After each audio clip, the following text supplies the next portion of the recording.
Could you imagine living in a world without colors? It would be like eating food without any flavor. Sure, you can get by on it, but why would you want to? It's a bland, boring, purposeless existence, suitable for animals but not for humans. Humans need something more. Humans need spice in their lives. That, my friend, is why we turn to art. Before I found art, my life was utterly unbearable. I was an animal in human form, seeing in monochrome and eating grass. No point to any of it except prolonging my meaningless existence. The need for more was still there. Like most other people, I was missing something vital. Do you know what I mean?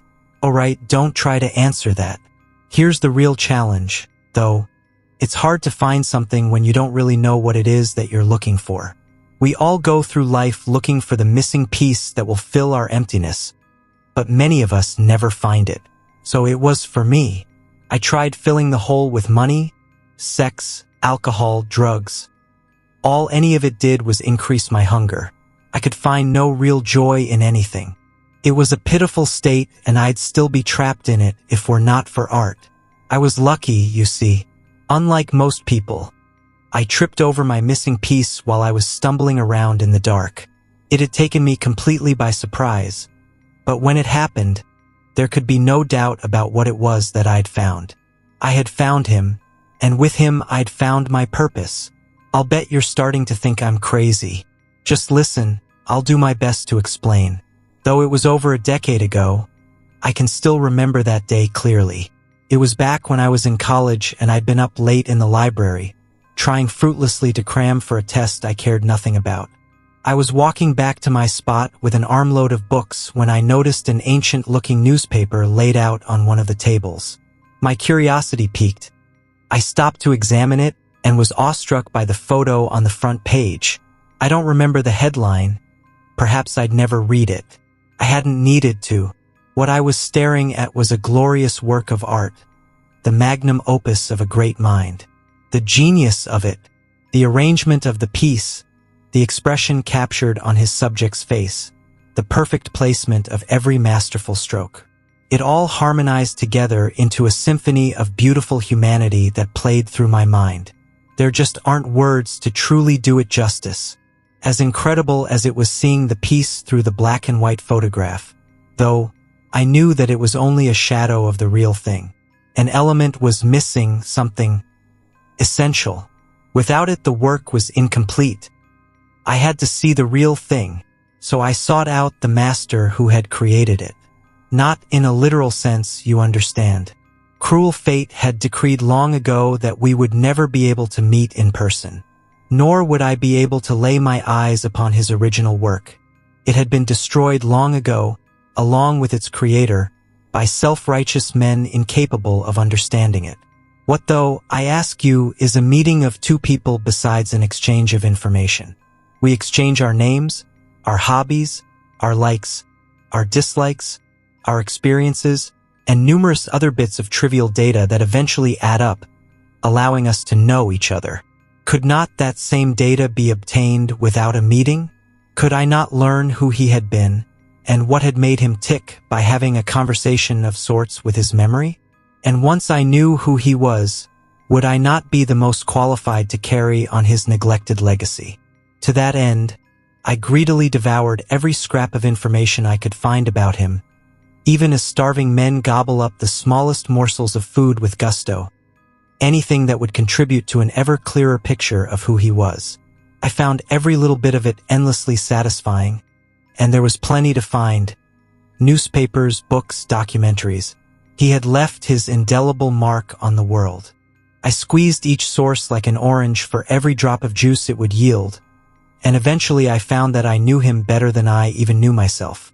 I was ready to continue his work. The first challenge was to obtain my tools. What is a painter without a brush? A potter without his wheel? You may be surprised to learn how expensive an undertaking art can be, especially when all of us artists are supposedly starving. As they say, but we somehow manage. A true artist will do anything for their craft. I dropped out of college, got a job, and acquired my workshop piece by piece. My next challenge was in finding suitable subjects for my pieces.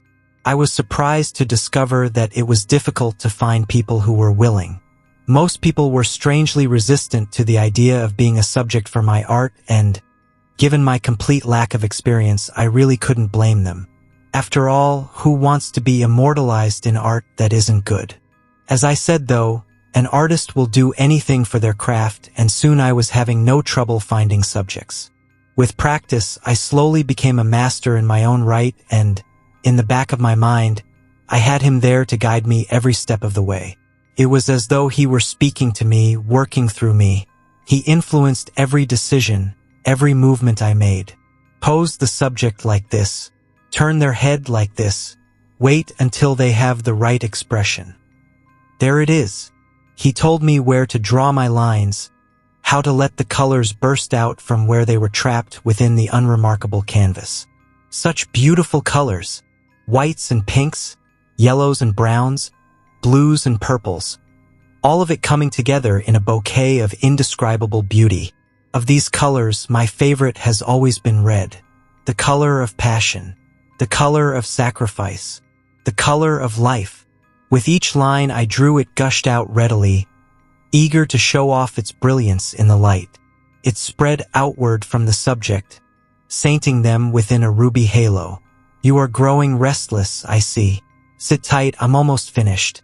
I just want to help you understand. After I complete every piece of art, when I gaze upon what I created, I feel what my master must have felt all those decades ago as he looked down at his own work. There is truly nothing like it. Seeing a masterpiece that you have created with your own two hands. It was Emerson, wasn't it, who said, "To be great is to be misunderstood." Well, my master had been misunderstood in his time, as I'm misunderstood in ours. But he never let it stop him from trying to help others to understand. I will not allow it to stop me either. I keep working because somewhere out there in the world, perhaps now or maybe 100 years from now, there may be another who beholds my art and sees what I see, who sees what my mentor saw. Perhaps it will give their life purpose as it did mine. Well, anyway, that's all of it. Are you ready? Noah, hush. Hush now. You're afraid, but that's natural. It's just because you don't understand. Stop struggling like that. You're gonna bruise your skin. Patience. Give me a moment to sharpen my tools and then we'll get started. A little bit of fear and some pain, but it will all be worth it, I promise.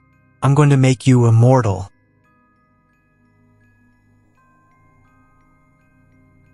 It was a trite scenario. Something so overdone that it managed to be both boring and ostentatious at the same time. The middle of a road leading to two opposite places, the forest or the hills. What'll it be? High sun over the hills or shadows dancing in the forest? Whistle of sharp wind grazing the peaks of the hills or two-bit chainsaw echoes within the forest? What'll it be? Elevation or seclusion? A higher grace or a darker enigma? What path will lead you to your best self, your best life? What'll it be? What a crock. It wasn't a magic sign. It wasn't some metaphor for life. No, that's just how it went when you found yourself all by your lonesome in a valley. You were always in the middle of two things. Two landscapes, two temperatures, two clouds, two sounds. Sounds were like mosquitoes, buzzing loud and quick, leaving no trace of where they actually landed until they'd already ripped into your skin and left behind itching, burning poison. Keller leaned against the hot metal of the Cadillac, gazing out into the dull sky and brooding over this. Valleys were a lot like hollers. Keller had grown up in dirt, poor hollers clear across the country from where she stood now. All in all, valleys and hollers were just drop-offs, wannabe holes dragging down the earth, confusing anyone's senses who entered. Whether it was Virginia where Keller had come into the world, or Idaho where she was now, it didn't make a difference. Two-stroke chainsaw magnifying in volume beyond those dying pines. Keller hated that bladed monster just about as much as she hated valleys and hollers and the never-ending two different ways to go scenario she kept finding herself in.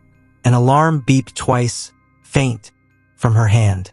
She looked down to see the 1% keeping hold on her cell phone's life fade out completely. Black screen. black mirror showcasing a new, tiny reflection of Keller's face. She looked as tired and moody as she felt. The air got quiet then. No more chainsaw.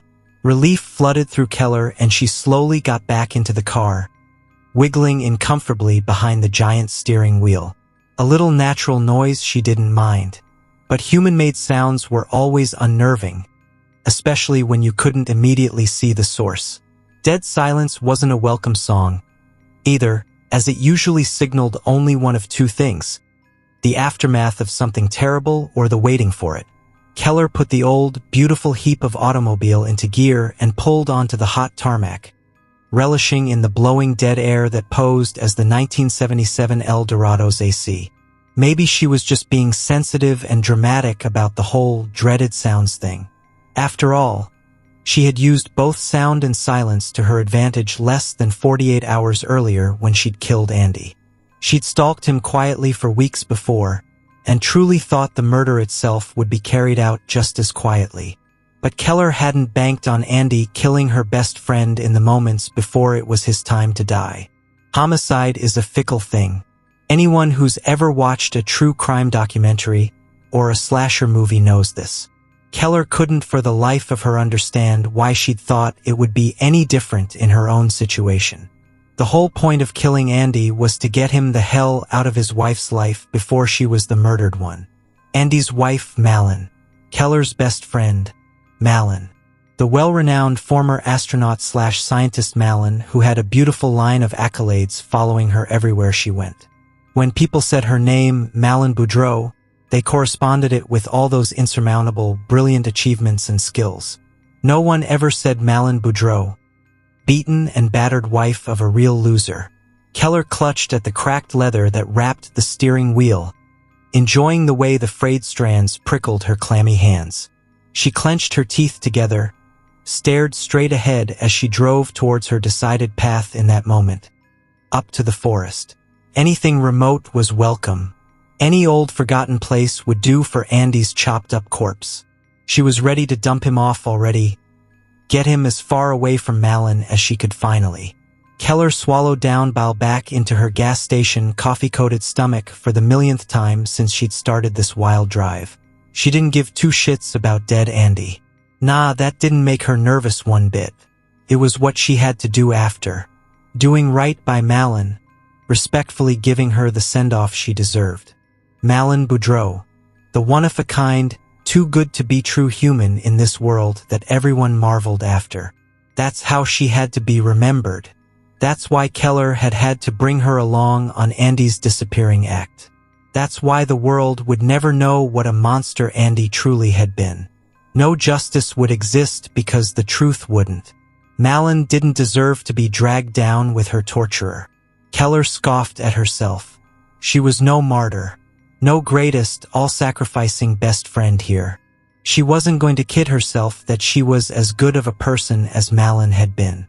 Hell, if Keller hadn't run off to the big city to escape the wretched Virginia holler in the first place, maybe none of this would have ever happened. But she'd abandoned her best friend. Left the person she'd grown up with when she had needed Keller the most. No, Keller wasn't looking for her own laurels. Killing Andy, preserving a golden legacy for dead Malin, was the least she could do for turning her back on a shitshow that had become a bloodbath. Well, originally there wasn't supposed to be any bloodbath. Malin would have been proud of Keller's nerve.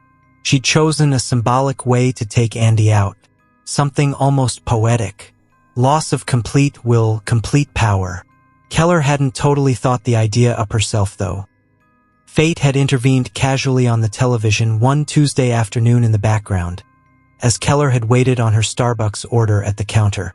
Scopolamine, a seemingly innocuous drug for motion sickness, could be rendered a most dangerous poison if an overdose was administered, turning the receiver into something of a literal zombie.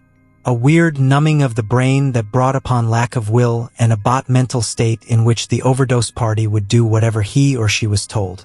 The television at the Manhattan Starbucks was circling through the daily news, and a brief story ran about a man who had used scopolamine to aid in killing his wife. The details on how this man had actually done the murder itself hadn't mattered to Keller, because the beautiful thing about the scopolamine was that Keller would be able to choose whatever happened next. It was a godlike power that Keller could exercise, giving the necessity of what she would have to do deliciously satisfying in its own way. And boy, had it been.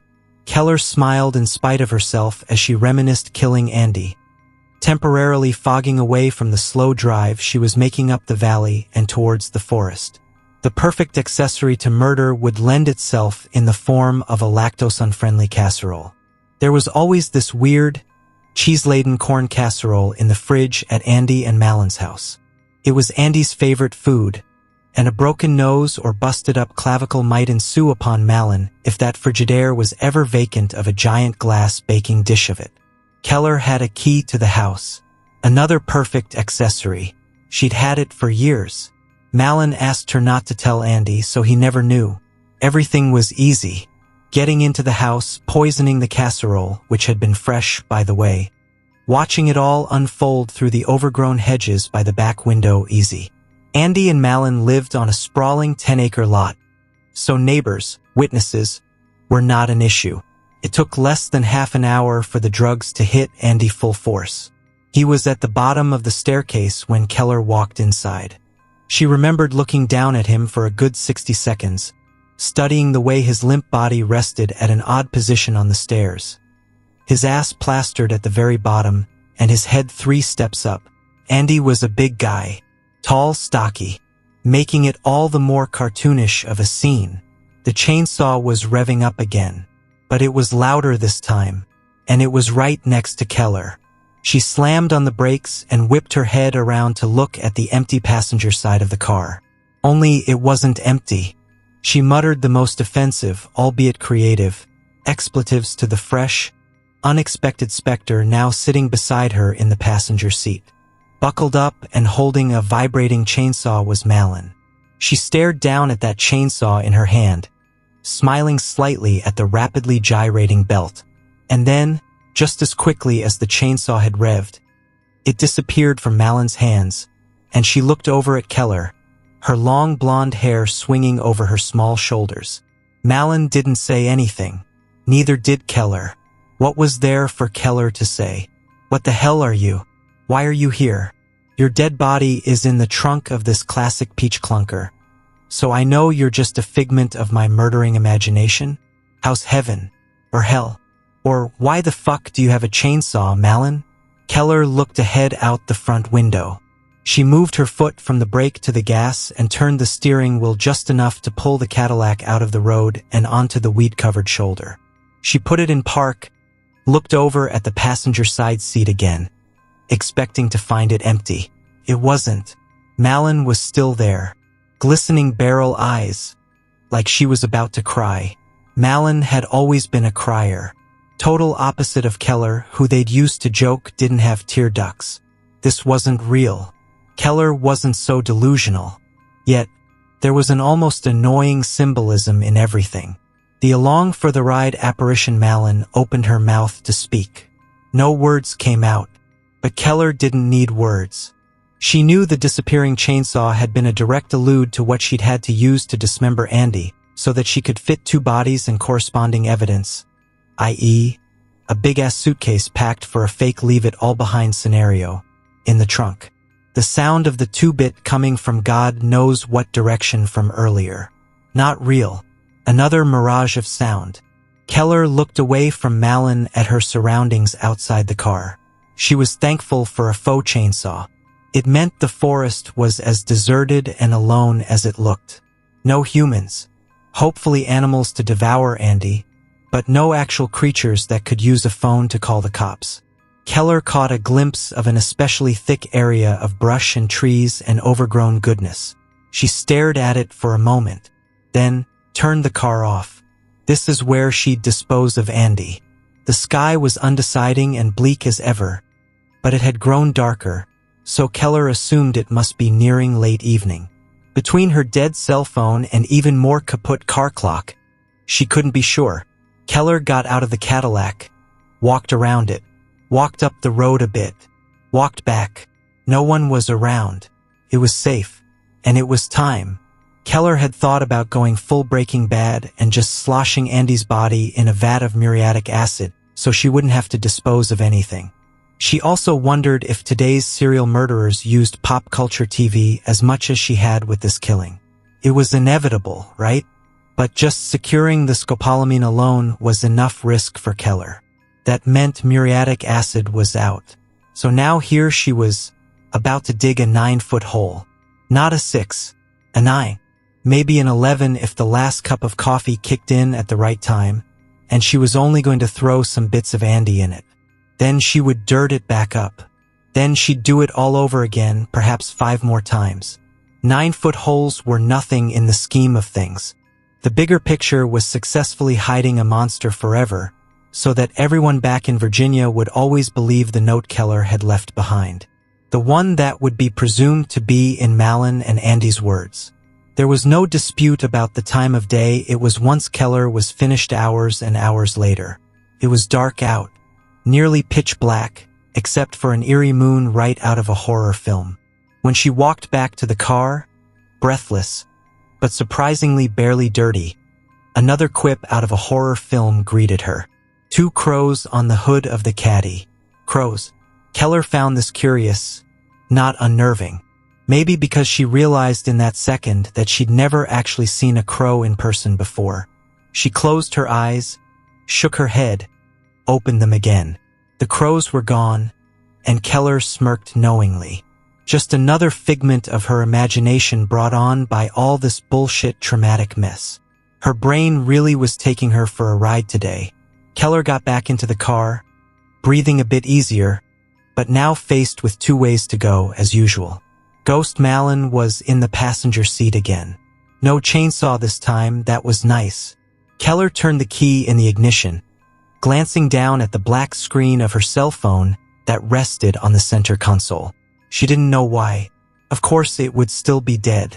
She looked up at the rearview mirror, straightened it, and threw the car around suddenly, nearly taking it on 2 wheels and leaving a deafening screech on the pavement as she headed back in the direction she'd come. The way of the hills this time, and despite the phantom just to her right, Keller found her mind wandering off again within seconds. Standing over Andy's drugged-up state on the stairs hadn't brought upon any hesitation in finishing the job, but Keller had found herself wanting to just stand there and stare down at him forever. The tyrant had become the helpless victim. Oh, what a beautiful scene. When Keller had finally snapped out of her own trance, she'd kicked Andy in his side until he came to. His eyes were glazed over like a pair of hot, drippy donuts, but he was still mobile, and Keller had leaned down, clutched at his arm, and directed him to stand up. She tugged with all her might. Keller was stronger than most women her age, not because of a size advantage, but because she was a lifetime athlete. Along with Andy complying and shakily pushing himself off the stairs, Keller was able to get him to his feet. She gave him another order to walk to the back door of the house and out to the shed, while Keller followed behind him. Andy wordlessly did exactly that, though his lopsided trudging was so slow that it truly was reminiscent of a nearly forgotten 1950s inflated zombie culture. Keller had her hand grasped around the handgun in her purse, just in case, but they made it all the way out to the backyard shed with no resistance. Andy didn't even act like he was cognizant of who Keller was, or himself, for that matter. They went into the shed, and she directed him to stand with his back against the far wall. He had done so, still donut-eyed, staring at her with no realization that he was doing so. This is when Keller had hesitated. She had wanted to make Andy suffer. She'd been this salivating sort of angry for the last 2 months, since the last straw had commenced and Keller had finally decided to end Andy. She'd shown up as a surprise for a weekend visit to Malin, knowing Andy would be away on a business trip to leave the 2 old friends by themselves. It had been years since they'd seen one another in person. Keller had walked into a darkened home, a surprised Malin at the kitchen table. A Malin who was absolutely unrecognizable to Keller. Between her swollen-up face, to black and blue chest, to the casts on both her left arm and right foot, there was no question in Keller's mind who had done this. Malin may have refused to admit it or talk much about it, but Keller didn't need any confirmation from her. She was going to save her friend who couldn't find the strength to do it herself. She owed Malin that much after abandoning her 5 years earlier. Keller would finally be the one to give Malin her life back before Andy had the chance to wipe it out. But standing in front of this version of Andy, the one who'd been stripped of all his will, Keller had suddenly wondered which magic weapon that jingled around in her oversized purse would be best to use to kill Andy. The gun? Or the Drano? At this point, he probably wouldn't feel a damn ounce of pain, so shouldn't she go with the least messy? Yes. So that's exactly what she had done, though one more satisfaction was owed to her. He would do it himself. She had handed Andy the bottle of poison and commanded him to drink it. He tipped his head back, swaying so suddenly that he nearly fell over, and drained the entire little vial down his throat. When he was dead not even an hour later, Keller had gone back into the house to leave the typed note she'd constructed to Malin from Andy. The one she'd originally planned to use that in no way had involved Malin. The one that was a fake Andy telling Malin that he was leaving her forever. Malin would never know the truth about what had happened here. Keller would never have her burden that. But something had been off in the house. As Keller had walked towards Malin and Andy's bedroom to leave the note there, a strong smell hit her out of nowhere. Rusty, chemical, violent. She remembered pushing open the door and falling to her knees in the kind of despair you only see in the movies that get nominated for Oscars. Malin was dead. Andy had murdered her right before Keller had arrived with her diabolical plan. But Keller couldn't see it. It was like her memory was forbidding her from reliving the trauma of discovering Malin's dead body, blacking her out. Even after 2 days in the bright-hued El Dorado, driving across the country, being inside her own head deeper than ever before. That moment, that memory, it was lost to Keller. Keller sucked in her breath and abruptly halted the car, her eyes nearly bulging out of their sockets at the sudden sight before her. Children, teenagers, families, a whole gaggle of them crossed the road in front of the Cadillac, some of the parents throwing a glare at Keller for almost running into them. Keller's eyes moved past the people, and an amalgam of colors whirled in front of her. Carnival. Keller rolled down the window just slightly, and all the senses came through.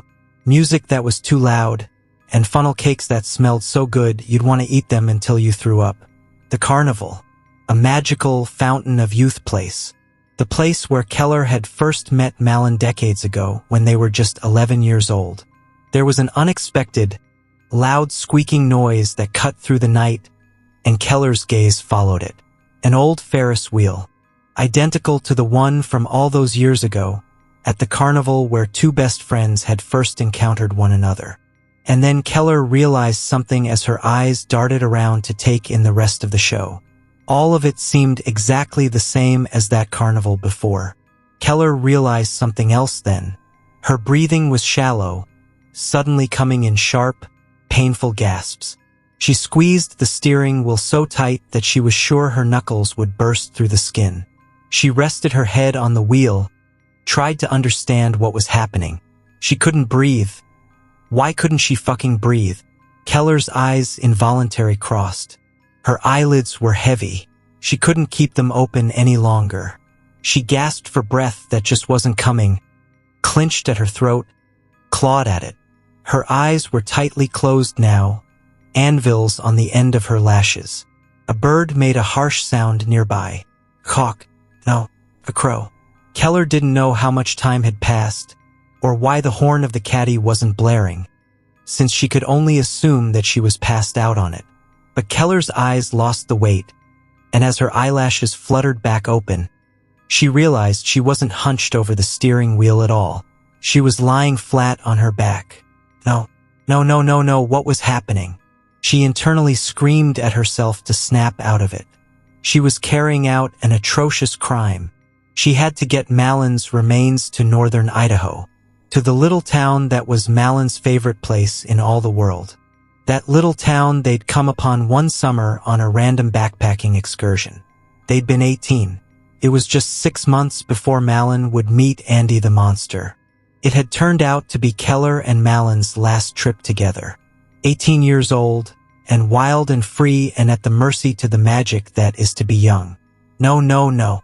Keller didn't have time for the reminiscing or the sadness of losing Malin. She had to keep moving. Morning would have to come after it was all done. It would have to come after. Keller's hair was wet. So were the smells surrounding her. Rusty, chemical, violent, grass. Keller looked up into a clear night sky. Tons of stars. No moon anymore. She tried to move her head. Nothing. Tried to wiggle her fingers. Nothing. Of course. She was in a delusion. A dream. Her mouth hung open. She could hear the wheezing. She could taste blood. A cell phone beeped its low battery alert from somewhere in the distance. Closer than the crow's song. That was impossible. Keller didn't have a phone charger in the El Dorado, and her cell had been dead for hours. A familiar silhouette leaned over Keller, looked down on her. Long blonde hair framing, almost hiding the face of this woman. Something was in each of her hands. A rag. A buck knife. Something was in each of her eyes, too.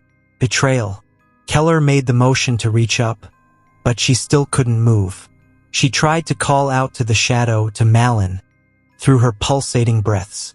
She couldn't do that either. Keller closed her eyes, tried to will herself out of this nightmare and back to reality. She went somewhere else then, but not to the stopped car in front of the carnival amongst the hills. Keller was in the doorway of Malin's bedroom, fresh off killing Andy. She was on her knees, waving her hands out in front of her frantically, trying to grab hold of the crown molding, the door handle, anything. She was fading, the chemically soaked rag pressed against her mouth and nose, liquid dripping down her chin.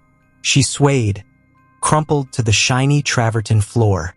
Malin was crouched down, smiling and shaking her head, rag in hand, blonde hair framing her pretty face. Whips of slashes by blade through the air, striking the flesh of Keller's hands and arms and wrists, slicing into the tendons of her legs, the muscles of her stomach. And then everything went black. Keller coughed and sputtered and choked, her body heaving up in resistance every now and then as she traveled further and further away from existing. She could hear Malin's voice, full of cunning and sadness and satisfaction all at once. A strange mixture of emotions, a hard one to understand. Words from Malin's lips came from up above, strung together, yet grossly disjointed. I'm sorry, but had this coming. You don't know anything. My truth. Your truth. The truth. You left me. 5 years is a long time. You did this to yourself, Keller. Keller opened her eyes again. Outside, the backyard. Malin was on her knees in the grass beside Keller now. Her cream blouse was covered in crimson. They were only mere yards from the shed. From Andy's body. Keller opened her mouth, tried to speak again, tried to explain herself to Malin, tried to apologize, to yell, to scream, anything. But sounds became so reticent, so superfluous. Even her dying breaths were almost inaudible. Keller's eyes wandered weakly, stopped on movement on the roof of the shed. 2 crows. There had never been a second note left behind in the fake words of Malin and Andy proclaiming that they were leaving town forever. There had never been a frantic packing of a suitcase, or chopping up Andy with a chainsaw from the shed. No discreetly shoving it all in the trunk of the El Dorado. Keller was taken over then by a heave in her chest, and a vignette slowly rolled inwards until everything was nothing. Dark, silent, vibration in Keller's hand. She opened her eyes and looked down. Her cell phone was coming to life, the screen blinking and portraying the caller ID image of Malin from their college years. Keller lifted her gaze and looked around. A clear night sky sprinkled with stars. No moon. An amalgam of colors whirled in front of her, along with music that was too loud, and funnel cakes that smelled so good, you'd want to eat them until you threw up. Clumps of crowds walking past Keller, bustling to the corndog stands or the next kitschy amusement ride. Something touched Keller's arm, and when she looked over, the cell phone in Keller's hand had stopped vibrating. Malin stood there, beaming. Malin pointed up to the slowly rotating Ferris wheel, just as it made a loud squeaking noise. They looked up at it, then back at each other and laughed. Keller's gaze moved to the land beyond the carnival. Flat, easy, heading towards a bridge that offered one way in and one way out. Easy. Keller glanced back down at her cell phone, up to the Ferris wheel, and then her eyes landed on Malin again. Keller held up the car keys and motioned towards the big, peach clunker waiting for them at the edge of the bright lights. Malin nodded and looped her arm in Keller's. Just the two of them. No one left to blame.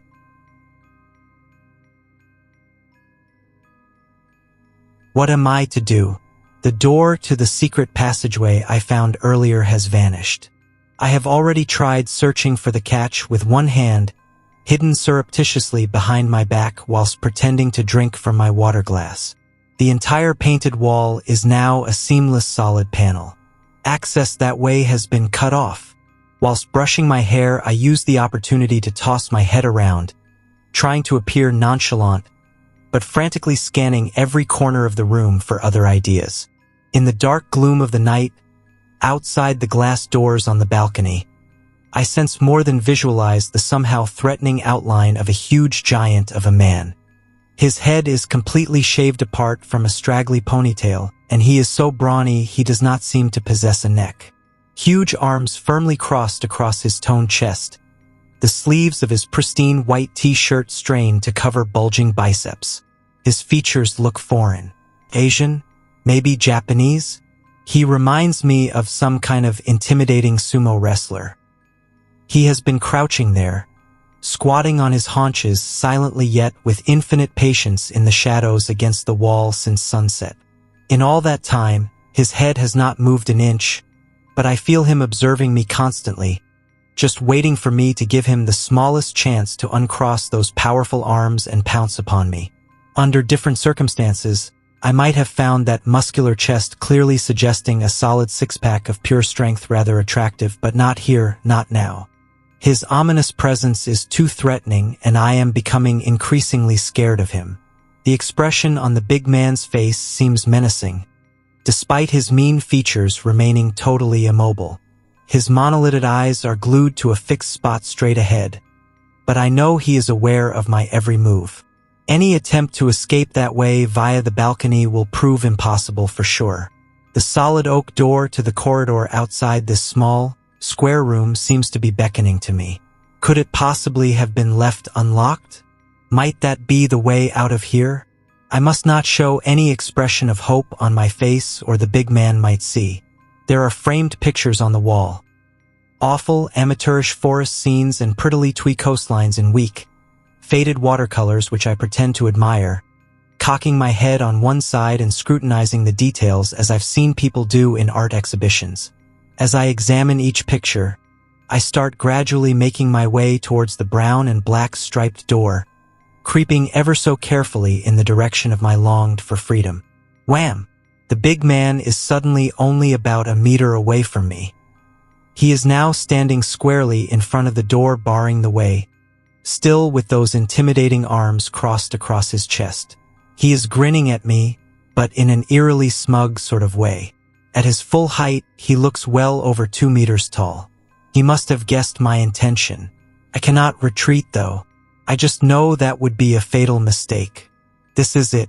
It is now or never my only chance. I have got to be brave. I tell myself I can do it if I really try. Words from my mum and long-gone childhood suddenly ring out from nowhere. Never be afraid of anyone, babe.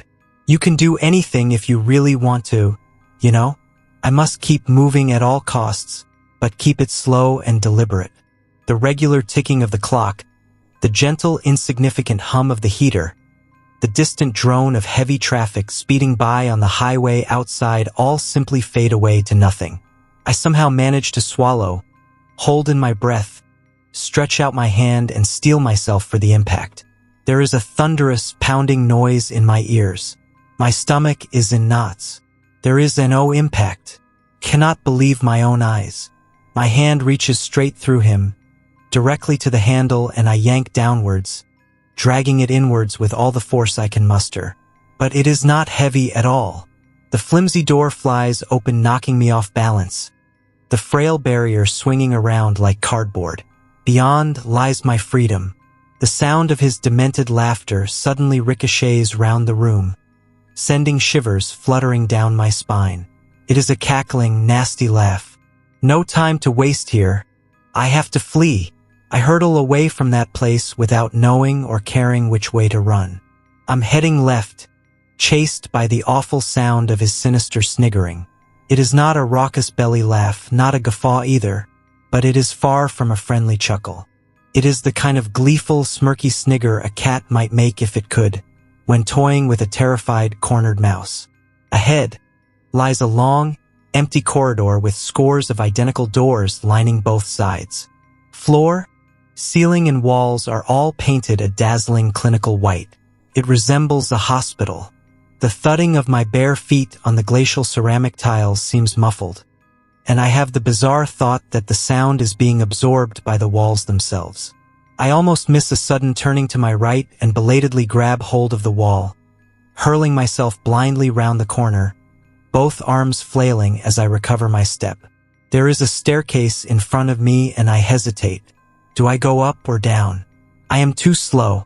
The big man has leapt from the floor above and landed without a sound on all fours in front of me, his head low to the ground with both of his unblinking, slanted eyes fixated on me. They are black, predatory eyes. It is an almost reptilian stare. I am unable to look away. Like a rabbit caught in a headlight, I am powerless to move. My limbs are paralyzed. As he inches forward, preparing to pounce, his nostrils quiver. He smells my fear. I shrink away and down into myself. He lunges. I shriek. The predator has his prey. His icy fingers surround my neck in a steely grip. Some deep-rooted instinct within me awakens the will to retaliate, and I begin grappling for my life. My thrashing fingers find his face, and I succeed in raking my nails across the side of his cheek. He bellows in rage, then squeezes harder. A foggy grayness hovering at the outside edges of my vision grows darker and thicker.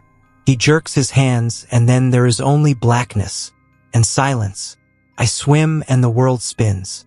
An intense brightness, kaleidoscope of colors. I struggle to open my eyes and make out the familiar outline of a photo frame by my bed. This apparition of normality calms me slightly, but I am still shaking and my head is thumping. I stagger to the bathroom to wash my clammy hands and splash my face with cold water. There, I do a double take at my reflection in the mirror. Winding all around my throat is a narrow ribbon of furious, reddish-purple bruising. Incredulous, I bring up my hand to touch my damaged skin and wince. I notice my fingers. There is blood, an unpleasantly sticky mass of bloody gunge clogged underneath the nails. I suddenly feel extremely faint. Then, just as I am about to turn on the cold water tap, I freeze in dread. An icy snake of terror slithers up my spine as I become aware of a malevolent presence. I perceive a shadow in the far corner of the bathroom. It is the big man, here in my bathroom. He is crouching beside our shower in much the same position as he was on the balcony earlier, and he is smirking at me. There are now 3 angry-looking score marks running from his left ear to his nose. Terror-stricken, I back out of the bathroom and run. I struggle and scrabble with the latch to open the door to the garden, only to find it is not our garden. I find myself in a thick forest of some weird kind of bamboo plant whose tips tower high above me, entwining themselves into a messy vegetal rooftop, drowning out the sunlight. I have to breathe in to squeeze between the smooth, gigantic trunks, each one easily the size of a man's thigh. It is as if I am moving in slow motion, and the big man's insane laughter continues to echo all around me.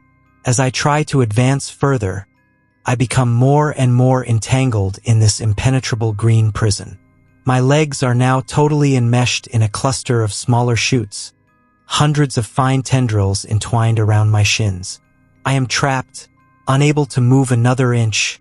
Help me! I scream. Help me, somebody. Please! I'm stuck. I jerk bolt upright, the bed sheet coiled tightly round my legs. Well, I suppose that explains me feeling trapped. I attempt to reason. But wait, why is my heart still pounding like that? I notice the door handle beginning to move, and with a sense of foreboding, I become aware of the big man's threatening presence once again. No, please, no, this can't really be happening. Please, please tell me it can't. I try to take flight, but my legs refuse to obey. Thunderous laughter erupts all around, coming closer, getting louder. The intense pressure on my eardrums is too painful. My bedroom door is opening. Here we go again.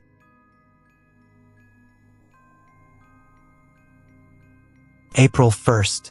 God, oh God, I don't think I will forget. Ever. Right now, it is 12:23 in the morning. And I am awake. What the heck?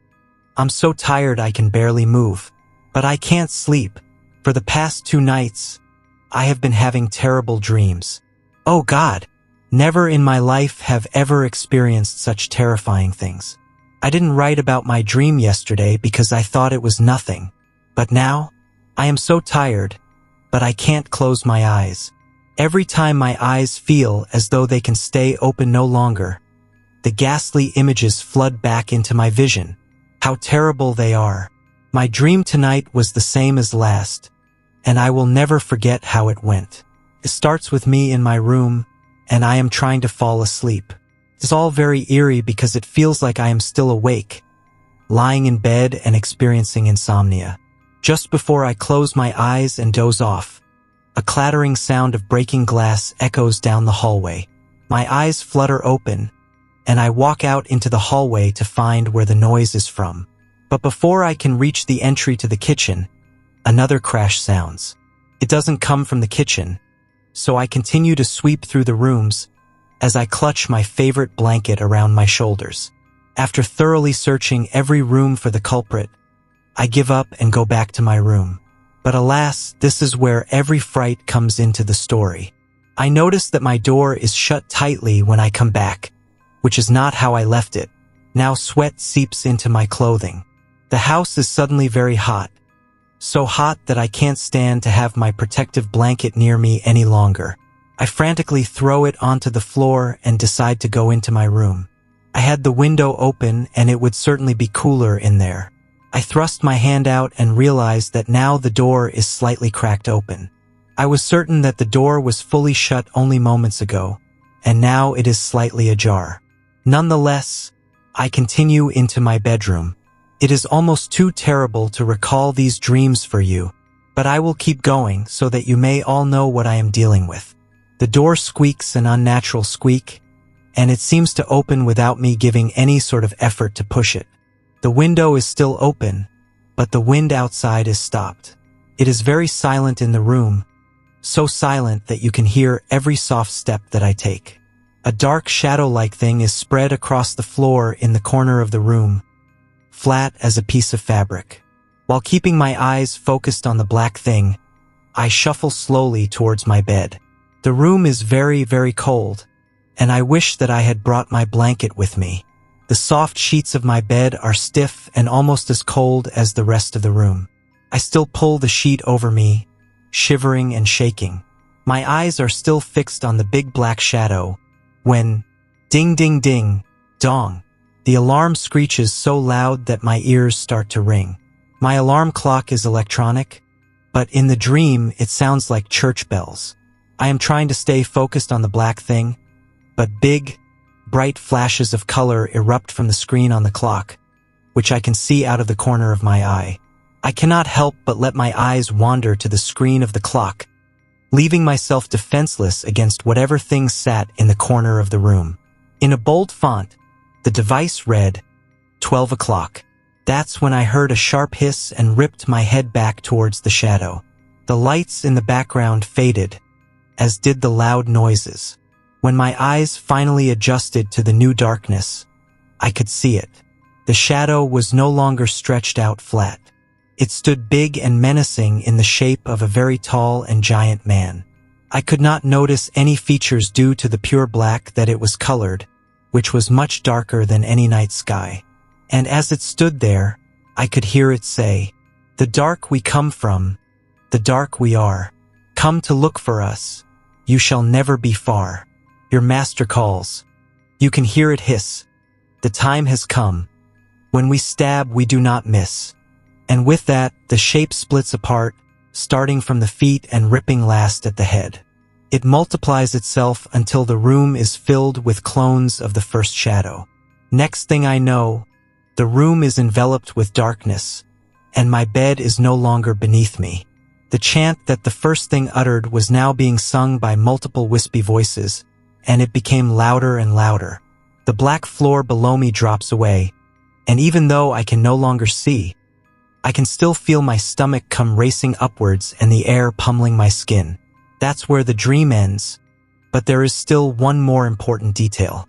Today and yesterday when I woke up, everything seemed normal, but the minute I woke up, the alarm clock next to my bed read 12:01. Despite my inability to slumber, I think this is where today's entry ends. Good night to you, but I believe that I will stay up and watch the news.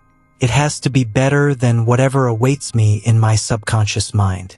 April 2nd. Lord help me. I think I might be going insane. I am at work right now, but I am hiding this journal so that no one can see. As you know, I have been having these frightful terrors, but last night was the worst of all. Yesterday, I did as I said I would and spent the rest of the morning with the television on. The daytime went fine, but as nighttime rolled around, I sat in the living room of my apartment and decided that I would wait one more day before sleeping in my room. For a while, I sat there, but I couldn't stand to keep my eyes open any longer. I fell asleep, and just like that, I was back in the dream. It was almost the same as the last two, only the verses that the shadows sang were different. We know your soul, we were once you. The fear is present, we had that too. Your time is here. Do not resist. The master wants you. Just hold out your fist. But that was not the end of the night. When I read my watch, it said 12:01. But what troubled me was the temperature of the room. The thermostat said that it was 72 degrees Fahrenheit, but that could not have been right because it felt like an oven in there. And then I heard a crashing sound. Of course, it came from my bedroom, which had a tightly latched door that I did not remember shutting. Instead of investigating, I decided it would be best to simply wait out my time in the living room. The television was shut off, which was strange to me because I had never turned it off myself. I was so terrified by then that I was shaking all over and covered in all of the pillows and blankets that were on the couch. It was hot inside, but they were the only protection that I could find nearby. I used my trembling hand to switch the TV back on, and the night went on completely normally from that point on. So here I am now, sitting slumped over in my cubicle, keeping this diary hidden beneath me. Who knows what people would think of me if they read this? I have no idea what to think of myself now either, but I refuse to return to that house tonight. Instead, I asked to stay the night at my brother's home, which is only across the town from where I live. I hope that my next entry is a bit happier. April 4th. I don't know what time it is, but it's probably close to 1:30 in the morning. I don't think I will ever check the time again. I had to leave. I thought that this might be the way for my family to know what happened to me. Yesterday night, I returned home with the confidence that no bad dreams were going to haunt me today. I spent the night before at my brother's home, and everything went very well. I didn't have any dreams at all, so I thought it would be okay to return home and sleep the next night. I went home and fell asleep in my bedroom. And of course, I had the dream once more. Only when I woke up, it was just 11:09. I was paralyzed with fear, and I watched as the clock switched to 12 o'clock. My door flew open and smashed into the wall behind it. A huge black shadow, just like the one that was in my nightmare, flew through the door and started swelling up bigger. Its hissing voice was as loud as ever as it said, For times you have disobeyed. The Master wants you now, and you will come. The darkness in your soul is greater than others. You are destined to join us. Do not fight. This is what you are." And with that, it thrust its body forward and wrapped its slithering fingers around my neck. In a desperate attempt to hold myself in place, I reached for the bedside table just as the creature lifted me and tried to pull me towards the door. I slapped my hand down and a faint light appeared. The creature vanished as quickly as a hummingbird's wings can flap, and I was dropped to the ground. I realized that I had hit the top of my alarm clock, which had a button that shined a light to help you see. I left as quickly as I could. I am in a taxi right now on its way to the river. I plan to jump in. I just cannot be alive when this is what I am living with. I'm sure you can understand. Wait, now the car has stopped. The driver is not moving. He won't respond to me. The headlights just turned off. The whole car is shaking. Holy crap, when we stab, we do not miss.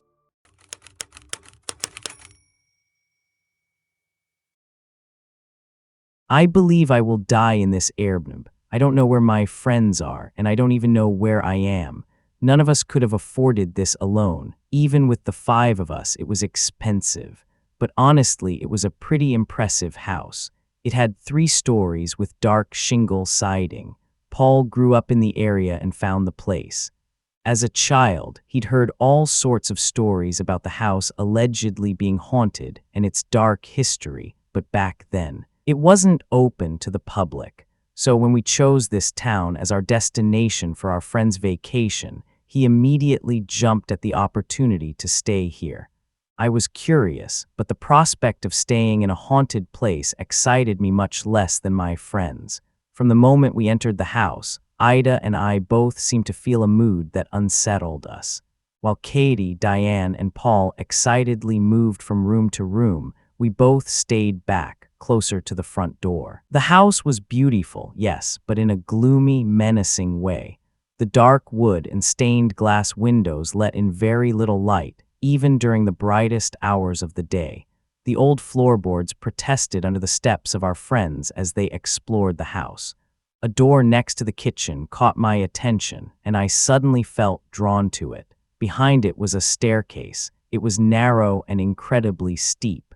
You could only see a few steps before they disappeared from our view. It looked old and, to be honest, quite terrifying.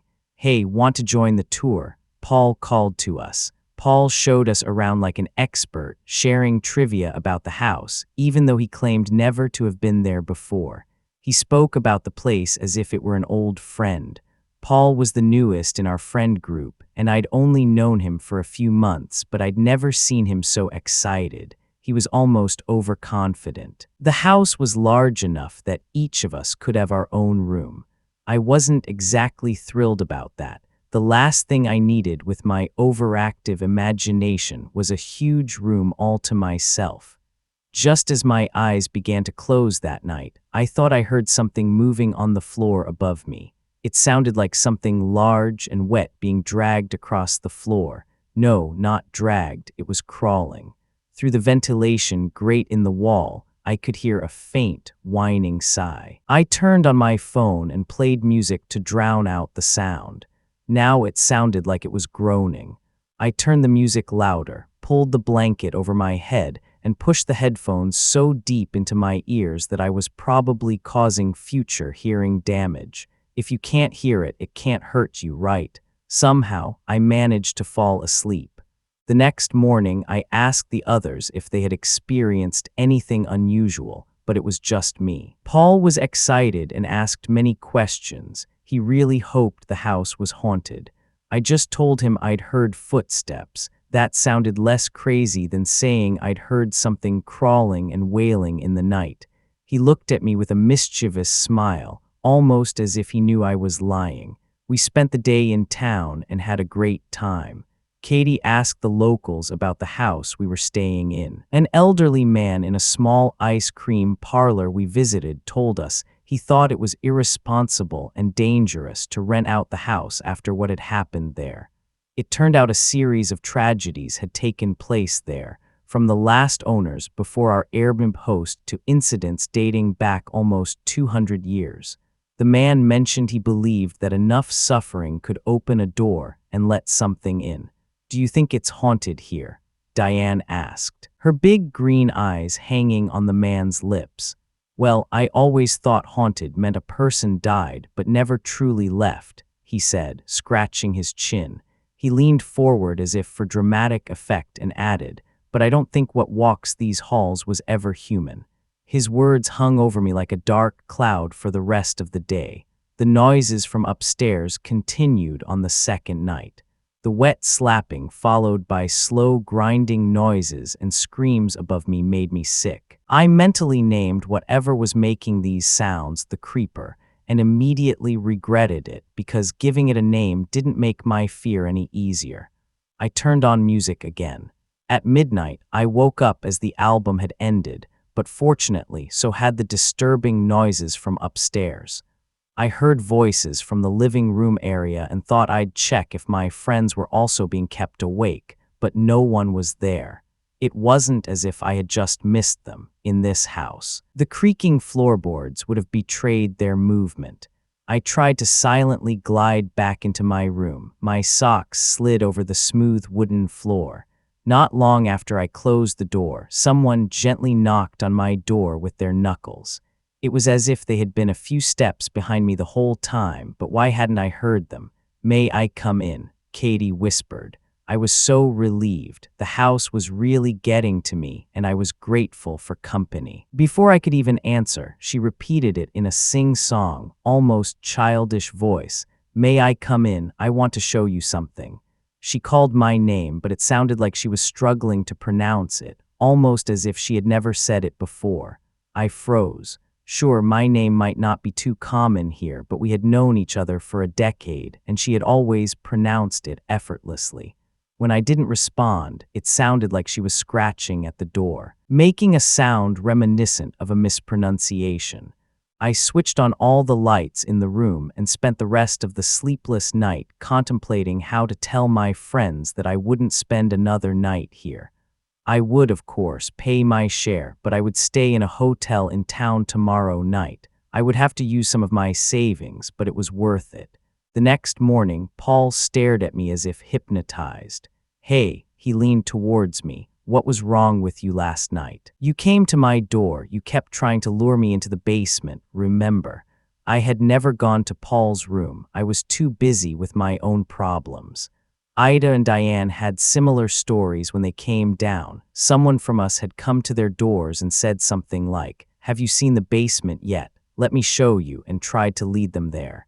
None of us had opened the door. Diane, because she was too tired and not in the mood to chat.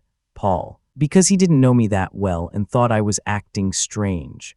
Ida, like me, felt that the visitor at her door was not one of us. Paul and Diane were quite excited by this confirmation that our Airbnb was haunted. Ida, on the other hand, stared at me with a grim expression.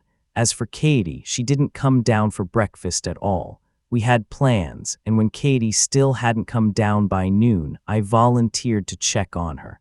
I went up the stairs, taking in the unique features of the house.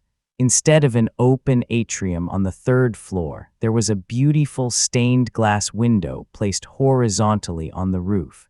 Parallel to it was a skylight through which sunlight fell, casting splashes of red and purple onto the floor below. I had never seen anything like it. It probably won't surprise you, but Katie wasn't in her room. I heard footsteps above me on the third floor. In daylight, I was much braver. So I climbed the second flight of stairs. I went through room after room on the third floor, but no one was there. Yet it was cold, much colder than on the second or first floor. I went back to the second floor, trying to resist the urge to look over my shoulder. I stopped in front of the door to the room above mine, the room from which I had heard the crawling and wailing noises for the past 2 nights.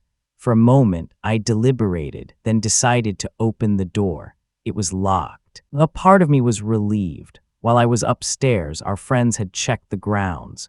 The only places they hadn't searched were the basement and the staircase in the kitchen leading to an unknown room. We met in the kitchen, staring at the dark, steep stairs. Paul said he would check the basement if one of us would take the stairs in the kitchen. The cramped space made him nervous, he said. It seemed like a fair trade. After a moment of awkward silence, Diane volunteered. Much to my immense relief, she was the smallest of us, only 5 feet tall. Even then, she had to crawl on her hands and knees to get up the stairs. We waited below, listening to her moving around upstairs. She called for Katie. It sounded like the room was huge. My stomach churned as I realized I heard 2 sets of footsteps, one directly above my head and another further into the kitchen, approaching the person above me. Diane. I ran up the stairs as fast as I could. No answer. I took a deep breath, preparing to follow her. As I had crawled about 3 steps up, something moved to the top of the stairs, blocking the already limited light. I screamed and jumped backward, almost hitting my head on the doorframe. Instinctively, I stood behind the tallest person in the kitchen, Ida, who was a few inches taller than me. Diane eventually reappeared. She walked like a normal human on 2 legs. Perhaps I had only imagined what I saw in the dark. Well, Paul asked, was Katie up there? Diane cracked her neck on both sides, stared at us, and smiled as if she was seeing our faces for the first time. Slowly, she shook her head. She gave me a different smile than the others and winked at me. She smelled of old, stale things, looked disheveled, and moved stiffly. We continued our search, but the problem was there was no door to the basement that we could find. Ida sent a message to the host. We all worded it together, hoping it sounded inconspicuous. We asked where the basement was. The answer came immediately. There is no basement. Paul laughed nervously, and Diane smiled dreamily as she looked up at the stained glass skylight. It was as if she had been in her own world since her exploration of the small room in the kitchen.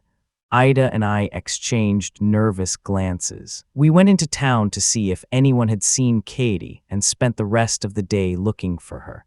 When we returned to the house in the evening, we sat in silence in the large living room. Without Katie, the room felt much emptier. We stared at a pizza that none of us wanted to eat. It seemed I would have to spend another night here after all. I locked the door to my room, and at the usual time, heard the wet, crawling noises from upstairs again. I tried not to imagine what the thing making those noises might look like. At home, I always slept under a heavy blanket that made me feel safe. Here, I only had a thin sheet and an old blanket. I couldn't shake the feeling of being unprotected. Around 3 a.m., I woke up. Outside my door, I heard groaning and scratching. "I need your help." The voice was deep but sounded feminine. It wasn't Ida. It wasn't Katie. It didn't even sound like Diane. "It's me." "Diane," the voice said. I didn't answer. The tone was strange, almost unnatural. The doorknob turned quickly and aggressively. I remained still and motionless. "I need your help. My skin, it's too tight. It doesn't fit." I sat upright, leaning against the headboard, hands over my mouth, trying to breathe as quietly as possible. The pounding on the door continued until the footsteps slowly faded away. The next morning, Ida looked happy, almost radiant. I noticed she looked different. Ida usually wore perfectly applied cat eyeliner and her signature purple lipstick, but this morning she had no makeup. Her blue-black hair looked strange. Her usually carefully styled bangs, which always ended in a delicate point between her eyebrows, were hastily combed to the side. I had always admired her presentation and wished I had her patience and skill. She didn't look bad this morning, but she didn't look like herself. Neither Diane nor Paul came down for breakfast. "I'll go look for the others," I whispered. "You should check up there." Ida rasped in the same rough, unfamiliar voice I'd heard outside my door the night before. She pointed to the stairs in the kitchen. My throat tightened. I quickly shook my head. She responded with a smile. I had half expected her to pounce on me or follow me on my search for Paul and Diane, but she didn't. Instead, she cooked again, going up the narrow, nightmarish stairs, displaying the same unnaturally proportioned dexterity Diane had demonstrated the day before.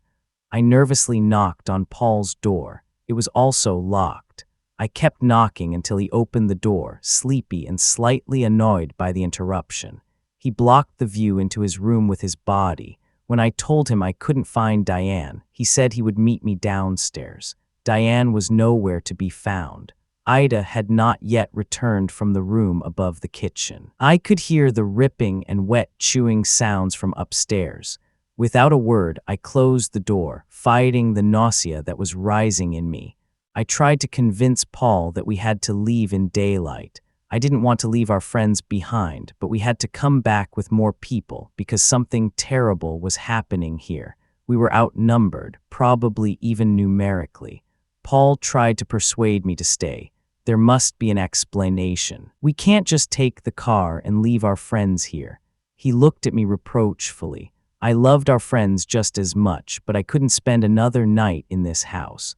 I thought of the creeper upstairs behind the locked door, dragging its heavy body across the floor like wet meat, crying in the darkness. I thought of Diane's strange behavior and her subsequent disappearance. I thought of Katie, who had heard the voice outside her door and followed it. I thought of the thing, presumably wearing skin, doing something messy upstairs, and I wondered if Paul and I were the only ones who were normal. I told him while packing my things when I suddenly felt a sharp blow and everything went dark. When I woke up, I was in the basement. It turned out there was a basement. Katie was there too. She seemed to be nailed to the wall by her wrists. Her eyes were glassy, staring motionless and pale straight ahead. "Katie," I whispered to her. She weakly turned her head towards me. She was still wearing the same clothes as 2 days ago, with streaks of mascara running down her cheeks. I was just relieved she was still alive. I heard footsteps on the stairs. It was Paul. He was carrying a cooler and a bag full of tools. Never had I been less happy to see someone. He came, squatted in front of me, and ruffled my head as if I were a pet. He smiled brightly. "You're awake. Great. We have more mouths to feed." He rubbed his hands together, almost gleefully, and in his eyes there was a madness that sent chills down my spine. Despite all the terrifying things I had experienced in this house, the realization that Paul was part of it all was 10 times worse. The last spark of hope I had extinguished at that moment. While he rummaged in the bag, choosing a long, sharp tool, I moved cautiously, positioning my legs under him. As Paul approached me, I jumped up and ran in his direction, hitting him hard with my shoulder. It seemed to surprise him, and I took advantage of his confusion. I snatched the cooler and swung it with the one hand I could still move freely. It hit him with a dull thud, and he fell backward. I turned to Katie. Now I could see her legs. It looked as if something had gnawed at them. Through her torn jeans, I could see bones protruding under the skin. I knew I couldn't move her in her condition. I would have to come back for her later. I ran up the stairs, and my heart sank when I saw that I was in a part of the house I had never seen before. It looked older, and the careful restoration that had been done in the other parts of the house was completely absent here. I wondered which of the many doors would lead out, but the fact that one of the doors was boarded up shattered my hope and answered my question at the same time. I limped through the dusty hallway. My leg felt numb and heavy. Finally, I found a room through whose small windows a little light fell. I locked the door behind me and sank exhausted against the wall. I called the police. All I could do now was wait and hope they would find me here before Paul or any of the other inhabitants did. Alternatively, I would try to open one of the sealed windows if I had the opportunity. The minutes dragged like hours as I waited for any sign of rescue. I listened for sounds, my nerves stretched taut. Footsteps echoed through the corridor, and my fear grew with each approaching sound. The silence was almost as bad as the noises. It left room for the worst imaginings in my head. What had happened to Katie? What about Diane and Ida? Were they even themselves anymore? I don't know how long I sat in the small room waiting, but every moving shadow made me flinch. Eventually, I heard the distant sound of sirens. My hope returned, albeit hesitantly, but at the same time. I also heard heavy footsteps on the stairs. My heart began to pound. I couldn't be sure if it was the police or Paul coming back to finish his work. The door behind which I was hiding began to move slowly. Someone was trying to open the door, but the lock held. I pressed myself against the wall, the kitchen knife held tightly in my hand. The footsteps stopped, and the doorknob stopped moving. I heard someone take a deep breath before the footsteps slowly led away again. I barely dared to breathe, my heart beating so violently I thought it might shake the door. After a while, I heard the sirens growing louder. I stood up, trembling, and carefully moved to the window. Through a crack, I could see rays of light, blue lights. It was the police. They were finally here. I knocked violently against the window, screaming with all my remaining strength, "Here, I'm in here." Shortly after, I heard voices outside the house. Footsteps approached. Someone called, "Police, is anyone here?" I answered as loudly as I could, "Yes, please help me." The door was broken open, and 2 police officers stormed in, their flashlights blinding me, but I immediately felt safer. "Are you hurt?" one of them asked. I nodded weakly and pointed to my leg. They carefully led me out of the room and outside. The fresh air hit my face, and I began to cry from relief and fear. As the police continued into the house, I heard radio chatter. "We found another person in the basement." I recognized the voice of one of the officers. Katie. They had found Katie, but she wasn't the Katie I knew. Her injuries were severe, her condition critical, and she was immediately taken to the hospital. Diane and Ida remained missing, as did Paul. While I was being brought to safety, I could hardly process what had happened. Everything seemed like a nightmare, but the screams and noises I had heard in the house were too real to be merely products of my imagination. Katie survived, but she was not the same. She never spoke about what had happened to her and avoided all contact with us. Diane and Ida were officially reported missing. The police continued their investigation, but found no further clues. Paul was never found. It was assumed he had fled, but a part of me believed he had never really been just Paul. Perhaps he was something that had always existed in that house, a part of the horror that lived there. I withdrew from the town, cut contact with the others, and tried to leave the events behind me. But even on the quietest nights, I sometimes hear the dragging, wet sound of something crawling, and then I wonder if what we left in that house will ever truly let us go.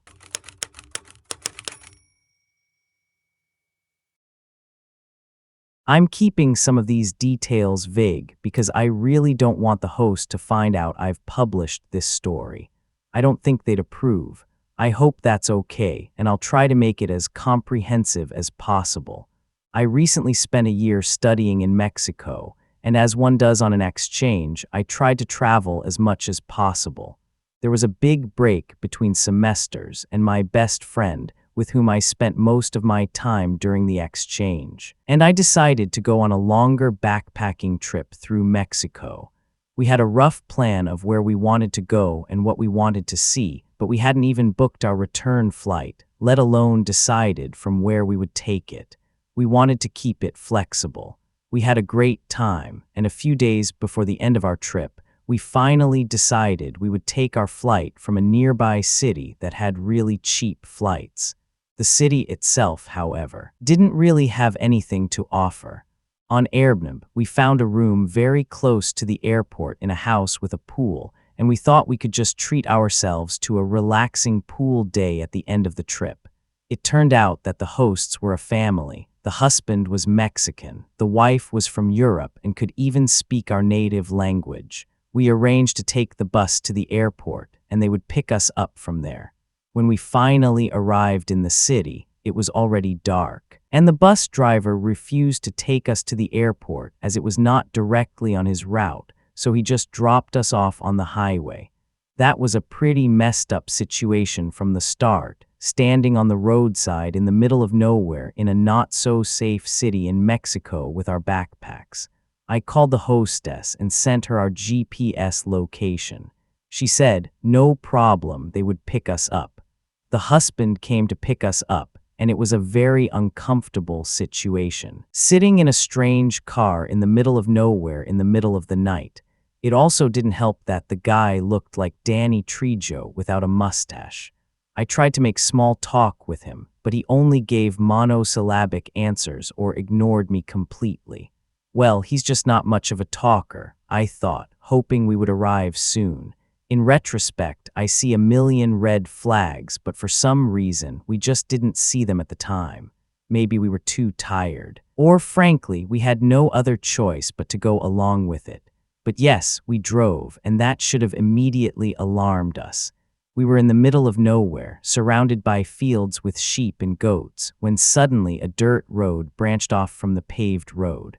Along this dirt road, there were about 6 huge villas, all with 2-meter-high walls, barbed wire on top, huge gates, and at least 2 gigantic guard dogs per house. When we entered their house, we were greeted by the wife, a bubbly, communicative, middle-aged woman who was very talkative but pleasant. She had actually cooked for us, and we ate while exchanging small talk. The husband just sat at the table and didn't say a single word. After dinner, we more or less went straight to bed as it was late and we were exhausted from a long day. The next morning, we found that the weather wasn't so good. So we decided to go to town and see some tourist attractions instead of spending the day by the pool. When we got back, it was already dark, but we decided to jump into the pool anyway to cool off because it was really hot and humid. The hostess joined us, and at some point, my friend made the mistake of asking how they could afford such a house.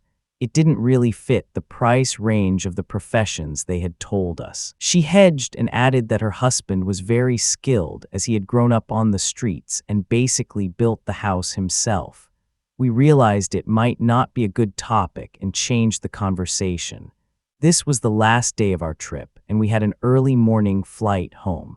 We had some weed left over that we had brought on the trip and thought it would be nice to smoke a joint as it was our last night. However, as it was a family home and there were children in the house, we thought it would be better to ask the hosts if they minded. Later that evening, we asked the wife if it would be okay if we smoked on the property, which she found quite amusing for some reason. She started laughing and called out to her husband, who was sitting on the couch watching TV.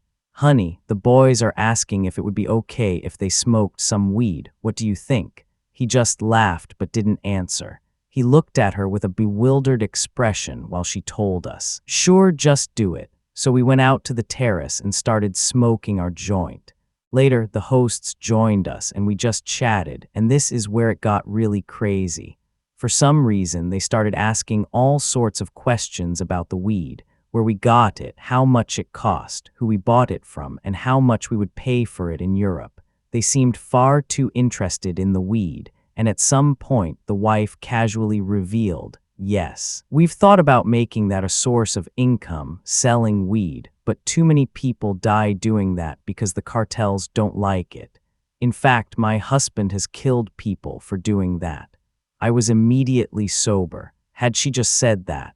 And as if he had read my thoughts, her husband added, "Yes, when I was about 16, I killed many people for the cartel for money," and he said it in a tone of voice as if he had mowed lawns as a teenager.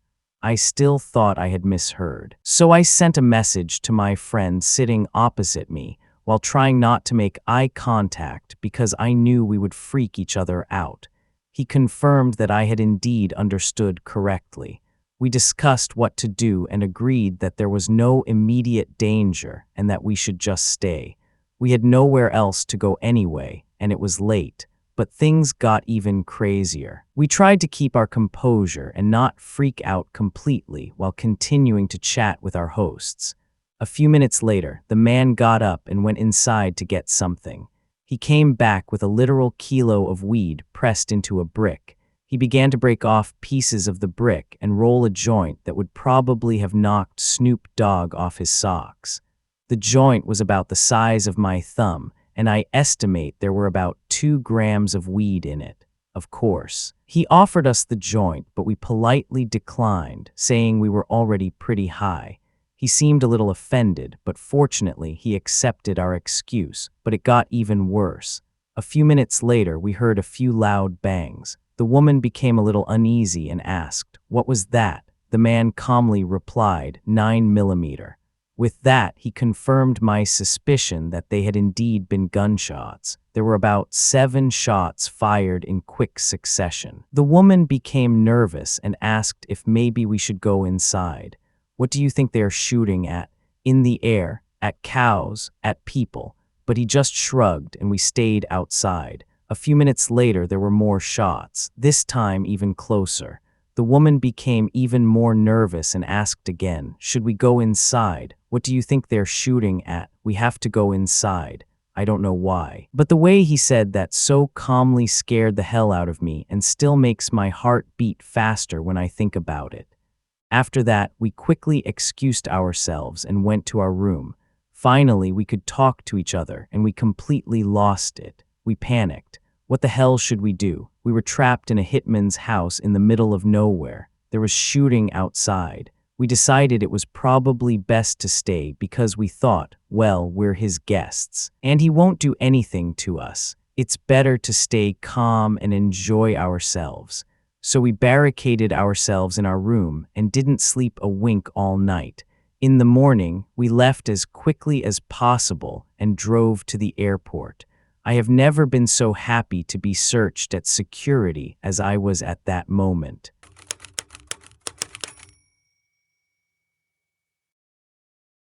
My friend Josh and I saved up some extra money so we could book an Airbnb for a weekend that we had been looking at for over 6 months. It was in Portland, Oregon, and it was insanely expensive, but we thought it would be worth every penny. After all, it was exactly what we needed, a perfect getaway. We could finally get away from work, away from all the unnecessary drama, just the two of us, best friends in a cabin in the woods off any roads, with access to a private lake and lots of privacy, or so we thought. We drove my van from Maryland and took everything we could possibly fit. I mean, we probably couldn't have fit another box if we had tried. It was a nice drive anyway. I love road trips, and it was only about an hour-and-a-half drive, so not too bad. When we arrived, it was just afternoon, so we quickly unpacked everything and had lunch, just a few sandwiches and chips. We discussed what we wanted to do for the day. I told Josh that I was really looking forward to taking the boat out for a bit of a ride and maybe some fishing. We got out the camping chairs and sat outside on the small porch we had for a while. We just took everything in, relaxed. It was so nice. I still remember how happy and excited I was. A little later, we got our drinks, put on our swimsuits, brought snacks, fishing gear, and a few other things so we could enjoy our day on the water. We actually both caught a bass and were pretty happy about it, so we decided to take a spin. We spent about 20 minutes zooming across the lake. However, we wanted to get back soon to get ready for dinner and figure out what else we wanted to do while we still had some daylight. Now, to be clear, in the cabin we were staying in, there were no other cabins, people, or anything of that sort for at least a mile in any direction as far as we knew. So we had all the freedom to do and leave what we wanted and could be as loud as we wanted. It was truly so beautiful. We were surrounded by trees and nature. It was pure bliss. Right in front of our cabin, a long path led to the lake, a scene straight out of a movie. Anyway, it got late. After dinner, we decided to sit by the fire for a bit. We stayed outside for a couple of hours, drank a few beers, and so on. It had been a long day, so we were pretty tired by about 11 p.m. We had both gotten up very early, had a long drive, and had been in the sun all day. Plus, I had only slept a few hours the night before, so we both went to bed. We were just quickly tidying up outside before going to bed, and at that very moment, I saw something. I saw a large, shadowy figure out of the corner of my eye. What the hell? I thought to myself. I rubbed my eyes, hoping to see it better, but when I opened my eyes again, it was gone. That was very strange, but we were in the woods, so I convinced myself it could have been something harmless. Nevertheless, I had a bad feeling, to be honest. I didn't tell Josh because I didn't want to seem like a scared wimp or crazy. Maybe I should have told him, though, and I wish I had gotten a better look at it the first time. Maybe then we could have reacted a little earlier instead of being woken up in the night by an ominous, light knock on the front door. Josh was fast asleep, but I heard it immediately. I'm a light sleeper and was totally on edge. "Josh, wake up," I whispered. He was in a dreamlike state but woke up pretty quickly, an old, deep knock on our door. He went straight to the door as if he was about to open it. "Are you crazy? Don't open the door," I whispered. How I wish he had realized that this was a huge red flag. We were a mile into the woods on private property. It made no sense for anyone to be there, not even a tiny bit. Knock, knock, knock, now louder. "Hello," the man called from behind the door. Unfortunately, we couldn't see him properly through the window because he was standing in a spot that blocked our view. He was somehow in a blind spot. Then he started pounding violently on the door without words, but still very aggressively.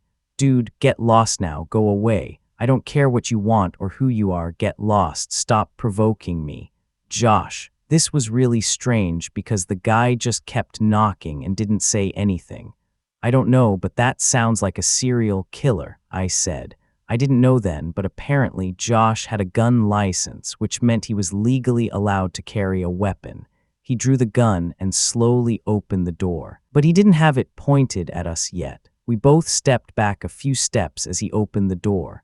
The man stood there, staring at us. He had a black ski mask on, a full camouflage outfit, and gloves. He was probably about 6'3". The man saw Josh had a gun and immediately ran away. Josh followed him for a bit, shouting at him not to come back or next time he wouldn't be able to run away. I started to panic a bit.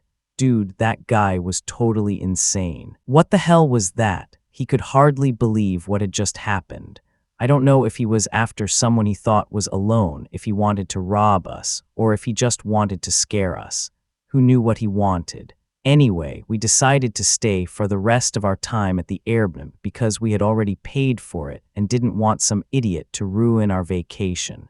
We didn't think he would come back. I mean, it wouldn't be very smart of him to do that. We enjoyed the rest of the time there, albeit a bit more nervously than usual, but he never came back.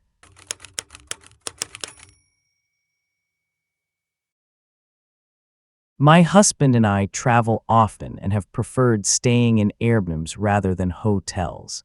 It's cozier, more unique, and offers a more personalized experience, which we used to really like because instead of checking in with a soulless hotel employee, you have an actual conversation with the host as a human being. However, our last stay in an Airbnb will probably be our last. My husband and I had stayed in this particular Airbnb twice before, and we really liked it. The decor was very warm and suitable for, let's say, romantic adventures. We booked this Airbnb, which was half of a duplex, when we traveled to San Francisco to visit old friends who lived in a really nice area outside the Bay Area. We spent a lot of time with these friends, but we loved having a place where we could spend some alone time together that didn't feel like an ordinary, stale hotel. We also started to become friends with the host. He's a single man, about 35 years old, who lives alone with his cats. My husband and I always noticed how enthusiastic he was to host us.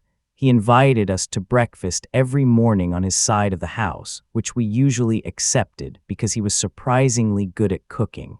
It was a bit strange eating with him, however, as he sometimes asked many questions. Most weren't really odd, but some were quite personal. For example, he asked us how long we had been married, if we planned to have children, emphasizing that he phrased it exactly as making children. Then he asked if we had ever practiced the lessons of the Kama Sutra, if we wanted tips or advice, or even needed help with changes in the bedroom. At this point, my husband would usually give him a few stern words. There was almost always an awkward silence, but we endured it because there was good, free food. When the mood was tense, I tried to lighten it with a joke.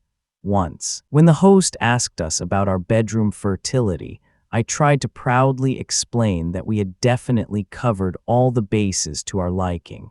I hoped it would be a funny deflection of the topic, but it backfired. He started laughing hysterically, far too intensely. He even had trouble speaking, but eventually managed to get something out that sounded like, "Oh, I know that." The insinuation of a privacy violation really angered my husband, who abruptly stood up from his chair and yelled at the host to explain exactly what he meant by that. The host immediately stopped laughing and stared into the air for a few seconds before finally admitting that he had heard us through the wall making love the other night. My husband and I can be loud, so we more or less had to accept that explanation. This happened the second time we stayed there. The third time we flew to visit our friends, we discussed where we wanted to stay, and my husband brought up all the strange things the host had said and suggested we might want to go somewhere else. Unfortunately, we couldn't find any other accommodation that was as good, affordable, and in the right location, so we decided to go with it again. No sooner had we made the booking than the host messaged us through the Airbnb app, showing excessive enthusiasm, saying he loved us and was so happy we had chosen him again. I rolled my eyes and said, "Great. Here we go again," but at that point, it was still a little bit funny. When we arrived, the host tried to treat us like servants. However, we were late because our flight was delayed, so we were very tired and asked to be left alone for the night. The host seemed sad for a moment, but as he turned, he couldn't hide a smile that spread across his face. My husband hadn't seen it, but I had. I was about to tell him when I was distracted because he went into the bedroom. We immediately noticed that it was somehow different, as if things had been rearranged since we were last there. We talked about it for a few minutes, but I didn't think much of it, nor did my husband. We probably would have fallen asleep in a few minutes if we hadn't noticed that we hadn't slept together in the last few days after getting into bed. Just thinking about it and being back in that room got us in the mood. I won't go into detail, but the short version is that there was a lamp on the bedside table that hadn't been there before, and because we weren't used to it being there, and in our excitement, we knocked it over. It shattered when it fell to the floor, which made us stop cleaning up. As my husband cleaned up the mess, he uncovered something in the pile of broken ceramic that at first glance looked like a button, a spy camera. My reaction was as if I was going to be sick, but I have never seen my husband's face flush so quickly and so intensely with anger. He got dressed, stormed out of the room, and broke down the door to enter the host's side of the house. I didn't follow him, but I listened. My husband threatened to kill him if he didn't explain himself. This was followed by a prolonged, heated interrogation that I didn't quite catch, but what my husband told me was that after some crocodile tears, he got the host to admit that he had been watching us in the bedroom the whole time, and he had just installed new cameras when he knew we were coming back.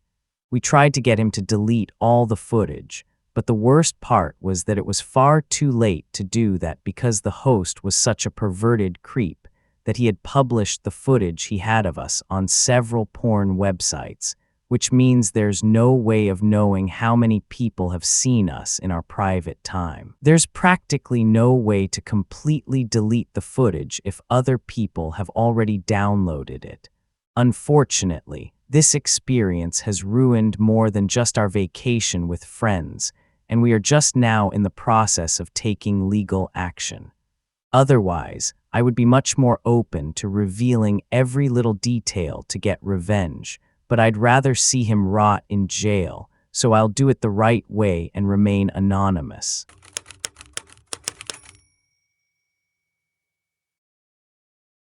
I have often rented apartments through Airbnb. On the whole, I never had major problems, so I never really questioned the booking before accepting it. However, if I ever decide to host on Airbnb again, that would be one thing I would change, the way I deal with guests.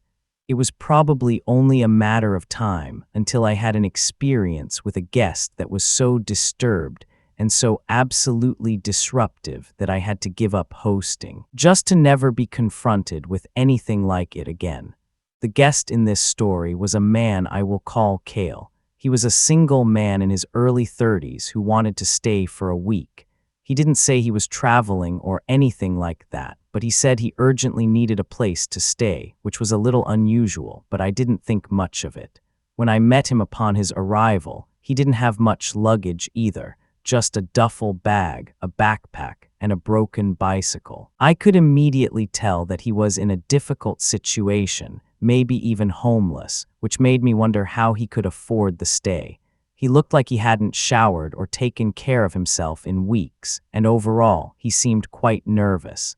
Nevertheless, he wasn't rude at this point. On the contrary, he was actually very friendly and grateful. Despite his appearance, I treated him no differently than other guests. After giving him the usual tour, I left him alone and told him to just relax, as I would with anyone else. Unfortunately, as the days went by, it turned out that Kale would become problematic. I could constantly hear loud music coming from the apartment, and no matter how many times I messaged him to ask him to turn it down, he never did. When I knocked on the door to tell him in person, I could see his shadow inside and heard him frantically rummaging through things, as if trying to hide something. But he didn't open the door. I considered going in with my own key but decided against it. It really started to bother me more than anything else since I had never had to do that before. The first warning sign that I should have taken more seriously was the smell coming from the door. It smelled like burning plastic or something. At that point, I had no idea where this stench was coming from, but later it became very clear what he was doing in there and what was causing it. I should have kicked him out much earlier, but after several days, I thought to myself, I'll just let him stay until the end of his booking since it wasn't much longer. After he had stayed there for a week, it was finally time for him to leave. Usually, guests simply leave when it's time to check out, and I was grateful not to have to see him again. I was also glad that the loud music had finally stopped, but I was nervous to see how bad the apartment would look after him. But I still had to go in and check because I was the one who had to clean it up, and let me tell you, I was horrified. The entire apartment was ravaged. All the furniture was crazily rearranged. Trash was everywhere. There was food on almost every surface in the kitchen, and one of the pots was completely ruined because it was covered in a white substance that I couldn't identify for the life of me. The whole apartment also stank. I didn't even want to know what the bathroom looked like. When I went there, the door was strangely locked. Annoyed, I went back to my house for a moment and got a hairpin to open the door, but when I came back, the bathroom door was open. A cold shiver ran down my spine, and suddenly I was very tense. Just at that moment, I heard a noise from the kitchen that made my heart drop. It was glass breaking. I crept down the hallway, stopped at the corner, and carefully peeked around the doorframe to see what was going on. I saw Kale standing there with a broken bottle in one hand and a metal baseball bat in the other. When I looked into his eyes, I could immediately tell that he was high on something and that he completely freaked out at the sight of me and started yelling at me. "Who are you? Get out of my house. Don't mess with me. I swear to God I'll kill you." I started backing towards the door, trying to calmly explain myself. "Kale, it's me, the host. I allowed you to stay here, remember? I don't remember you. Don't try to trick me," he said. "I'm not lying, I swear. Look, let's just talk about it. Can you put all that down?" Thereupon, he immediately started yelling at me again, saying over and over, "Shut up." Then Kale rushed towards me, turned abruptly, and ran straight out the door with a bang. But just as I was turning the corner, I felt a glass bottle smash into my back and break, injuring me pretty badly. I kept running until I was finally safe. I went back into my house, locked the door, and immediately called the police. I'm sure the standoff between Kale and the police is a whole other story, but unfortunately, I missed most of it. What I saw was them coming with 4 or 5 officers and carrying Kale out of the apartment, hands and feet bound in handcuffs and covered in blood, screaming. I later learned that Kale had been smoking crack the entire time he was in my garage apartment and was so completely wasted that he forgot he was just a guest who was supposed to leave after a week. Since then, I've had an uncomfortable feeling every time I thought about housing another stranger on my property, so I canceled all my bookings and deleted my account. I don't think I'll try my luck with Airbnb again.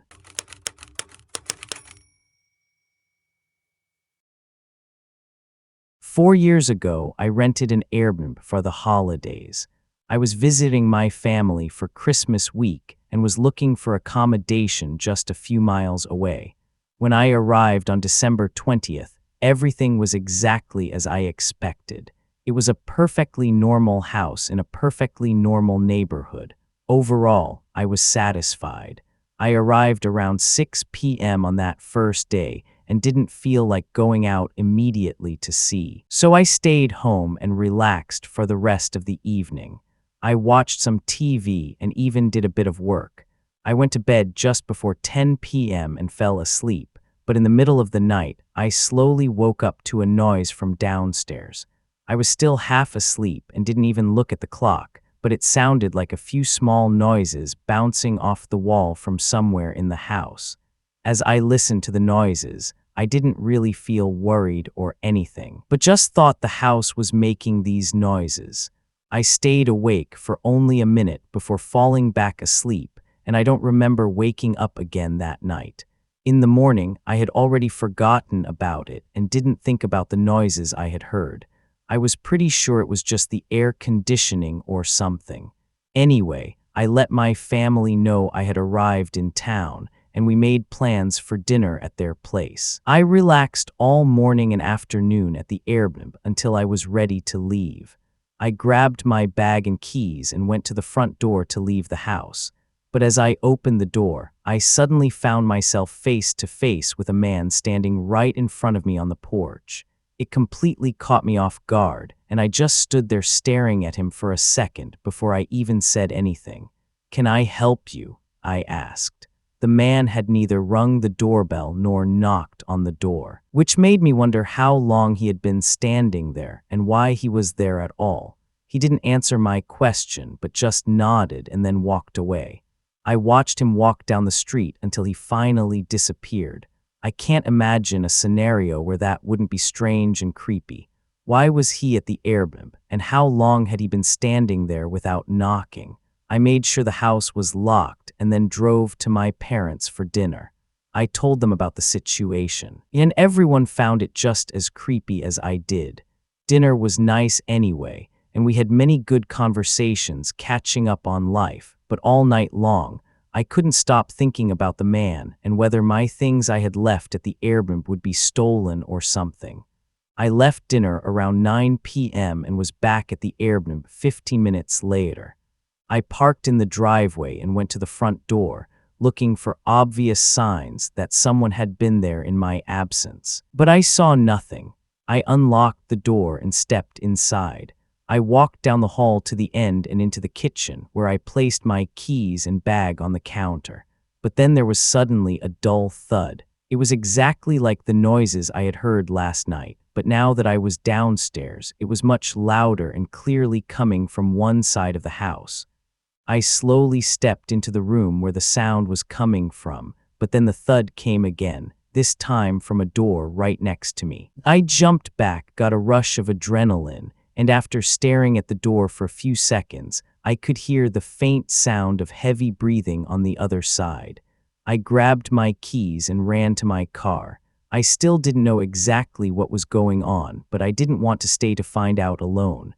I called 911 and waited for their arrival. When they finally arrived, I watched them search the house.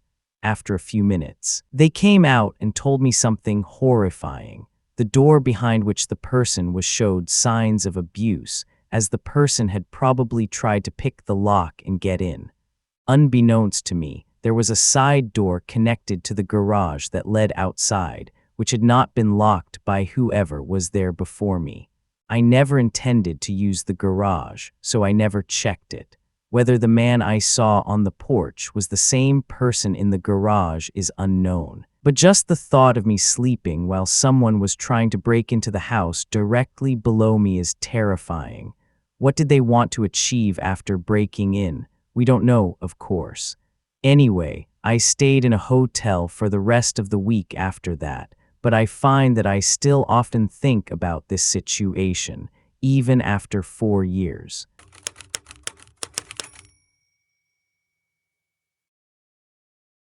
In 2018, my 3 other friends and I, all men in our early 20s, decided to travel to Bali for a week.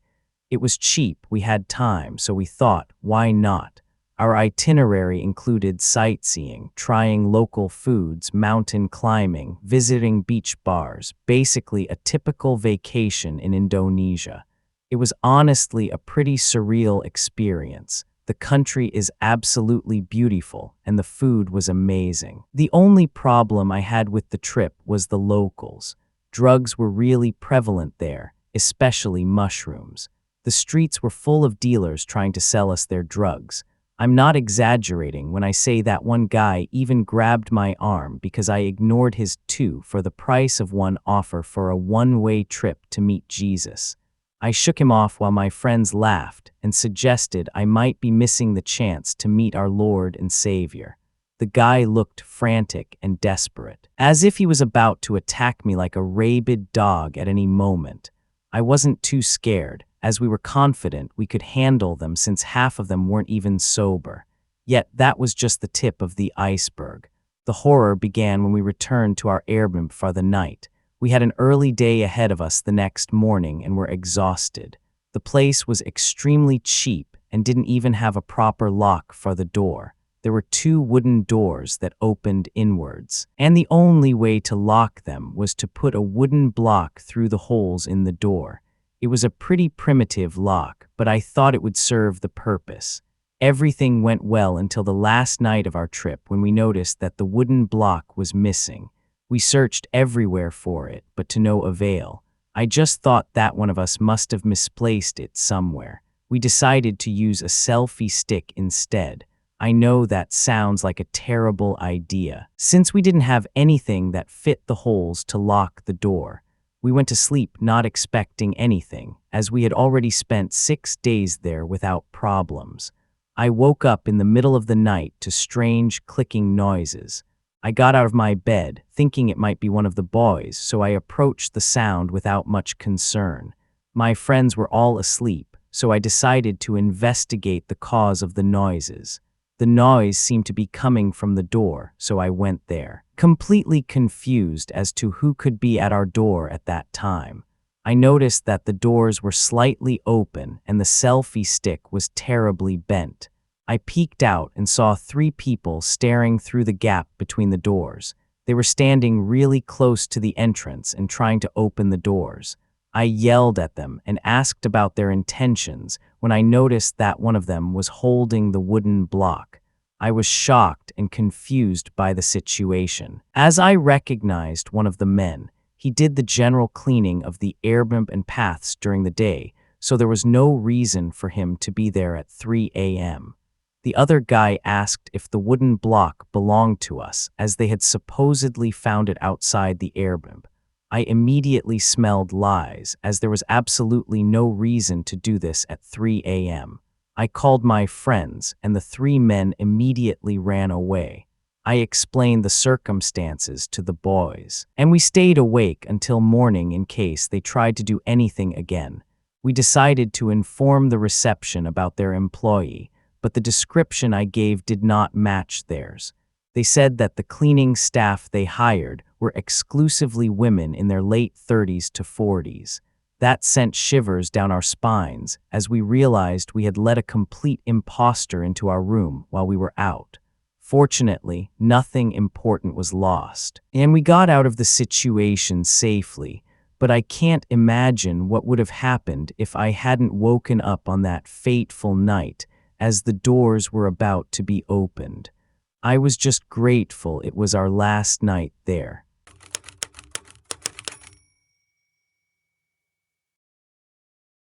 I was traveling across the country in my car. I had been driving for over a week from the city where I live and had been sleeping in my car so far to save money. It wasn't until I arrived in a big city that I decided to treat myself to a proper, comfortable bed. I opted for Airbnb because it's cheaper than most hotels. I booked this Airbnb a day before I arrived in the city, as there weren't many options left. I found an apartment on Airbnb that looked very new and modern and was in a great location.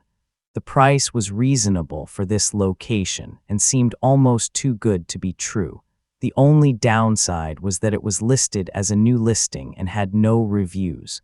I thought the price was low because it was a new listing and decided to just give it a try. It had to be legitimate, after all, it was Airbnb, right? When I got to the apartment building, it looked older than I expected. I later found out that my Airbnb was probably the only renovated apartment in the building, and the building was in bad shape. It looked more like a student dormitory than an apartment building. Anyway, I let all that go because I hadn't paid much, so what could I expect? The apartment itself looked like the pictures, and that was good enough for me. Everything went well for the first few days. As a woman traveling alone, I always make sure to be safe. I don't go out when it's dark, and I always lock the door, every lock, including the security chain. On the third day, I was out all morning and came back to the apartment to change and go to the beach. I had locked the door again, including the security chain. I was in front of the door, watching TV while getting dressed, when suddenly the door opened, and someone opened it. I was incredibly lucky that I had put on the security chain. Otherwise, the door would have opened all the way. I was naked, and no one but me was supposed to have a key. My first reaction was, "Excuse me," and I immediately locked the door again. I stood behind the door, not seeing who had opened it and not looking outside. I sat in front of the door, startled and shocked, realizing that this person could theoretically still come in, as they obviously had a key to the apartment. At first, I thought it might be the owner coming back after I had checked out, but I wasn't supposed to check out until the next day, so that wasn't possible. After crying for a few minutes, I composed myself and called the owner to tell her what had happened. She told me that no one but her and me was supposed to have a key, that she was at work, and it wasn't her.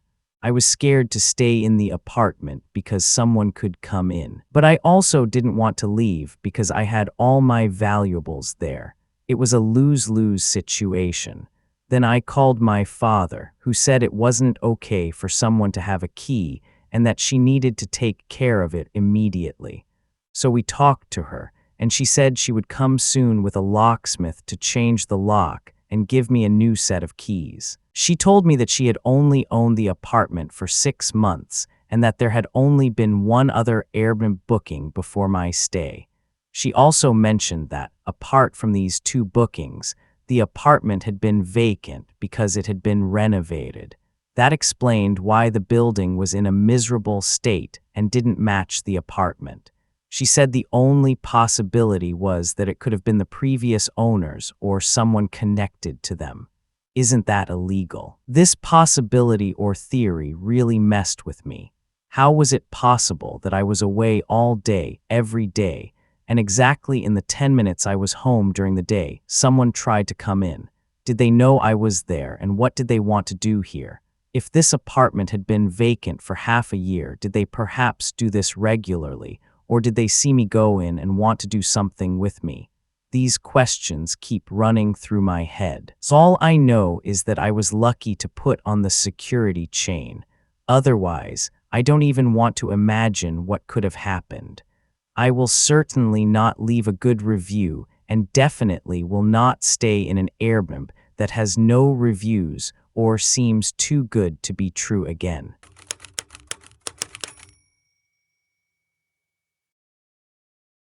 In the summer of 2019, my partner and I, both in our early 20s, decided to take a road trip to Vancouver and stay at Golden Ears Provincial Park.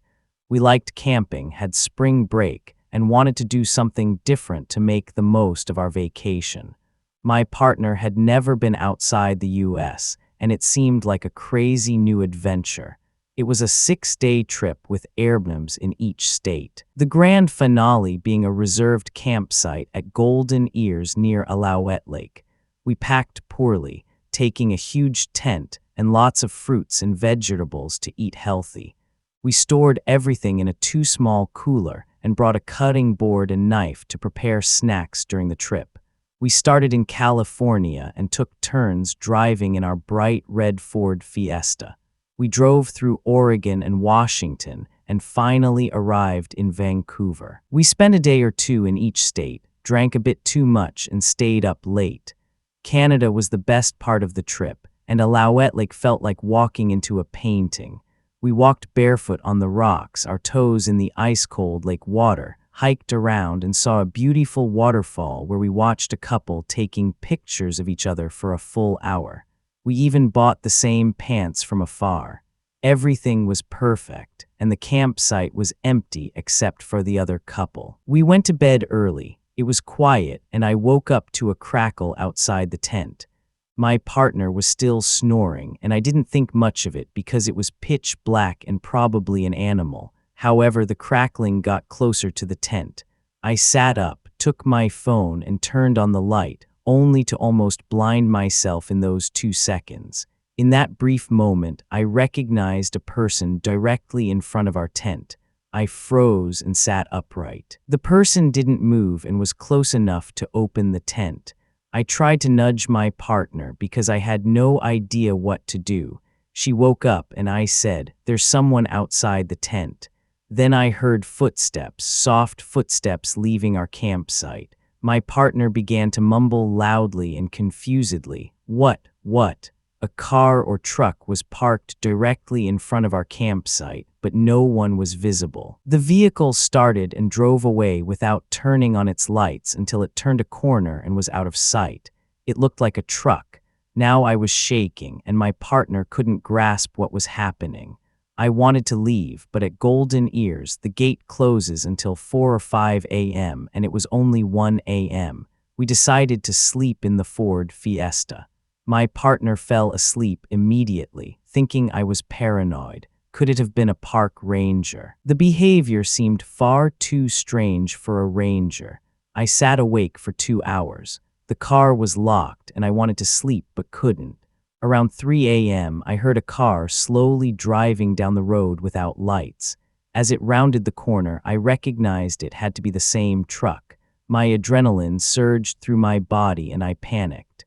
The truck slowly pulled up directly in front of our campsite, in the exact same spot as before. I felt sick with fear. I had no weapon, only the kitchen knife we had brought for fruits and vegetables. I took the knife and tried to appear angry, crazy, and big. I sat bolt upright in the passenger seat, holding the knife at eye level, staring expressionlessly into the darkness at the truck like the father in the American Gothic painting. The truck finally started again, turned on its lights, and drove back the way it had come. My heart was pounding, and I woke my partner up to say that we had to leave immediately. We packed our things by simply throwing them into the car and stayed awake until 6 a.m. Then we drove off and didn't stop. We talked about it the whole time, trying to understand the situation. Finally, we decided that we both desperately needed sleep.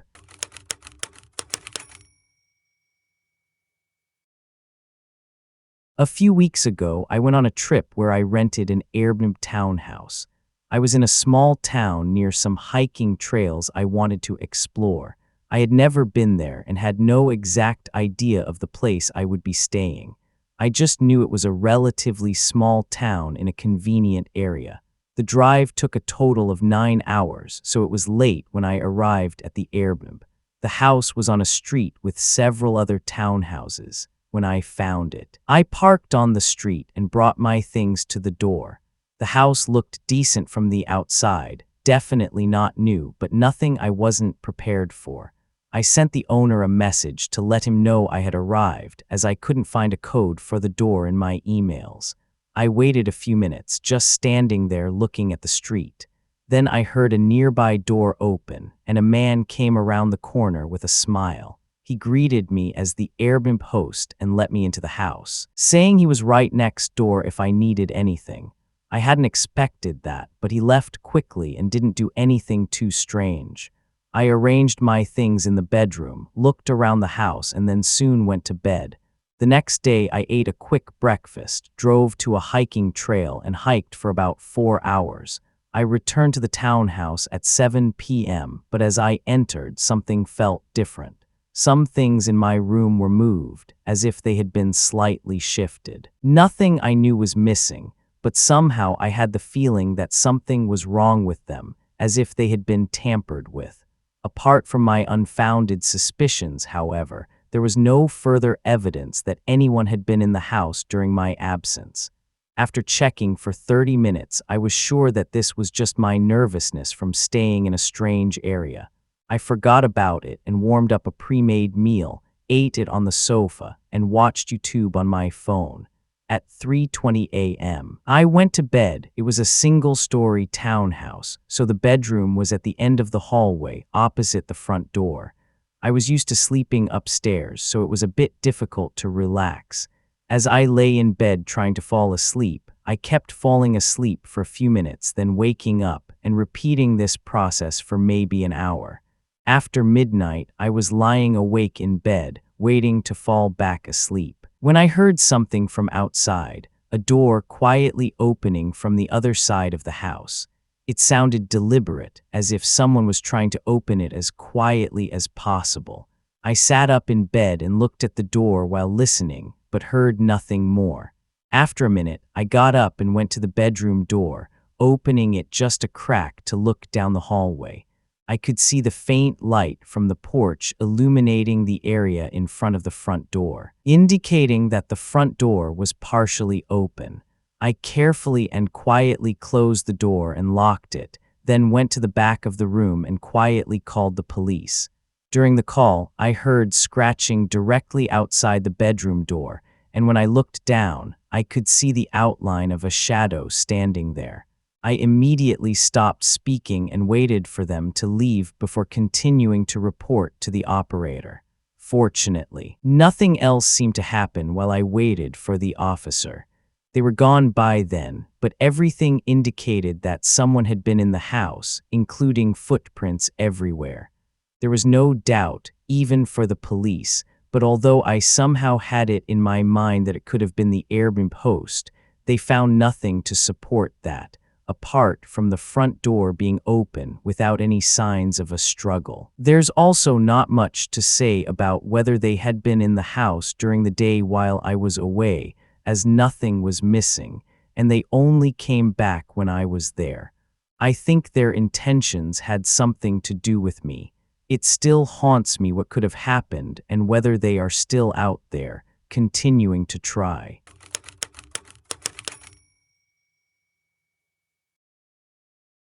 Last New Year's, my two best friends and I decided it would be fun to get together and rent a house for the night. We weren't into big parties, but enjoyed being together in a small group. Plus, we all lived in dorm rooms, so having a house to ourselves, even without partying, sounded like a great time. My friend Jason rented an Airbnb on the outskirts of town. I drove with my other friend Christian, and we met Jason there on New Year's Eve afternoon. The house was more of a cabin than a regular house, built entirely of wood and with typical cabin features. There were other similar cabins in the area, but they were all far enough apart that it felt like we were alone here. The interior wasn't particularly great, but it was one of the cheaper options, so we weren't expecting luxury. We spent the day sitting in the living room talking, and around 6 p.m., Christian quickly went to the store to get snacks and drinks. During this time, Jason and I were still sitting in the living room when there was suddenly a knock on the door. We looked at each other in surprise, as it was really strange for someone to be knocking on the door of an Airbnb cabin here. I got up and looked through the peephole and saw a guy on the doorstep. I noticed the door had a metal latch, so I engaged it and opened the door just enough to see him. Normally, I wouldn't open the door to a strange guy, but since I was in a rented house, I wasn't sure if he might be the host or something. The guy looked at me, and I immediately realized he was disgruntled. He seemed upset about something, and that became even clearer when he opened his mouth. He said in a disrespectful and stubborn tone that we had to be quiet tonight and shouldn't disturb the whole neighborhood. The way he said it sounded almost threatening, as if we had already made noise. But we hadn't done anything loud yet and had no intention of doing so. All the houses were so far apart that even if he was a neighbor, he couldn't possibly hear us unless we were setting off rockets or something. I didn't feel like arguing with him, so I just said, "Okay," and closed the door in his face. But no sooner had I closed the door than he knocked loudly again. I ignored him this time and made a face at Jason as if this guy was crazy. We heard him leave after a while, and when Christian came back, we told him about the encounter, and he almost didn't believe us. The next 3 hours passed quickly while we watched a movie and played some games on Jason's Switch. Just before midnight, we suddenly heard something outside. It sounded like someone dropped something on the ground, and a few seconds later, we heard the piercing sound of breaking glass right outside the door. We jumped up and ran to the window to look outside. There stood the exact same guy from before, this time next to Christian's car, whose windshield was now covered in glass. The guy was holding a metal baseball bat and seemed to be walking around in a psychotic state, going crazy. Christian was furious and stormed to the door to confront him. Both Jason and I tried to stop him, but even before we reached the door frame, a gunshot echoed through the cabin. I stood frozen, knowing exactly what had probably happened, but it was almost like a miracle when I saw Christian sprint back into the house and lock the door behind him. A few more shots echoed through the cabin, hitting the wall, followed by the man hitting the front door with the baseball bat. Then, just as suddenly as it all began, the man just ran off. After an investigation, it turned out that he wasn't even a neighbor of the Airbnb. No one knows who he was, where he came from, or why he suddenly completely freaked out. It was just an incredibly dangerous, unpredictable encounter that almost cost us our lives.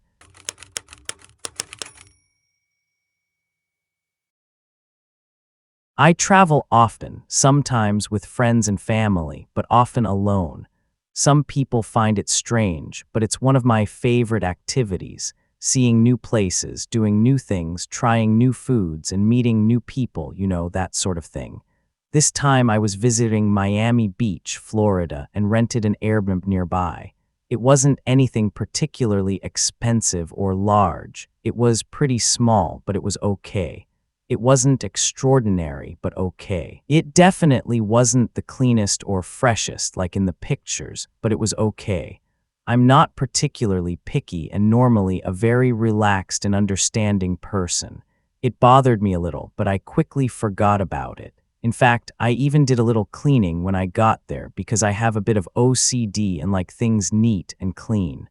Everything was completely normal. I spent the day walking on the beach, visiting local shops, and I went to an Italian restaurant that I really liked. It was a normal day, nothing unusual. Before I went to bed, I always like to read. It helps me relax, and besides, I just love to read. It was like any other night. The only difference was that I was in a different area. I heard a strange beeping sound while I was just about to fall asleep. It wasn't particularly loud, but it was loud enough to catch my attention and trigger my fight-or-flight instinct for a brief moment. When I woke up, I couldn't tell where it was coming from. It started beeping again, about every 15 to 20 seconds. I thought it might be the smoke detector, because sometimes a smoke detector beeps when the batteries are low or something is wrong, and the beeping doesn't stop until it gets the attention it needs. So I went into the living room to look for the smoke detector. I quickly realized that the sound definitely wasn't coming from the smoke detector because I still heard it and now knew it wasn't from there. I realized the sound was definitely coming from the bedroom. It was very quiet, so I stayed still to listen exactly where it was coming from. As I got closer, it only took a few more beeps until I discovered what was soon the creepiest and most disturbing thing that had ever happened to me: a tiny caramel-colored object peeking through the wall in the upper left corner of the bedroom. It must have been installed in the wall somehow. I don't know, but I immediately panicked and left the bedroom. I went into the kitchen and started pacing. I began to worry seriously that there might be more cameras in the house. I searched everywhere for more and found 3 more, one in the living room, and I'm serious, there were 2 more in the bathroom, one pointed at the shower and one pointed at the shower from outside. I felt so violated. I couldn't stay there a second longer. I called my mother and cried, then I called my husband. They told me to leave immediately. I packed my things and left the Airbnb as quickly as possible. I was afraid that the person who had hidden the cameras there would see that I had discovered them and that they would try to do something to me before I could leave. I stayed in a nearby motel for the rest of the night and fell asleep on FaceTime with my husband. The next morning, I drove straight home. I called the police, and when they arrived, they said there were no cameras, but they found holes twice as large in the places where I had explained the cameras were. However, the person responsible appeared before the police so they could destroy the evidence. The charges were dropped because I couldn't prove anything. I wish I had taken pictures, but I was in such a panic that I didn't even think about it until it was too late.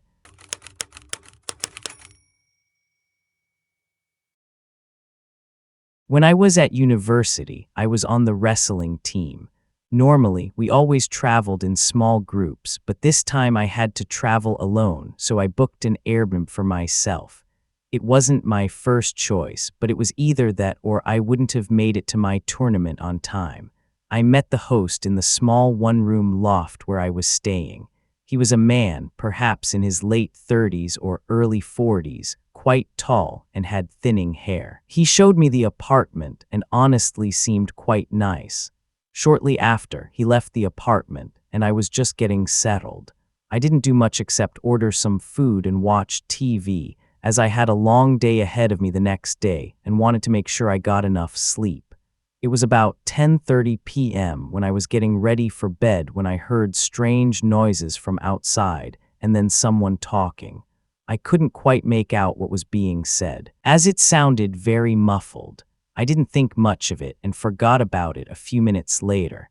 I left the room where I was going to sleep to get some water and go to the bathroom before going to bed. When I left the bathroom, I heard someone talking again, but this time the voice was closer. I was a bit worried, so I went into the living room to investigate.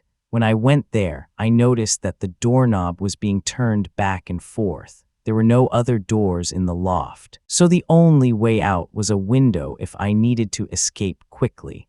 Had someone broken in, I panicked. I had to make a quick decision. I went back into the bedroom to think about what to do. I stayed there for a few minutes, and for a brief moment it was silent, so I slowly crept back into the living room to see what was going on. I peeked around the corner and saw that the door was wide open. I didn't know if that meant he was somewhere in the house or if he was coming back. But I didn't care. I really didn't want to find out. I saw it as my cue to escape.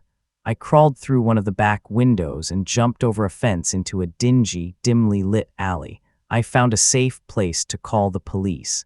When they arrived, no one was to be found. There were no signs of a break-in whatsoever, and the front door was closed. Literally nothing had been stolen, no damage, nothing unusual. When I told the host about the incident, he acted strangely. He didn't seem nearly as concerned as he should have been.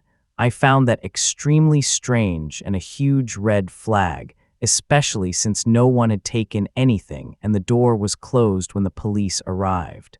I called my friend, who offered to let me stay with him in his motel room. I had to sleep on the floor, but fortunately, he had lent me a sleeping bag, which was better than nothing. I will never use Airbnb again.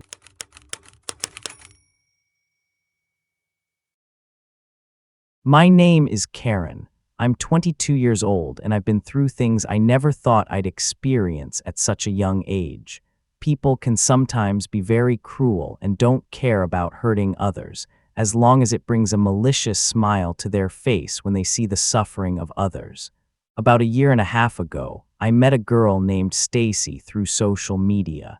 It turned out we were from the same city and we soon started texting quite often. Honestly, we hit it off right away, and before we knew it, we got along very well. We even arranged to meet up for a few beers, and that's exactly what we did. Stacy was 2 years older than me, and from the beginning, I felt like I could trust her a lot because we told each other very personal things and shared similar preferences. She often came to my house, and I did the same at hers. At that time, I was renting a small apartment that I had worked hard for. This further increased our trust. We became close friends, even lent each other clothes, shared secrets, and grew even closer. The relationship was so good that I thought nothing could destroy what we had built. But as is often the case in such stories, this friendship had a dark side. It began one afternoon when we went to eat at a downtown restaurant. As we walked, I noticed a man who kept looking at us. He was attractive, athletic, with a charming smile. Stacy saw him too. She jokingly started flirting with him. At some point, he came closer, but not to talk to her. He came directly to me. It was super awkward. He approached me and handed me his number. Meanwhile, Stacy looked annoyed. You could see it on her face, but I didn't want to make a big deal out of it. The man, his name was Ryan, only left after he had put his number in my palm. We said goodbye, and as we left the restaurant, Stacy was silent for a while and seemed offended. I asked what was wrong, and finally she confessed that she had liked this man for a long time, but was jealous because he had given me attention. The argument was inevitable. She accused me of taking the number and of even going to that place, which she had only visited to see Ryan. I tried to explain that it wasn't my intention, but angrily, she demanded that I give her the phone and his contact details. And because I didn't want to make things worse, I gave it to her. She promised she would get in touch and we would go out together again soon, but what followed was even stranger. A few days later, Stacy called and said she had spoken to Ryan and he had rejected her. Not because of her, but because he actually wanted to go out with me, not her. That's when everything got complicated. Stacy became jealous and started to complain. She said she had gone there specifically for him, and I had no idea about the whole story. The truth was, it wasn't my fault, but she didn't want to understand that. We argued fiercely and finally said we never wanted to see each other again. What remained was a bitter taste, because deep down I knew that it wasn't my fault that he hadn't paid her any attention, and besides, she had taken me with her just to meet Ryan. Our friendship, which seemed so strong, collapsed within a few days as if nothing had happened. 2 weeks passed and honestly, I missed Stacy a lot. I had grown fond of the girl, going out with her and laughing about nonsense. But the way it ended seemed absurd and childish to me. I thought maybe, just maybe, things would work out and we could be friends again, until that first night when everything changed. It was a perfectly normal night. I was sleeping soundly in my apartment when suddenly something woke me up in the middle of the night. A knocking right by my ear, something that sounded like a whisper or a very strange noise. I opened my eyes, jumped out of bed, my heart pounding, and turned on the light. I thought it might just have been a strange dream, but just as I was about to turn off the lamp again, I heard noises in the kitchen, as if someone was moving around in there. Carefully, I got up and slowly, fearfully walked towards the door.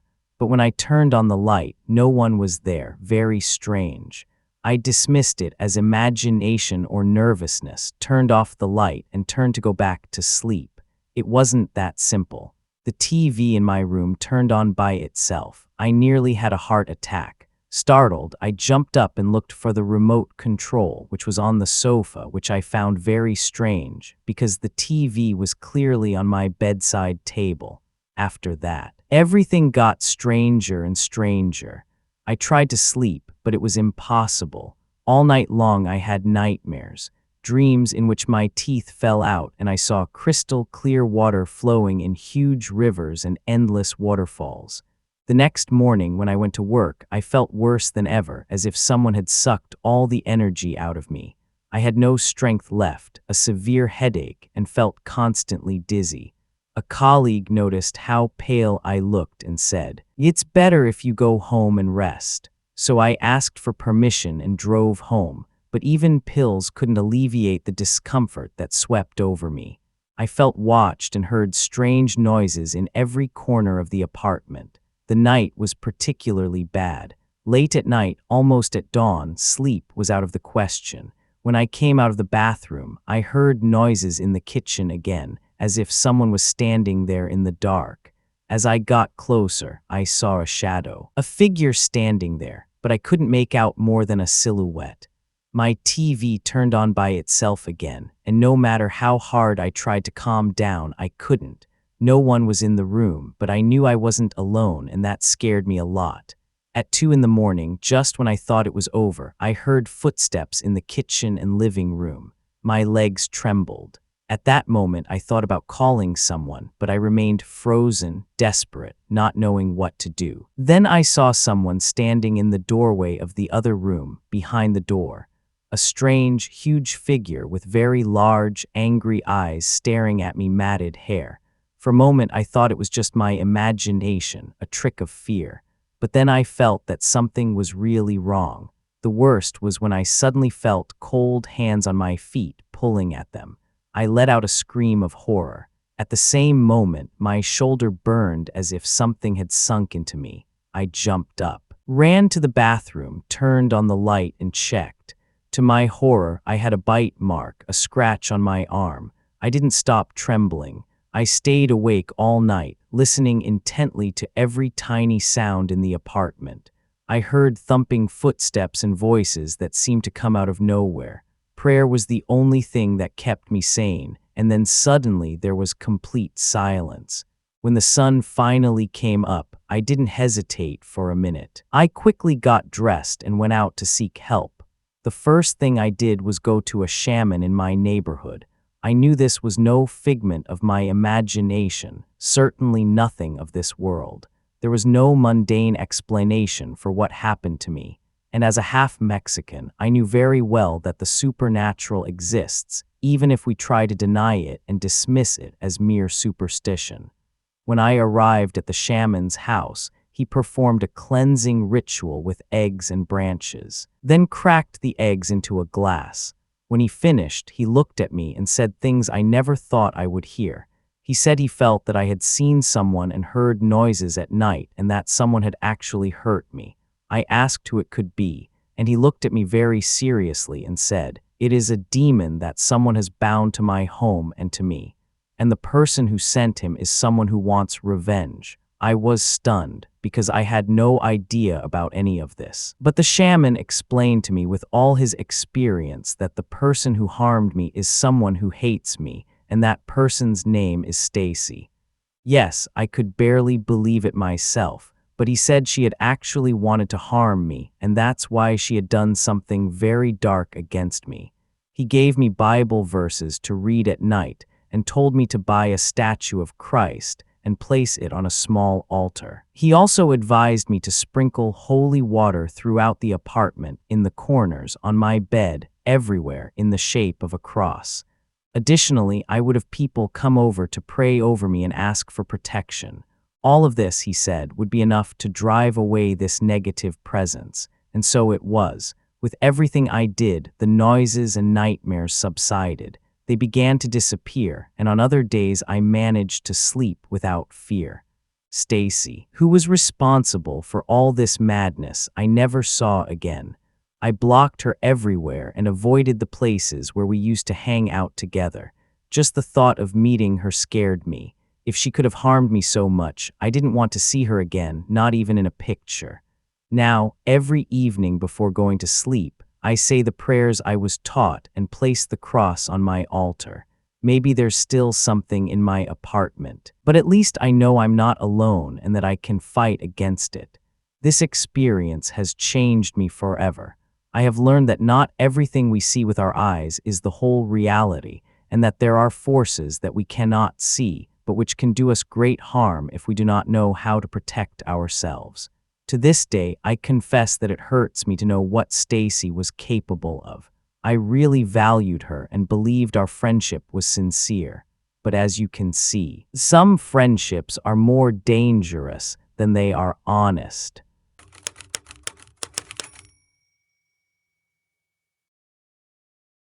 For as long as I can remember, I was always my parents' favorite child.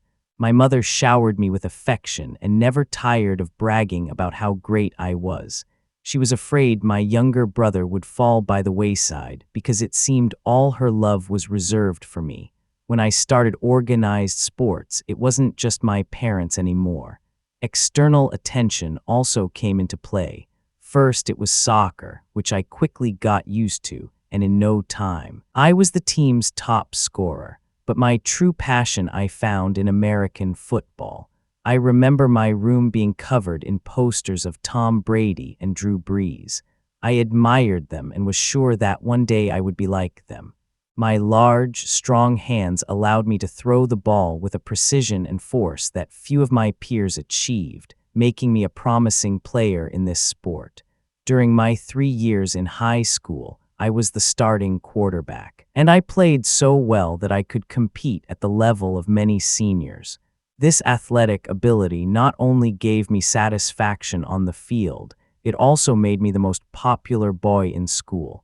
One of my teachers even nicknamed me King of the Campus because I constantly received applause and admiration from teachers and classmates. Success, however, did not come without effort. My grades had to be good for me to continue playing. Luckily, I wasn't a bad student, except in math, where I always got bad grades. In my sophomore year of high school, I decided which university I wanted to attend. I knew that if I continued to play well, I was destined to lead a professional team after graduation. A sentence I had read somewhere always echoed in me. It was about a man who held the world in the palm of his hand. That was the best description of my career so far. I felt destined for success, and nothing could stop me. The reason I'm telling all this is so you understand how promising my life was, and how close I was to throwing everything away because of an obsession. I was in my junior year of high school and already a starting player on the school team. When I wasn't studying, I spent my days between the weight room and practice, and everything was going great until Rosalia showed up. It was just another day, right before our third game of the season, and I was staring blankly in class. I remember distinctly how my classmates' attention suddenly shifted to something, and when I turned around, she was there. My breath hitched. Honestly, I had never seen anyone so beautiful, not even in the movies. She had silky brown hair, bright eyes, full red lips, and porcelain skin that made her look like an angel. In that moment, without having exchanged a word with her, I gave her my heart without hesitation. Her beauty was so overwhelming that I knew nothing and no one could compare to her. Rosalia sat in the back of the class. She was neither shy nor did she behave like a typical new student. She seemed completely aware of her effect on others and knew that the room now belonged to her. I can assure you she knew it. It was impossible to tear my eyes away from her. They clung to her silhouette as if spellbound. This day marked the beginning of a long downward spiral. I would have given anything to relive every second of that moment. It was almost impossible to focus on anything other than Rosalia. Every class since she arrived revolved solely around her, and during practice, my mind was still in the classroom, etching every detail, every curve of her body into my memory. From that day on, my thoughts revolved only around her. I cunningly got her phone number from a girl in the secretary's office, and that same night, when I led my team to another victory, all I wished was for the game to end quickly. Soon after, I was sitting outside her house, imagining us walking hand in hand through the school corridors, with everyone looking at us enviously. At that moment, I knew I would somehow possess her body and soul until the end of my life. My first step when I arrived at school the following Monday was to look for Rosalia, and so as not to be too direct, offer her my friendship. "You have to start somewhere." She smiled but wasn't overly effusive. In the next few days, I tried to get closer to her, but I didn't achieve my goals. Initially, she seemed open and friendly, but after a few days, for some reason, she started to avoid me and seemed a little scared when she saw me. I thought she was nervous. I was too. So the following week, I decided to stop beating around the bush and open my heart to her. That Monday, I met her at the lockers and excitedly told her everything I felt for her. Her reaction, however, was not what I had imagined. I spoke sincerely about all my feelings. Every word was genuine. But instead of falling into my arms, as so often in my imagination, she just said, "I'm sorry. I don't think that's a good idea," and walked away. This answer disappointed me, but I still clung to a glimmer of hope. She wasn't cruel or mocking. So I thought she was just playing hard to get. I believed I had to pursue her like a hunter pursues his prey, and I imagined I had to make some sacrifice to prove how much I loved her. That's how heroes do it in movies and romance novels. She just had to realize that I was the right one for her. I spent days and nights watching her every move, searching within myself for a way to make it happen. Then a crazy idea came to me. If I quit football for her, she would see how much she meant to me. She would realize that I loved her more than anything else in the world. Of course, that was it. So that same day, I went to the coach. The conversation was as explosive as you can imagine. He got really angry and yelled at me for almost an hour, but still wished me luck at the end of our conversation. I walked out on a cloud. I had to tell Rosalia immediately, but she was nowhere to be found. So I sent her a text message, telling her what I had just done. I didn't get an immediate reply, but when it came, it just said, "Why?" The knot in my stomach tightened. Everything I had done for her, and she still didn't understand my motives. With trembling hands, I typed, "I did it for you because I love you." It was the crucial moment. I wanted to leave no doubt about what I felt, but after I hit send, time seemed to stand still. Hours passed without a reply. Fear squeezed my chest. I couldn't take it anymore, so I rushed to her house and waited outside under her window. I roamed around in the darkness and watched her change for bed. The image of her figure is forever burned into my memory. Finally, I sent another message that I was waiting outside, and seconds later, she appeared at the window. Seeing her in a nightgown made my heart race, and I thought there could only be one reason to let me see her like that. Did she want to provoke me? My mouth went dry with tension, and I started to sweat. I hoped she would greet me with gentle words and perhaps invite me inside. Just the thought of it made my heart pound faster. Instead, she started screaming, I should leave and leave her alone. Rosalia seemed distraught, and I didn't understand her reaction. The situation escalated further when her father appeared. I tried to explain to the man why I was there and what I felt for his daughter, but he just wouldn't listen. Then Rosalia hurled a series of terrible screams and words at me that I dare not repeat. I could never have imagined something like that would happen. Every one of her insults was like a punch to the gut, and each one hurt more than the last. She said she had tried to be nice, but found no way to make it clear to me that she didn't want me around. She said she didn't like me, and that I was a creepy guy who constantly bothered her. What the hell was she talking about? I loved her and had made a huge sacrifice for her. I was so upset that I didn't hear the word police until it was almost too late. I ran just as I saw the blue lights on the street. At that moment, I jumped into the car and sped off as if that were the only safe place. The further I drove, the louder my sobs became until they completely consumed me, a heartbreaking pain. That night, I fled to bed, writhed, and cried inconsolably like a small child.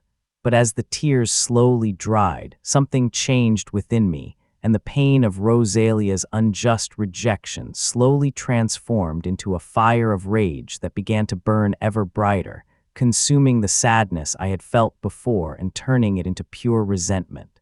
As dawn broke, I had made a decision. Something inside me had changed. It was as if a monster had emerged that I didn't know was inside me, and soon I lost control. I felt consumed by anger. No one should say such things to someone who loves them because it can destroy them. The thought of revenge began as a fleeting idea, but then became a kind of outcry that I could no longer ignore. Rosalia had hurt me like no one else in the world, while I did nothing but love her. She was evil, and she had to pay for it. That's what I thought at the time. That morning, I entered school with a clear goal. Anger clouded my mind, and I couldn't think of the consequences of what I was about to do. As I approached Rosalia, I saw the terror grow in her eyes, and a dark satisfaction took hold of me. I said nothing. I just grabbed her by the neck and squeezed tightly. Her face turned red, almost purple, and her eyes looked at me full of fear. It was as if time stood still. At that moment, I barely registered her friend's attempts to pull us apart. I just stared into those green eyes I had so often admired and watched them redden and become bloodshot. This sight of her beauty amidst the panic intensified my anger, as if her vulnerability made me even stronger. It was a kind of ecstasy I cannot describe. The next thing I remember is lying on the school floor, restrained. The echo of screams sounded distant, as if coming from elsewhere. As I stared at the confusing pattern of the ceiling tiles, I don't know how much time passed before I was told that Rosalia had survived. Although this news surprised me, it brought me no relief. I just felt numb. It took months to painstakingly put myself back together, to remember who I had been before. I remember being afraid to feel anything at all, but when I did, I became a scared boy. I was fortunate enough to be sent to a psychiatric facility focused on therapeutic rehabilitation. And even if I am not fully cured, I use that word with caution. I know there are times when my dark side resurfaces. Nevertheless, I try to move forward. I blame no one but myself for what happened. Today, I know how easy it is to get lost in a sea of false thoughts if you don't control your emotions. I was so obsessed with Rosalia that I built an idyllic world around us. I could never see the real signs that she didn't feel the same way. It was as if I was unable to distinguish my fantasy from reality, and that led me to do foolish and truly reprehensible things, ruining my own life. The reason I'm writing this is to record the events that led me to my current situation. My therapist and I agreed that writing down my thoughts and feelings would be helpful, not just to get rid of the demons that have tormented me for so long, but also so that others can recognize these psychopathic traits in themselves or someone around them and seek help before it's too late. It's encouraging to see how far I've come, even if it has also revealed the most disturbing part of myself, something that even scares me. Little by little, I notice that I am beginning to become the person I once was. Maybe one day I will recognize myself again and be able to resume my career as an athlete, although I know that what happened is a major blemish on my record. And right now, everyone probably hates me and considers me too dangerous to be around.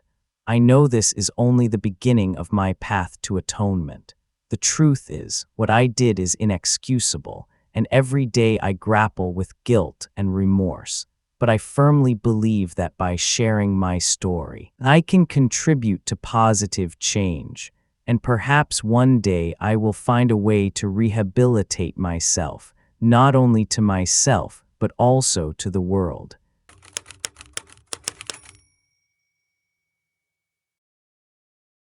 I work as a financial advisor at a large bank in my city.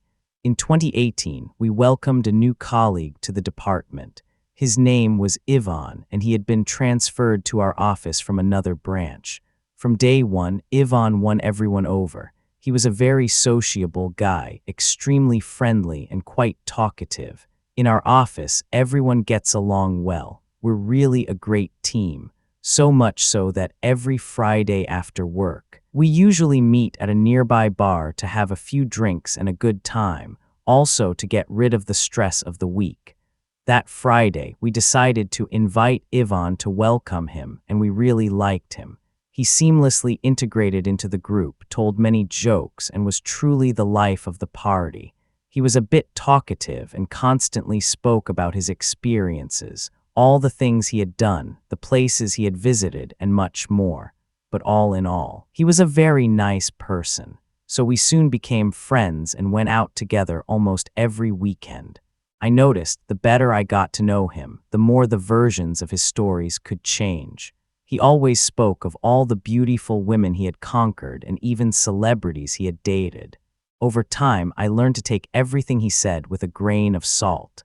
I knew much of it wasn't true, but it was entertaining to go out with him, because all in all, he was a good guy. One day, Ivan invited me to travel with him to Florida and spend a few days at his sister's apartment, which was very close to the beach and would be empty all weekend. So he invited me and another friend, Nestor, with whom we also often went out. I happily accepted because I love the sea and especially the nightlife in Miami. That Friday, we all took the same flight, and his sister picked us up at the airport. She was very nice and friendly to us. After that, we drove to the apartment complex. When we arrived at the apartment, I was pleasantly surprised. The place was bigger and nicer than I had imagined. There were 3 bedrooms. Ivan and his sister took one, while Nestor and I shared the third, and we agreed that if one of us met a girl, the other would sleep on the sofa.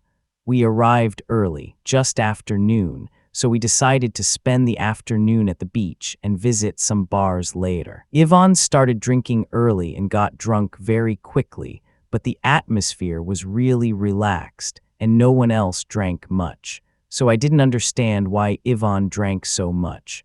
I told him to slow down when I noticed he was getting aggressive with people. This seemed strange to me, as I had gone out with him before and it was the first time I had seen him like this. But that wasn't the worst part. He started approaching every girl he saw and hitting on them in a very blunt way. 9 out of 10 rejected him and looked visibly uncomfortable. Nestor and I initially laughed a little at the situation until it stopped being funny, because Ivan crossed the line and it became embarrassing for us to be seen with him. At one point, he started flirting very aggressively with the girlfriend of a man who was much older than him. The man warned him to stop bothering her, but Ivan ignored him and continued to badger the girl, so the man confronted him. At this point, Nestor and I were forced to intervene. We pulled Ivan away and apologized to the man. It was truly embarrassing. As we walked away from the bar, Ivan got angry. He pushed me and started yelling at us, calling us pieces of garbage for not supporting him. I tried to calm him down, but he was out of control, so he left alone. Nestor and I assumed he had gone back to the apartment, so we just continued. But that was just the beginning of a chaotic weekend. After he left, Nestor and I went back and finished our drinks. Some of the girls he had been bothering even came up to us. We chatted and spent time together. They gave us their numbers, but at some point they started making jokes about how we could hang out with a guy like that. These girls also said they would be going to a club later, and we arranged to meet them there. After that, I texted Ivan to find out where he had gone, and he replied that he was in the apartment. Nestor and I went back to the apartment complex, expecting to find a very angry Ivan. Instead, as soon as we opened the door, he jumped off the sofa with a big grin and asked us if we were ready to go out that night. He said he realized he had been very drunk, so he decided to calm down a bit at home before going out that evening. Nestor and I took it as a good sign that he at least realized he had been drunk and was clear-headed enough to understand that he needed to calm down. So we forgot about the previous incident and told him about the girls and how we had gotten their numbers. He was excited and smiling, and then he asked us how many girls there were. I told him 2, and at that moment, his smile completely froze. It got worse when Nestor joked that the girls had approached us right after he left and asked where we knew him from. He didn't mean it in a bad way. He said it as if he wanted to tease him a little, something we typically do among friends, but Ivan took it very badly. He got angry, turned around, and went into his room, slamming the door shut behind him. At that moment, I realized that something was wrong with this guy. I turned to his sister and asked her if he was always like this, and she just replied, yes. I started to regret accepting his invitation. This became very uncomfortable. I wanted to convince myself that it was all because of the drinks, that it would be better tomorrow, and he would reconsider his behavior from the day before, so I tried not to dwell on it any further. In the meantime, Nestor and I decided to go to our room and relax a bit while getting ready for the club that night. Ivan never left the room, so I went over, knocked on the door, and asked him if he wanted to come with us tonight to meet the girls. But he didn't answer, so Nestor and I went without him. As soon as we arrived at the club, he started bombarding my phone with messages saying things like, "Where the hell are you? How could you go without me? I'm going to throw your stuff into the street. Don't come back, you piece of trash. You're a traitor," and 10,000 other things. When my phone wouldn't stop ringing, Nestor and the girls started asking what was wrong, so I showed them the messages and everyone looked pretty worried. It was clear that something was seriously wrong with Ivan. We were having a great time with the girls. We hadn't even been out for an hour, but we had to end the night, call an Uber, and drive back to the apartment. When we arrived, we found Ivan sitting on a sofa, staring at the wall. I asked him if everything was okay, and he simply replied yes, got up, turned around, and locked himself back in his room. Nestor and I looked at each other and went to our room as if the evening was ruined, so we went to sleep. We stayed up for a long time, talking about everything, especially about Ivan and his strange behavior. Suddenly, we heard footsteps approaching the door, and we knew it was Ivan. Nestor whispered to me that he was standing outside, probably with his ear to the door. We remained silent for a while until we finally heard the footsteps continue into the living room. But then I heard him talking. No one else could be heard, so I crept on tiptoes to the door, opened it carefully, and peeked out to see where he was and who he was talking to. That's when I saw him in the living room, head pressed against the wall, talking to himself and laughing. The creepiest thing, however, was what he was saying. Ivan was talking about me, saying things like, "Fred is trash, Fred is a fool, and you brought them into your house to ruin you." And then he laughed. Honestly, that scared me and made me sad at the same time. It was obvious that Ivan had serious psychological problems, because at this point he wasn't drinking anymore. I carefully closed the door and went back to bed. Then I told Nestor what I had just seen and heard. He was just as shocked as I was. We started whispering and agreed that it would be best to leave in the morning, pack our bags, and find a hotel, as neither of us wanted to stay there another day. While we were talking, we heard him go into his room and close the door. Only then did we calm down and fall asleep. About 30 minutes later, however, I was woken by the sound of a slamming door. I shot up in bed, and my heart skipped a beat when I saw him standing in the doorway with an almost devilish look on his face. I asked him what he was doing when he suddenly lunged at me and started strangling me, yelling, "I am trash and must die," while I struggled to get his hands off my neck, and Nestor tried to get him off me as best he could. Nestor managed to pull him off me and held him by the arms so he couldn't move. I tried to talk to him and calm him down because he was literally screaming like a madman, calling me ungrateful and a traitor, that he had invited me and I had treated him like trash and talked about him to his sister. I tried to reason with him and make him understand that it wasn't like that, but he was out of control. And you can't reason with a mentally ill person. At that moment, his sister joined us and managed to get him under control a bit. And Nestor and I took the opportunity to pack all our belongings, call an Uber, and go to a hotel where we stayed until Sunday, when it was time to travel back to our city. The following week, I met Ivan several times in the office, but we avoided talking to each other the whole time. Luckily, he was transferred to another office shortly after, and only then could I relax. This guy is a living example of the saying, "Don't judge a book by its cover."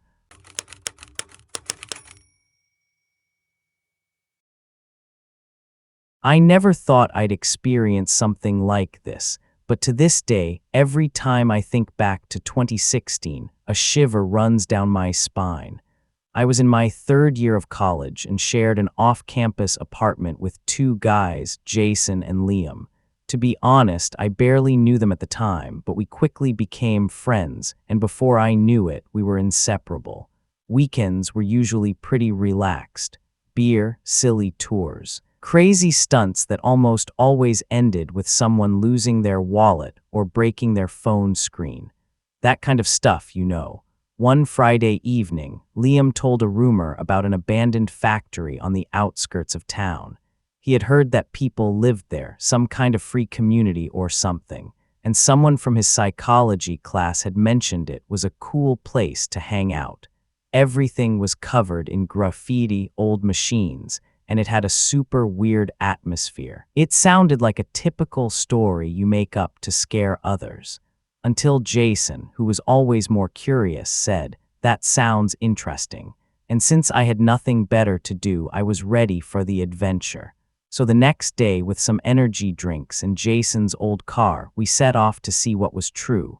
The place was in a really run-down neighborhood, surrounded by boarded-up buildings or ones with broken windows. The factory was huge, much bigger than I thought. Sprawling open halls, rusted machinery everywhere, metal beams hanging from the ceiling, and abandoned conveyor belts on the floor. It smelled of dampness, dust, and wet concrete. Most of the windows were covered or blind, letting in little light, and inside it was almost completely dark. Here and there, mattresses were scattered around, piles of old clothes. It clearly looked like people lived there, but surprisingly we heard nothing. No music, no voices. Nothing to indicate presence. We laughed a bit and said it felt like a zombie movie. And honestly, each of us had our own thoughts. It was kind of creepy. Liam started taking pictures of the graffiti, which in reality were just boring tags, scribbled drawings, and nothing special. We walked for a long time through workshops, past a loading dock, places where you know a lot has happened, but where you don't see anyone. There were burn marks on the walls, melted candles stuck on stacked boxes, and many signs that people had been here, but no sign of life. Gradually, we came to a wide corridor that branched off in several directions.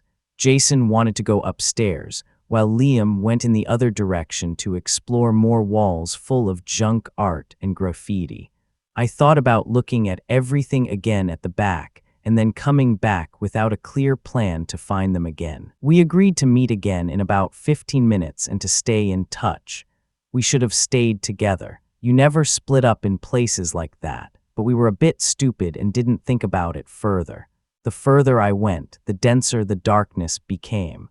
My phone's flashlight, already dim, was slowly running out, and the walls covered in felt-tip pen scribbles exuded a strange atmosphere, without me feeling really in danger, just strange. Once, when I looked back, I thought I saw someone walking in the distance, but assumed it was Jason or Liam catching up to me and paid no attention to it. Then I entered a larger room that looked like an old common room or an office. The windows were completely covered. There were broken chairs and a table with empty beer cans scattered everywhere. I stood there for a moment, taking it all in, when I suddenly heard footsteps behind me. I turned around, and to my surprise, it wasn't my friends. It was a man. He looked to be in his early 20s, slender, with long hair tied in a loose bun. He was wearing a dirty flannel shirt, ripped jeans, and no shoes. He looked like a character you'd imagine in a drum circle talking about energies and stuff. At that moment, I thought he was one of the residents of the place. So not very convinced, I said, "Hi, I didn't mean to disturb anyone." The guy smiled slightly, shrugged, and said, "No, I was just here." Most people don't get too far into the building. His voice was calm, hoarse, but not aggressive. I gave my name, and he said his name was Jim and that he had been here for a while. Most people came and went, but it was basically pretty quiet. I asked if it was okay for us to be there, and he said, "Yes, don't touch things. Some people don't like that." We chatted for a few more minutes, nothing deep, nothing that would put us in danger. He said he used to live in a van and this factory was better than the street. I didn't know what to say and just listened. Then he suddenly said something that shocked me a little. "Do you want to see something cool?" and pointed to a door a little further ahead. I was unsure, but he had been friendly and didn't seem dangerous, so I followed him. We walked down a hallway and entered a smaller, windowless room that smelled worse than the rest. The room was full of trash, old clothes, cans, boxes, junk everywhere. As soon as we were inside, he slammed the door shut. I was stunned and stared at him with wide eyes. "It's okay," he said. "Just give me your wallet and your phone, then it's fine." At that moment, my instincts screamed at me to do what he said, but I ignored them. I wasn't just going to give this guy my stuff, so I said no. Then he came at me. I backed away until my back was against the wall. I didn't want to fight. But I was very scared. He didn't have a weapon, but I didn't want to take any risks. He said he was serious, and I was making it difficult. Instead of cooperating, I started yelling for Jason and Liam as loudly as I could, but they didn't come. He tried to reach into my pockets, and I pushed him away. We got into a scuffle, and in the struggle, I lost control. He managed to take my wallet. I kept screaming, hoping someone would hear me. Nothing. He punched me in the face, which threw me off balance a bit, yelling for me to be quiet. Then he grabbed my phone and pushed me. I fell to the ground on some scattered junk. When I got back up, he had already disappeared through another door that led deeper into the building. I didn't follow him. I just wanted out. I ran as fast as I could, calling for Jason and Liam again, but they didn't answer. When I finally reached our entry point outside, I saw no sign of them. I looked around, thinking maybe they were waiting in the car, so I climbed through the hole in the fence onto the street. And guess what? The car was gone. They had left me high and dry, abandoned me there alone. I stood there for a few minutes, staring at the empty spot, not comprehending what had happened. I called again, walked around, waited for them to come back. Nothing. I walked a whole mile to seek help until I found a gas station. I spoke to the people there, half in shock, told them I had been left behind, and asked if I could use their phone. But the guy at the gas station said, "No, I couldn't." It's amazing how indifferent some people can be. Maybe he also thought I was homeless because I looked terrible after the altercation with that guy, not to mention the smell. I sat down on the sidewalk and looked around. I was kind of lost. My head was pounding, my shoulder hurt. Suddenly, a man who was refueling his pickup truck came up to me and asked if everything was okay.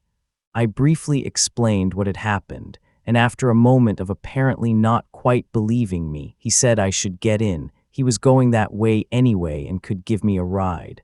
I had just had an unpleasant surprise trusting a stranger, but at that moment, I didn't have many options, so I got in. The ride lasted about 25 minutes, and he dropped me off a few blocks from my apartment. I thanked him and walked the rest of the way. When I came in, Jason and Liam were sitting on the couch watching TV, both with surprised looks on their faces.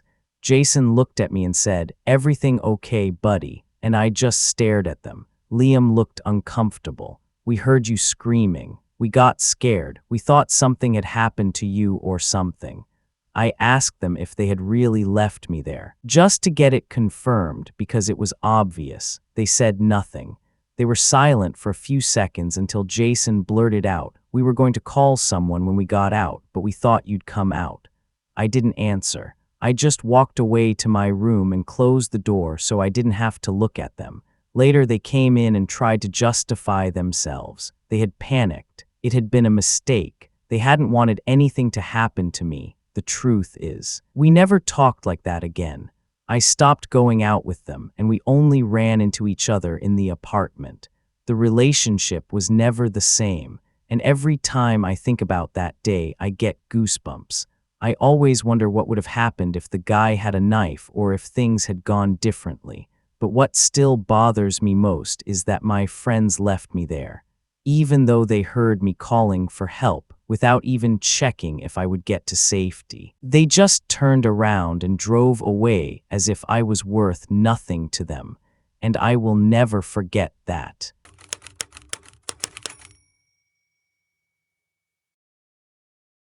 In my circle of friends, I've always been the only person who loves nature. Ever since I was a child, I went hiking with my parents. I don't know what attracted me so much to it. Maybe the rustling of the leaves in the wind or the satisfaction of reaching the summit after a hard climb. But the truth is, this connection to nature always gave me peace. It was like a break from the chaotic city life. Now I'm 32, and honestly, I've hiked almost all of the most impressive trails in the country, but I needed more. I yearned for adrenaline and to explore new places. So one afternoon after work, I started searching the internet and stumbled upon an article titled Hiker's Paradise. The title immediately captivated me, and as I realized it was about a jungle in Guatemala, and I was completely enthralled by what it said. That's when I knew I had to go there. So I called a few friends to see who wanted to join me on this adventure. "Hey Sabrina, it's Alex," I said, and before she could answer, I started telling her about this incredible jungle in Guatemala and how great it would be if she and two other friends came along. Sure, sounds interesting," Sabrina replied after my monologue. Then I called my friend Mark. He was in too, so everything was settled, and the 1 week wait felt endless. Every minute trapped in that cubicle at the office made me feel like I was suffocating until finally, the day of the trip arrived and we were at the airport. I was grinning from ear to ear while my friends looked tired and sleepy. We had flown very early, but I didn't care. "Ready for adventure. I'm so excited," I said, pouring myself a cup of coffee. "Yes, Alex, we know," Mark retorted, while Sabrina rolled her eyes. I guess my morning energy was a bit too much for them. After a 4-hour flight, we finally landed, and I must say, from the air, the country looked spectacular. Upon our arrival, we were welcomed with open arms by the friendly locals, and after checking into the hotel and having something to eat, we set off into the jungle. "Excuse me, if you want to hike here, you need a guide," one of the employees warned us when he heard our plans. "Really, I'm an expert." "We'll be fine," I replied confidently. But the man insisted that the place was unknown to us and it could be dangerous for someone without experience in that specific jungle. Finally, we agreed to hire a guide and set off. "What's so special about this place? I've read that it has one of the best trails in the world," I asked the guide as we entered the jungle. "Yes, it's quite beautiful once you get to the top, so it's very special," he replied and continued walking. He didn't seem very talkative. "How long will the hike take?" Sabrina asked. "It depends on our pace, but I can assure you that we'll have to camp tonight," he said. We were prepared. We had sleeping bags, tents, and all the necessary equipment. Time flew by as we enjoyed the scenery, and before we knew it, night had fallen. "So we should set up camp, right?" I asked the guide. He nodded. As the night progressed, I noticed that he seemed a bit nervous and frequently looked around. "What's wrong?" I asked, but he didn't answer. He was too busy paying attention to every sound he heard. "I'm bored," Sabrina said. "This is camping. What did you expect?" I retorted, looking into the fire we had lit.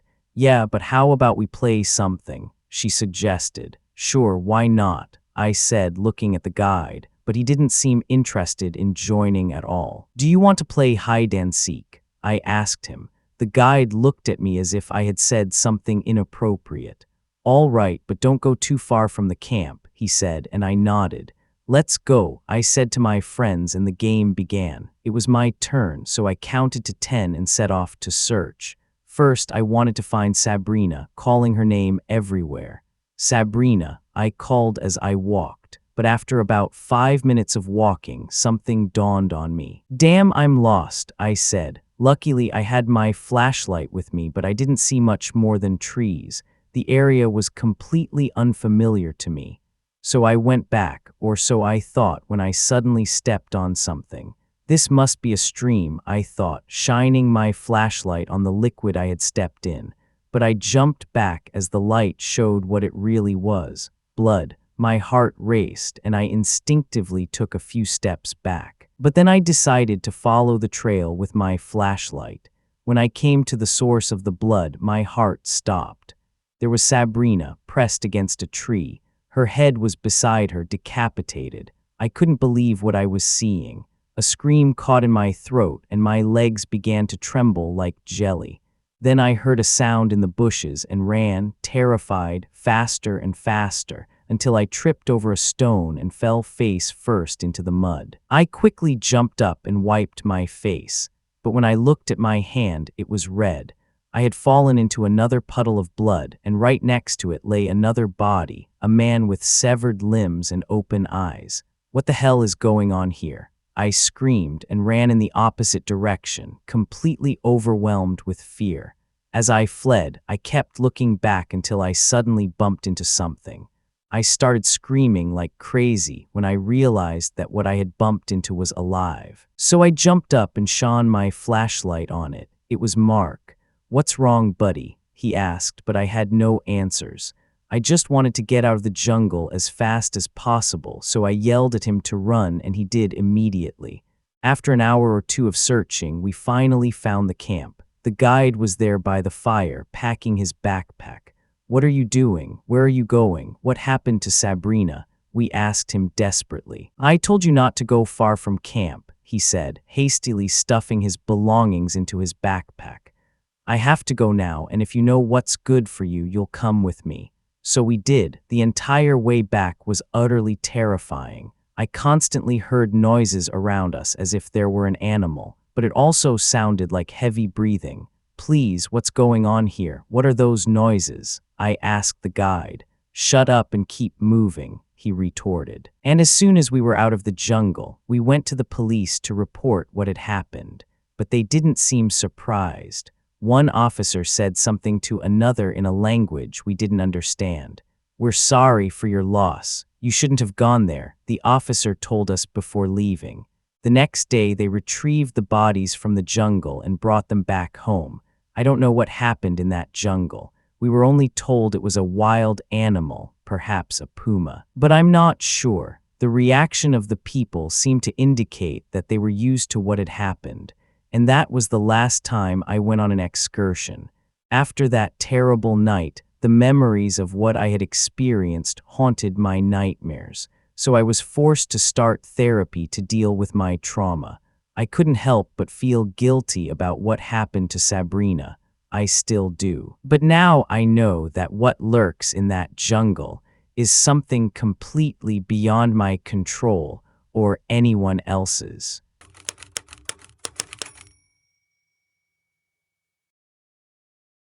This story happened to me a few years ago when I was 17 and still in high school. Honestly, I will never forget that night in the forest because it left a mark and made me think a lot. The story begins with my friend Alex and me. We always loved adventures and crazy stunts, so one day we planned to go camping with a few friends in a forest near the city. The idea was simple: spend the night outdoors, watch the stars, chat, and switch off from everything for a while. Initially, 2 other guys, Mike and Danny, were also invited, but for some reason they couldn't come along. So in the end, it was just the 2 of us, and the girl Alex was dating Emily. For some reason, they also decided to bring one of Emily's friends, a girl named Lisa. I didn't know her particularly well. I had seen her a few times at school, but I hadn't spent much time with her. The plan was to spend the whole night in the middle of nature, far from the city and technology. Alex picked me up early in the morning, and when I arrived at his place, everyone was already by the front door, ready to leave. Lisa was there. She seemed cheerful, a little mysterious, with long dark hair and eyes that looked directly at you. At that moment, I didn't dislike her, but I wasn't overly enthusiastic about her either. The car ride was long, about 4 hours. Most of the time, Lisa didn't say much, only when you asked her a question. And although she seemed quiet at first, everything changed as soon as she started talking. Honestly, it was strange, because she told very dark stories in a quite peculiar way. She spoke of revenge stories, of arguments with people who had offended her, of old friends with whom she had had fierce confrontations, things that really made the hairs on your neck stand up. She even mentioned ex-boyfriends whom she had supposedly taught a lesson they would never forget, and she said this with a smile on her face, as if it was completely normal. At first, I thought this was just her way of telling stories, a bit exaggerated, or maybe she was saying it to get attention. But over time, I realized that she was serious, that she liked this dark streak of taking revenge and enjoyed that feeling. I tried not to pay too much attention to it. And luckily, Emily laughed at everything she said as if it were a joke, and Alex seemed to ignore it. But inside me, something didn't feel right. When we finally arrived at the campsite, I already regretted coming. The area was ravaged by rain, mud was everywhere. As soon as we got out of the car, swarms of mosquitoes attacked us. Everything was damp, murky, and sticky, and I couldn't shake the feeling that this night wouldn't go well. We struggled to set up the tents in a muddy clearing, and no sooner had we finished than it started pouring again. From then on, everything was pretty miserable. The rain didn't stop, and all we could do was seek shelter under a tarp Alex had brought. We actually wanted to walk in the forest, fish in a nearby lake, things like that. But in this weather, everything was off. The only advantage of that first night was that the storm eventually subsided a bit, and we managed to make a campfire, which helped us keep the feeling that we were still at a normal campsite. We sat around with a few beers and tried to make the best of the situation. Alex and Emily huddled together on one side, and on the other, I eventually sat next to Lisa, who suddenly started telling another one of her stories.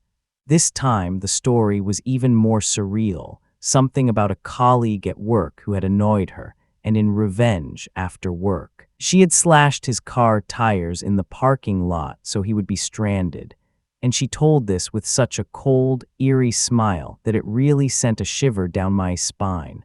The casualness with which she described it, as if it were something funny, made me uncomfortable. I told her that was crazy and tried not to show my nervousness. She just shrugged and laughed. Some people need to learn their lesson. The hard way, she said, still with that calm but unsettling expression. I stared at her, unable to shake the thought that this girl was actually not quite right in the head. Alex seemed neither surprised nor bothered by the story, and instead tried to change the subject, as if nothing had happened. Honestly, after that, I couldn't sleep anymore. I got up tired and said I would retreat to the tent to rest. I crawled into my tent and lay there for hours with my ears perked up, listening for every sound outside. The night was endless, and at some point, I decided that even if I didn't want to stay awake all night, I would at least try to sleep. Around 2 a.m., however, I started hearing footsteps outside the tent. At first, I thought it was an animal or maybe a forest goblin. But after a few minutes, I noticed that the footsteps weren't moving away, but getting closer and closer, and then in the blink of an eye, my tent collapsed. At first, I thought a large branch had fallen on it, but then I heard blows. Loud blows as if someone or something was hitting it with a log. I crouched down to protect myself, but I couldn't hide much, and the blows didn't stop. I was entangled in the remains of the tent, unable to move, and the blows continued.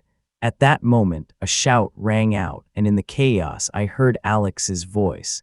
He must have had a flashlight in his hand and came to see what was going on. Just when I thought I was going to die there, I heard Lisa's voice. "Hey, relax. It was just a joke. That word, joke, drove me crazy. I scrambled out of the wreckage, and Alex stood there with the flashlight, looking at me with an expression that said he didn't understand what the hell was going on. I snapped at her. "What's wrong with you? What are you doing?" She just shrugged and laughed with the same cold, eerie smile as before. Alex tried to smooth things over, saying it must have been a misunderstanding, but I didn't believe it for a second. In fact, from that moment on, I couldn't sleep at all. I no longer had a tent to crawl into, so I sat silently by the campfire all night, heart racing, hoping that this girl wouldn't appear next to me again. Otherwise, I really couldn't guarantee my reaction. What a crazy woman. The next morning, Lisa acted as if nothing had happened. She was super cheerful, laughing, telling stories, and acting as if it was all nothing to talk about. I told him I had to leave, that I didn't want to stay there, but Alex refused and started making excuses for Lisa. It was just a strange joke. I left angrily, but there wasn't much I could do. In the end, we had to drive back in silence, and from that night on, I broke contact with Alex. I didn't speak to him for months until he broke up with Emily again. Then we reconnected. He constantly apologized, but in truth, I knew he was only doing it because Emily and her psychopathic friend were no longer a part of his life. Since then, I realized that he hadn't been a true friend and that perhaps not everything was as it seemed. That night in the forest left a mark on me, and every time I think about it, my stomach tightens. I assure you, I never wanted to go back to that area, and even now, when I drive past it, I remember that story and I feel sick. Anyway, that's my experience. And believe me, to this day, I am amazed at how a night that started completely normal can turn into a nightmare in a matter of seconds. I never thought I would experience something like that, but life holds surprises, and sometimes not in the best way.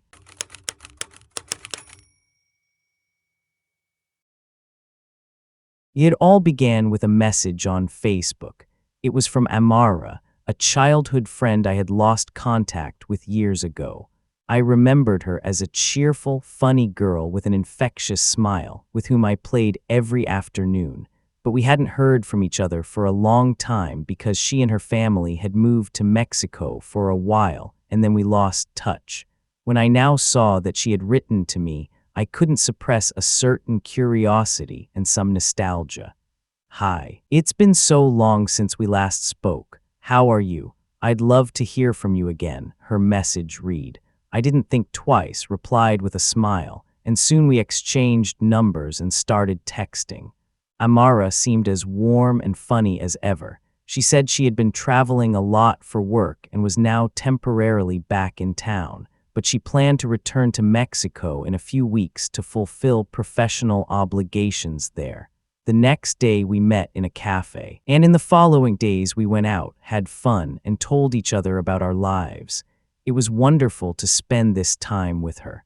Amara was still the enthusiastic, witty girl she had always been, and it really felt like no time had passed. Our friendship was still intact. "Do you want to come along? It would be like an adventure together," she said after the club when I took her to her apartment. Amara worked as an event promoter and was about to travel to Cancun for an assignment. She was supposed to be there for 2 weeks and then return to the United States. The truth is, her suggestion caught me off guard. I had never been to Mexico, let alone Cancun, but of course I had heard many incredible things about this paradise. She said I shouldn't worry about the money. The company would pay for everything. I would come along as her assistant, and we would have 2 fantastic weeks. Who could say no to such an offer? Of course, I didn't hesitate and said yes. I remember that moment as if it were yesterday. She took my hands and we jumped up and down with joy like 2 schoolgirls, just like when we were children. I couldn't have imagined in a million years what a nightmare I would experience. The first 2 days we spent sightseeing, eating delicious food, and visiting incredible beaches. I was so excited I could barely contain myself. Everything seemed perfect, and Amara was the best company in the world. I was so happy to have found her again and rekindled our childhood friendship in such a magical place. There was only one thing that made me wonder.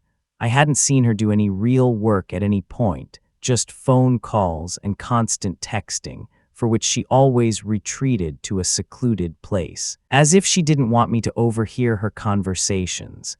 I didn't really think much of it. I was too overwhelmed by the whole experience and too grateful that Amara had taken me along to be suspicious. So I let her be and focused on enjoying the time. On the morning of our third day, Amara invited me to spend a few days in a small hotel near the beach that she had booked the night before. She said the event she was preparing was slightly delayed and her team wouldn't arrive for a few days. That's why she thought it was a good idea to take me to this place, which she said was very special. I thought that was fine. I trusted her, so I had no objection. What I didn't know was that this day would change everything. The day everything turned into a nightmare began like any other, with laughter and plans to explore and have fun. But the moment I arrived in the village, I felt a strange atmosphere. During the drive, Amara kept looking at her phone and receiving messages. I noticed that her demeanor was different. She seemed a little nervous, not at all like the relaxed, witty Amara of the past few days. The village we arrived at was more remote than I had imagined, and honestly, it wasn't particularly attractive, at least at first glance. It looked stark, with unpaved roads, precarious buildings, and a lot of vegetation all around. It also seemed to be in the middle of nowhere. All of this, combined with Amara's strange demeanor, gave me an uneasy feeling, as if something was wrong. She seemed to notice my discomfort, immediately smiled at me, took my hand, and led me to a small taco stand nearby. We had lunch there, but even though she tried very hard to seem normal, Amara's nervousness was obvious, and she started making me uneasy. It was as if she knew something I didn't know. Nevertheless, I decided to trust her again and shake off this strange feeling. After that, we went to a small guest house a few houses down, a simple but tidy house. We left our things there, and I took the opportunity to shower and change, as the heat was stifling. When I came out, I noticed that Amara wasn't in the room. I looked out the window and saw her talking on the phone outside. She looked serious and a little scared, looking around as if to make sure no one was listening. But when she came back into the room, her manner was completely different. She came in with a big smile and said we would be going to a special place later. That night, she took me to a place that looked like an old house in the middle of the woods, far from the village and any signs of life. An old car picked us up, and we drove down a gravel road until we arrived. As we drove down that road, a voice in my head warned me that something was wrong.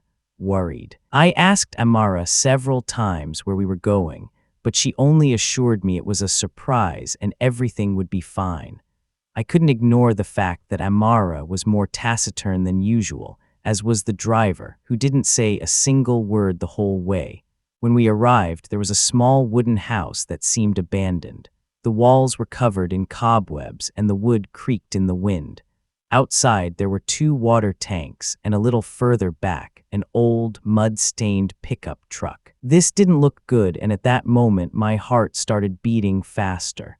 What is this place? What are we doing here, Amara? I asked, trying to remain calm. Then she turned to me, gave me a smile that seemed forced and strained, and at that exact moment, her eyes revealed the truth. This was a trap. I'm sorry, friend, she whispered. Instinctively, I took 2 steps back and tried to run, but the driver stopped me. Suddenly, 2 men emerged from the darkness and grabbed me by both arms, dragging me into the house. What's going on? I screamed, but they just laughed and said things in Spanish that I didn't understand. 2 phrases, however, I did understand. Welcome and thank you, Amara. Fear completely overwhelmed me. I tried to resist, to kick, to defend myself somehow, but it was useless. I was desperate and scared to death, and Amara just stood there, silently watching them drag me into that horrible place, with an expression I couldn't decipher, while the driver handed her a package. The last thing I saw was the two of them getting into the car and driving away, leaving me to these men at their mercy as if I were cargo. At that moment, I barely understood that in truth, she wasn't the friend I had taken her for and that I had been sold. But for what exactly, I still didn't know. No, please, I pleaded. Realizing that this was all much worse than I had ever imagined, they dragged me into the house and threw me into a dark room. In the darkness, I started crying desperately. It seemed impossible that I was in this situation. It was like living a nightmare. I couldn't stop thinking about everything that had happened. Who were these people? Kidnappers, drug dealers, organ traffickers, pimps? I had no idea. I only knew that I was in great danger.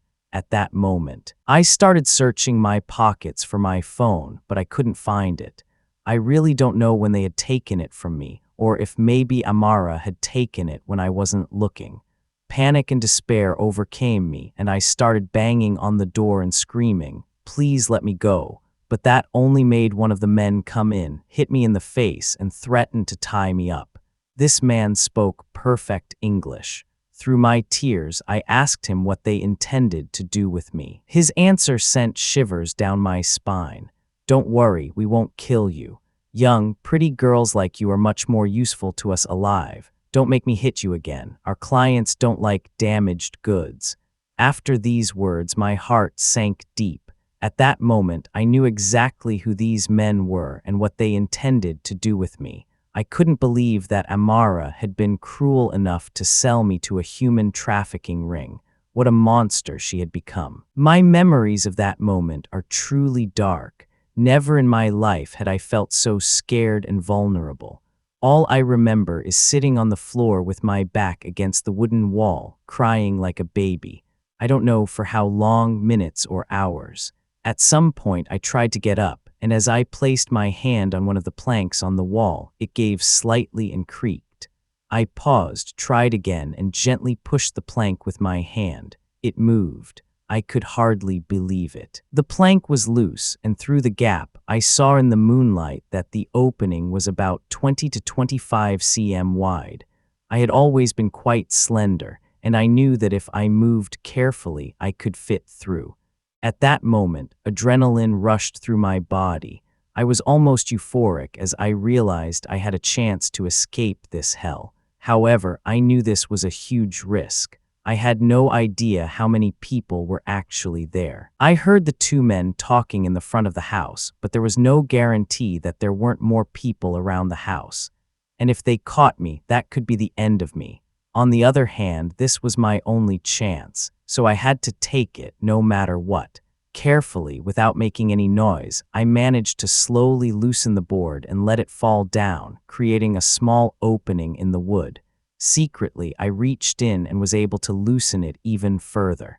When the opportunity arose, I slipped through the gap, crawling through with force and trying not to make any noise. The cold of the night hit me full in the face, but that was the least of my problems. On tiptoes, I set off and plunged into the undergrowth, trying to remember the way we had come. My heart raced, and adrenaline surged through every fiber of my body. I could still hear the voices of my captors in the distance until, at some point, I no longer heard them. Luckily, they hadn't noticed my absence, at least until I was far enough away.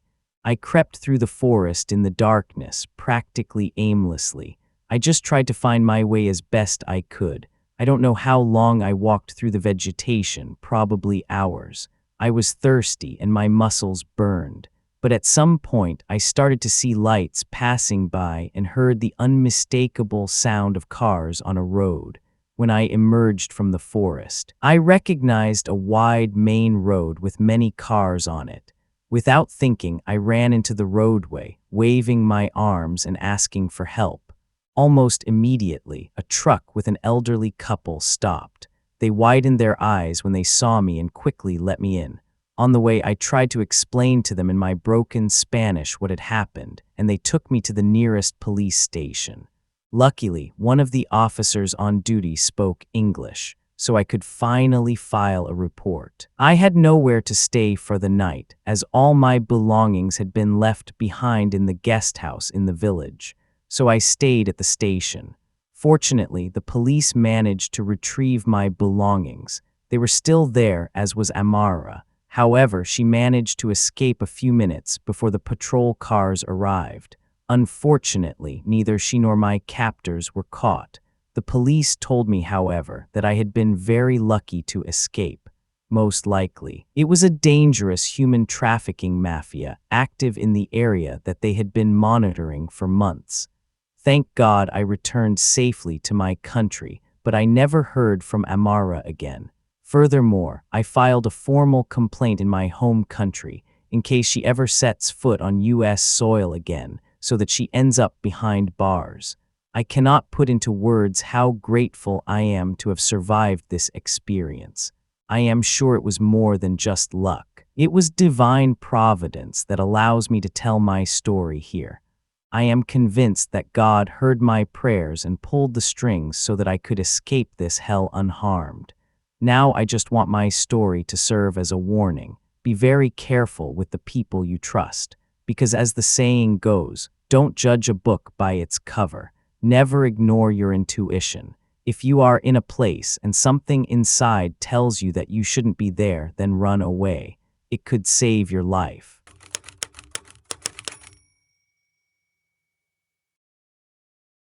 I'm going to tell you a story that sounds like it came out of a horror movie, and the craziest thing is it's completely true.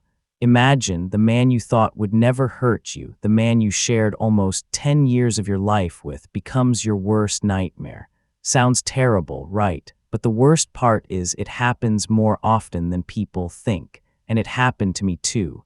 Back then, the laws against stalking weren't what they are today. There weren't as many ways to get a restraining order against an ex-partner, and women's shelters weren't as easily accessible or as well-funded as they are now. It was a tough time to be a divorced woman, and if it weren't for my job in public service, I would probably have faced it all alone. In the state where I lived, stalking a government employee was considered a felony.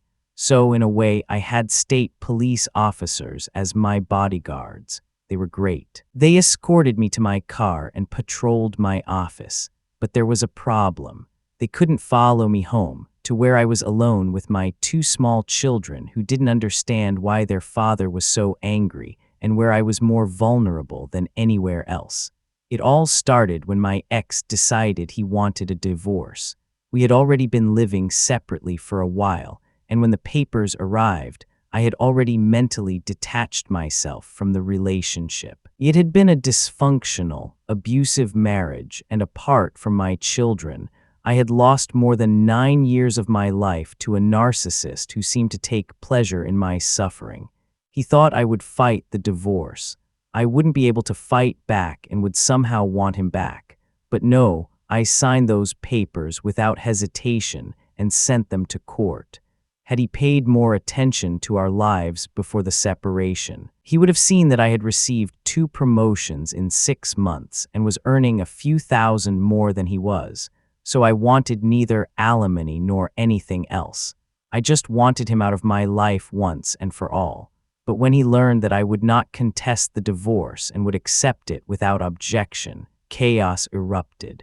His attempt to manipulate me through the divorce failed, and because he could no longer control me, he went berserk. He called me 30 to 40 times a day and threatened me. He even called my work, and when I blocked his number, he started calling my superiors and making up lies about me to get me fired. Not only that, he harassed my colleagues and even came to my office to slash my car tires and scratch the paint. This psychopath called my family to threaten them and tried to turn my children against me by playing the victim every time he had custody. But it got worse and worse. He garnished my wages, claiming he was the custodial parent, a blatant lie. And without even asking me, they started deducting half of my salary as child support. So I had to take a day off, which I couldn't afford, and drive many miles to clear up the mess he had made. My ex-husband was determined to destroy me. He called my pastor to sob about me. He He found heaps of lies and accused me of being unfaithful to him. He sought allies. He wanted to alienate me from everyone I loved, and for a while he succeeded. I felt humiliated, and for a while I couldn't sleep more than 3 or 4 hours a night. I was too stressed and constantly full of fear, always thinking about what his next step would be to destroy me. The last straw was when he broke into my house one night and held me captive for 6 hours, during which he abused me, beat me, and showered me with all kinds of insults and threats, while his own children cried in the next room. My face was so swollen that I barely recognized myself, and after he had beaten me almost to death, he fell asleep completely drunk in our bed. Only then did I find the strength to sneak out of bed and go downstairs to call the police. He only woke up when he saw an officer spray pepper spray in his face. And God, it was so satisfying to hear him scream. He was arrested that same day, and my face was photographed as evidence. And for the first time in a long time, I felt safe. He spent the night in jail but was released on bail a few days later. Fortunately, the police informed me, but I was tense because his car was at my house, which meant he had to come back. So I stayed awake all night, waiting for him to pick up the car. I didn't want to close my eyes, afraid of what he might do if he caught me unprepared. Finally, he arrived at 3 a.m. Instead of seeking a confrontation, he fled as if he wanted to get away quickly. His violent behavior seemed to subside, but the calls and threats continued for months, even with a restraining order. On the advice of my lawyer, I began recording the calls as the situation became increasingly tense and frightening. Every day was a struggle, and although there were moments of calm, the shadow of his return always loomed. The uncertainty kept me awake at night, always worried about when he would reappear. At this point, life had become a nightmare, but I knew I had to keep going for my children. Digital recorders are quite affordable today and as indispensable in such situations as pepper spray or a taser, but this was over 30 years ago. So I was all the more grateful that I had anything at all with which I could record everything. After a while, he started coming by my house more often. The situation became so frightening that I decided to move in with my mother. I was completely terrified and exhausted. But one evening, just as I was about to lock the front door, I saw his delivery van drive by. That was one of the few times I truly lost my composure. I felt emotionally and physically drained, so I called the police and reported, "My stalker is threatening my elderly mother." But as if by magic, he was gone shortly before the officers arrived, almost as if he had a police scanner in his car. That night, I went to a friend's house. Of course, I took my mother with me. I didn't want him to see my car in the driveway and come into the house to harm me. My mother was a frail, widowed, elderly woman, and the thought that he might attack her made me feel even more vulnerable. So I took her everywhere with me as long as I was there. One evening, I decided to go to an open-air concert with a friend. She insisted that I needed to relieve stress, and she was right. Besides, it was a family event, so I took my children with me. I thought if they were with me, they would be safe. But just as I started to relax, I looked up and saw his delivery van turn the corner. At that moment, I realized I didn't see my children anywhere. The panic was indescribable. I turned around and saw a group of children playing on the lawn nearby. My little son was there, but my 8-year-old daughter was nowhere to be seen. Filled with fear, I called her name at the top of my lungs as I ran to where the van was parked to make sure it wasn't my ex-husband. That's when I saw him, completely drunk. My daughter ran towards him when she heard his voice and was just about to climb into the passenger seat when I grabbed her. She had no idea how drunk he was, and that says a lot about how normal it was for her to see him with bloodshot eyes and slurred speech. I ran to the nearest payphone. This was long before cell phones, and called the police, screaming into the receiver that my ex-husband had just tried to kidnap his own children. Only when I looked around did I realize how loud I had been. Almost everyone at the concert was staring at me. After my call, the police issued a warrant for his delivery van, but my nerves were frayed, and that night was another one where I didn't sleep a wink. The next morning, my heroes from the state police called and informed me that the van was now at his house. I jumped into the car and drove the 60 miles in record time. When I arrived, they had surrounded his house, and an officer shouted through a megaphone. They knew he was inside because he had answered the phone. I had no idea what was going on, but when I asked, they identified themselves and only wanted to know if I had a weapon. I said I wasn't sure. We never had one when we were together, but a lot had changed since then. We waited about an hour, and no matter how many times the police called him, he didn't answer anymore. Finally, the front door opened, and several police officers shouted at him to raise his hands as he came out. He was hungover and uncooperative, and we all feared the situation could escalate violently, but thank God it didn't. Finally, they took him back to jail. After that, I drove home, emotionally drained and devastated. In the end, he accepted a deal and only received probation.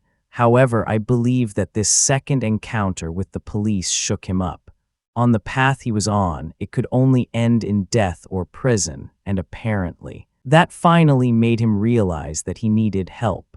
After this incident, the harassment subsided, and I could finally find some peace. Moving with my children to another state helped greatly, and as far as I know, he hasn't tried to follow us. Instead, I learned through a mutual acquaintance that he had joined Alcoholics Anonymous and managed to get sober. It took a few years before he was allowed to have contact with our children again, and the visits took place under supervision. At some point, he started going to church, which brought about a noticeable change in his life and behavior. He remarried and had more children. But even though my children have contact with him and their half-siblings, I never wanted to see him again. I forgave him a long time ago, but I felt that seeing him again would mean reliving all the hell he put me through, and I didn't want that, even now that we are older. I'm sorry this story was so long. I just felt I had something important to share. I hope other women and girls can read this and learn from my experience and my mistakes so they don't have to go through the same thing. Today, there's enough information about abusive relationships and how to prevent them or get out of them. But it's never the same as hearing it from someone who has experienced it firsthand. We have to be very careful when we choose who we share our lives with. And at the first sign of abuse or violence, we must leave and seek help. Honestly, I wouldn't wish what I went through on my worst enemy.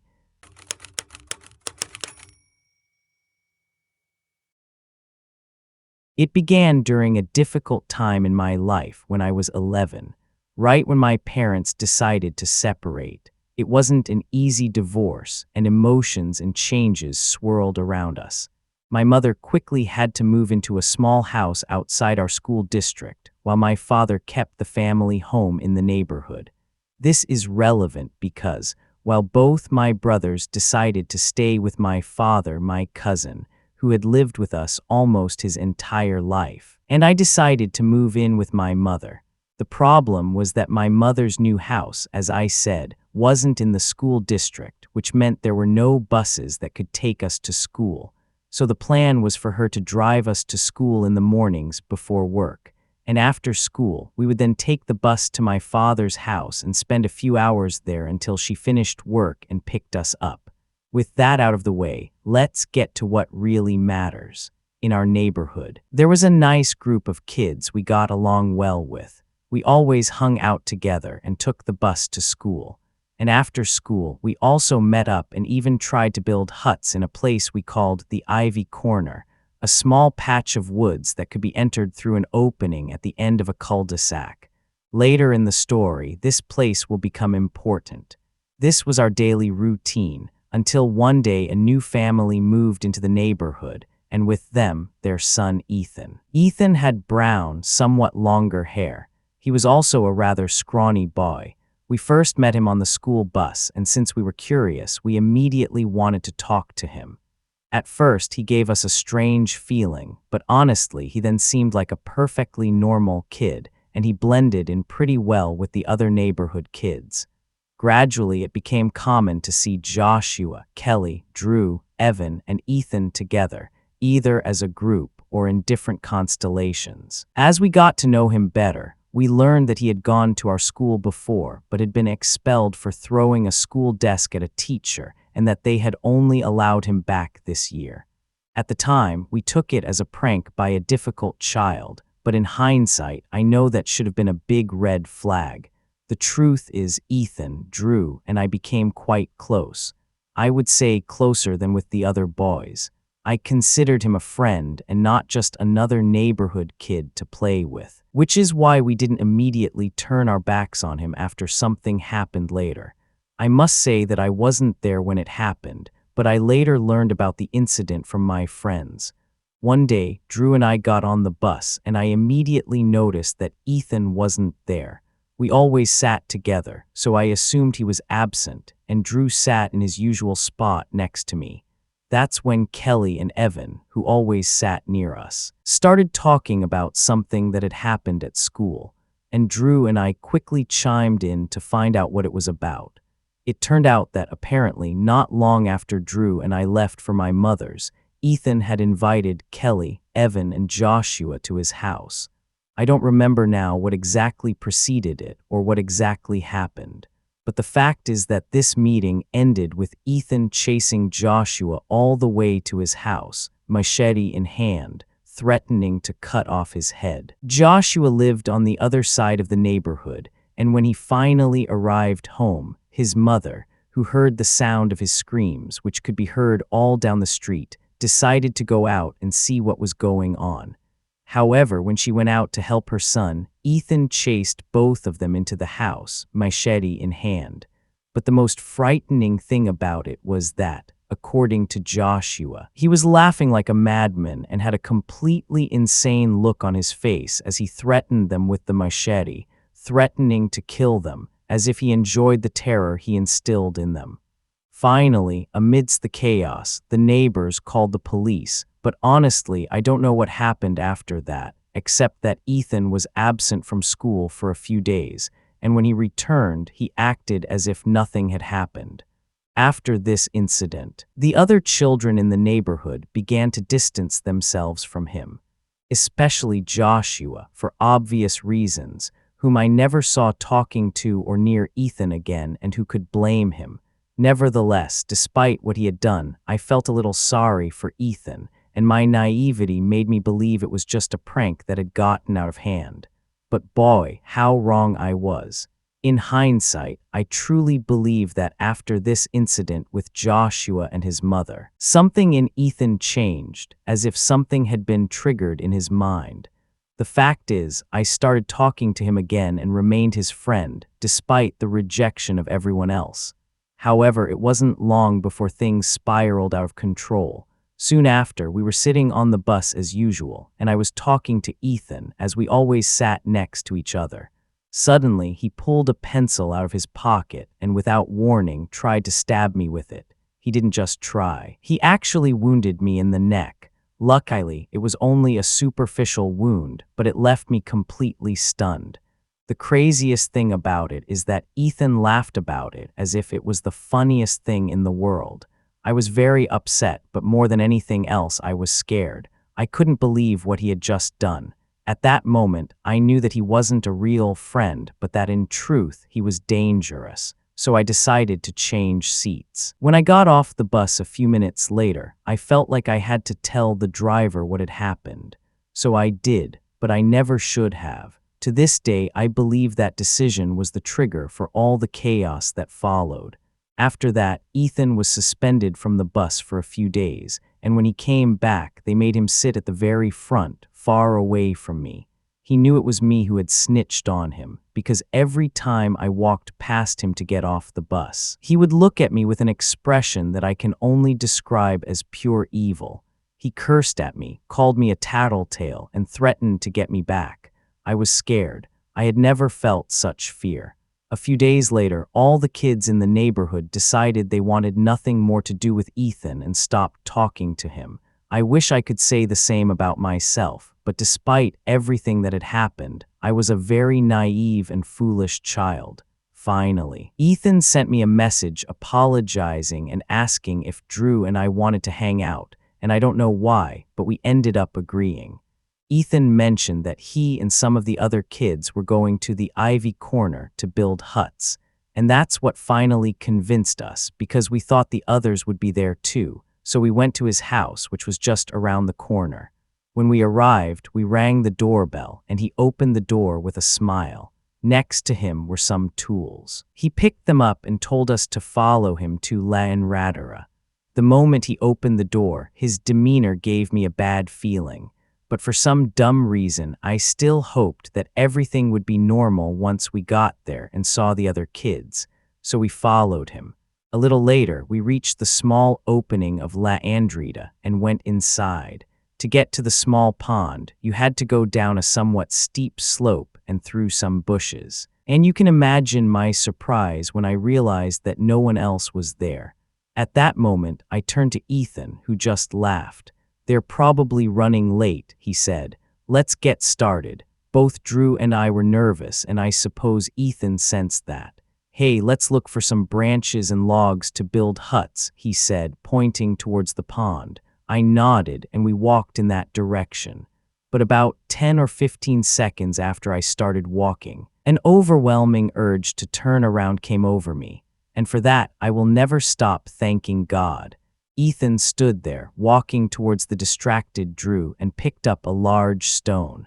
My heart almost stopped when I realized he was holding a sickle-shaped tool he had brought with him and slowly raising it, with the clear intention of attacking her. At that moment, I let out a warning cry to Drew, and she flinched. Ethan quickly lowered the sickle and stared at me in confusion. I ran towards them, pushed Ethan away, grabbed Drew's hand, and pulled her back onto the path with me. "What's wrong?" Drew yelled at me as we ran as if fleeing from the devil, Ethan just a few meters behind us, cursing at us. "Ethan wants to kill us. Just run and under no circumstances stop." So Drew and I ran through the forest, which felt like an eternity, until we reached the steep section and climbed it as fast as monkeys climb trees. When we were almost at the top, I looked back and saw Ethan with an expression I can only describe as that of a psychopath chasing us. I prayed that we wouldn't slip or fall, and thank God we didn't. Luckily, Ethan had trouble climbing up, and that gave us time to get away from him. Drew and I continued running until we were halfway down the road. Then we stopped and looked, but Ethan was nowhere to be seen. In fact, we didn't even see him leave. We returned home exhausted and in a panic. We decided not to tell our parents, but the next day we told some of the other kids what had happened. The strangest thing is that we never saw Ethan again, neither on the bus nor at school. Shortly after, his parents moved out of that house, and my father left the neighborhood a year later. My mother also found a new house in our school district, so we moved too. This was over 15 years ago, and recently. I remembered the incident again and looked for Ethan online to see what had become of him. But I found nothing, no Facebook, no Instagram, nothing, as if he had simply disappeared, as if he had never existed. But I know that, unfortunately, he did exist. I no longer live nearby, thank God. I don't know where Ethan is or what happened to him, but as long as I don't encounter him again, everything is fine.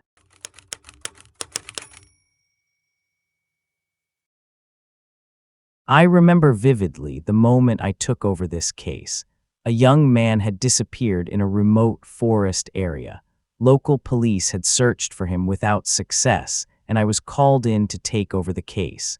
Initially, everything looked like a typical missing person case, someone who had gotten lost or run into trouble, but I couldn't have imagined how different this case would become.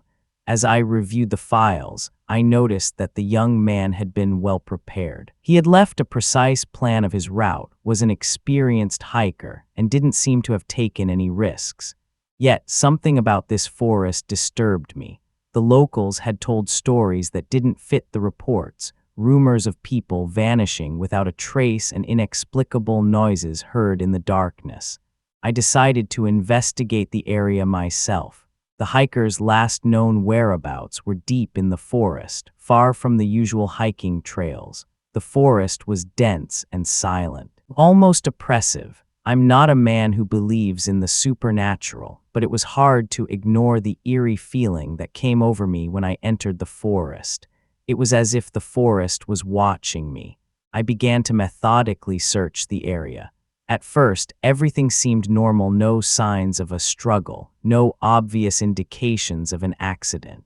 But the deeper I went into the forest, the more the feeling grew that something was wrong here. It was too quiet, too perfect. I decided to spend the night in the forest to see if perhaps something inexplicable would reveal itself.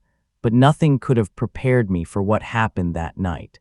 Night fell quickly, and with the darkness came a feeling of apprehension that I couldn't shake off. I sat quietly in my tent, going over the evidence again, when suddenly I heard something, a faint, almost imperceptible whisper. At first, I thought it was the wind rustling through the trees, but the air was still. The whispering was clear, as if someone was speaking softly right next to me. I turned on my flashlight and shone it into the darkness. Nothing. No person, no animal, but the whispering didn't stop. It seemed to come from all sides, and although I couldn't understand the words, I knew they were meant for me. It was a feeling I had never encountered in all my years as a detective. I tried to calm myself and ignore the whispering. I told myself there must be a rational explanation. Perhaps the trees carried the sound differently. But the longer I listened, the louder and more insistent it became. It was as if the forest itself was speaking to me. I couldn't shake the thought that I was not welcome. The night stretched on endlessly. The whispering never stopped, and I couldn't sleep. Every minute that passed made the fear inside me grow. I was an experienced investigator, but this situation was different. This wasn't just about a puzzle that needed to be solved. It felt as if the forest itself had something to hide. When dawn finally came, the whispering ceased as suddenly as it had begun. The silence of the forest returned, but the feeling of threat remained. I knew that this case was more than I had initially assumed. The next morning, I set about re-examining the area. I wanted to find physical evidence, something tangible that could help me solve the mystery. After hours of searching, I finally discovered tracks on the ground. They were deep and large, but strangely shaped, too irregular to be human, but also not typical of an animal. I knelt down to examine the tracks more closely. They led deeper into the forest, and I decided to follow them. It was my best lead. Yet after about 100 meters, they suddenly ended. No clue as to where the creature had gone. It was as if it had simply vanished. This thought disturbed me greatly. In all my years of investigation, I had never seen tracks cease so abruptly. Nothing just disappears, at least not in the world I knew. I took photos and meticulously noted everything, but I couldn't find any rational explanations. As I stood there, looking at where the tracks ended, a strange feeling came over me. It was as if the forest was deliberately misleading me, as if it was only showing me what it wanted. I couldn't say why I thought that, but the idea wouldn't leave me. I returned to camp, but the forest felt even more threatening than before. The whispering in the night, the irregular tracks, everything seemed to point to something I couldn't comprehend, but I was determined to continue. On the third night, the whispering began again, but this time it was louder. I lay awake, my flashlight ready, when I suddenly heard something else. Footsteps. They were soft, almost as if someone was creeping through the undergrowth. My heart beat faster, and I grabbed my flashlight. When I directed the beam into the darkness, I saw nothing. No person, no animal. I stood up, my breath quickening, and slowly turned in a circle to scan the surroundings. The footsteps were gone, but the whispering remained. It was now so loud that it felt as if it was reverberating directly in my head. I couldn't ignore it anymore. Something was here, and it didn't want me to see it. I called out into the darkness, asking if anyone was there, but no answer came. The whispering seemed to come closer, swirling around me. I didn't know if it was real or if my mind was playing tricks on me, but the fear I felt was real. I couldn't sit still any longer. Something compelled me to move. I went deeper into the forest, even though every part of me told me to turn back, but the whispering wouldn't let me go. Suddenly, without warning, I heard a snap directly behind me. I turned around quickly, but there was nothing, no person, no animal, just the dense, impenetrable forest. I returned to camp, my heart pounding wildly. Whatever was here, it was playing with me. I knew I was no longer alone. The forest had noticed me. In the morning, I woke up with a heavy feeling. The thought of giving up the case crossed my mind for the first time. I had been drawn deep into something I didn't understand, and the events of the previous night had deeply unsettled me. Should I just leave and let the case remain unsolved? It seemed like the most sensible decision, yet a part of me couldn't allow that. I was a detective, I had a job to do, and as much as I wanted to, I couldn't just run away. There were answers I had to find, and I was determined to get them, no matter how great the danger lurking before me. I decided to go deeper into the forest. There was no other way. The tracks, the strange noises, the whispering, all of it indicated that something was happening here that went far beyond what I had imagined. But I had to know. I had to find out what had happened to the hiker. I packed my equipment and set off. With every step, the feeling of threat grew stronger. The forest seemed alive, almost as if it was watching me. The whispering had disappeared during the day, but I knew it would return once darkness set in. I knew it was a risk, but I had no choice. The case had now become personal. As I ventured deeper into the forest, I stumbled upon something that made my blood run cold. In the middle of the dense thicket, I found the missing hiker's clothing. It lay neatly folded on a tree stump, as if someone had deliberately placed it there. There were no signs of violence, no clue as to what had happened to him. I knelt down and examined the clothing. It was intact, not a stain, not a tear. It was as if the man had simply undressed and vanished. But that made no sense. Why would someone leave their clothes in the middle of the forest, and where had he gone? As I was bent over the clothes, I suddenly heard the whispering again. It was different from before, louder, more menacing, almost as if it was calling me. My stomach clenched, and I hastily stood up. I couldn't stay. The forest didn't want me here. I took photos, collected evidence, and decided to leave the place as quickly as possible. But the whispering followed me, even as I searched for the way back. It seemed as if the forest was holding me, as if it didn't want to let me go. With every step, the feeling grew that I had stumbled into something much larger than I could comprehend. I knew I was no longer alone. Something was watching me, and it wasn't ready to let me go. As I tried to find my way back, I realized that the forest had changed. The paths I had taken before were no longer there. Every tree, every rock looked the same. I walked in circles trying to find a landmark, but it was futile. The forest had trapped me. The whispering was now louder, more intense. It was as if the forest had come alive, as if it was deliberately misleading me. With every step I took, the exit seemed further away. I felt lost, helpless. My mind told me to stay calm, that I would find a way, but the panic wouldn't be suppressed. I stopped and tried to breathe deeply. Panic wouldn't help me, I knew that, but the fact that I couldn't orient myself made me despair. I called out into the forest, but the echo of my own voice was the only thing that came back. Minutes passed, and with every step, the forest seemed to close in further. I couldn't say how long I wandered, but it felt like hours. Darkness began to fall, and the feeling that I was no longer alone grew stronger. I couldn't see it, but I felt it. Something was following me. I had no choice. I had to find shelter and wait out the night. Perhaps daylight would show me the way, but deep down I knew that the forest wouldn't release me so easily. On the final night, the whispering reached its peak. It was louder and more intense than ever before, as if the forest itself wanted to speak to me. I had settled in a small clearing to pass the night, but there was no peace. The whispering was everywhere, and I couldn't shake the distinct impression that it was coming closer. I sat with my flashlight in hand, eyes wide open, when suddenly footsteps were heard behind me. They were the same soft, creeping footsteps I had heard before.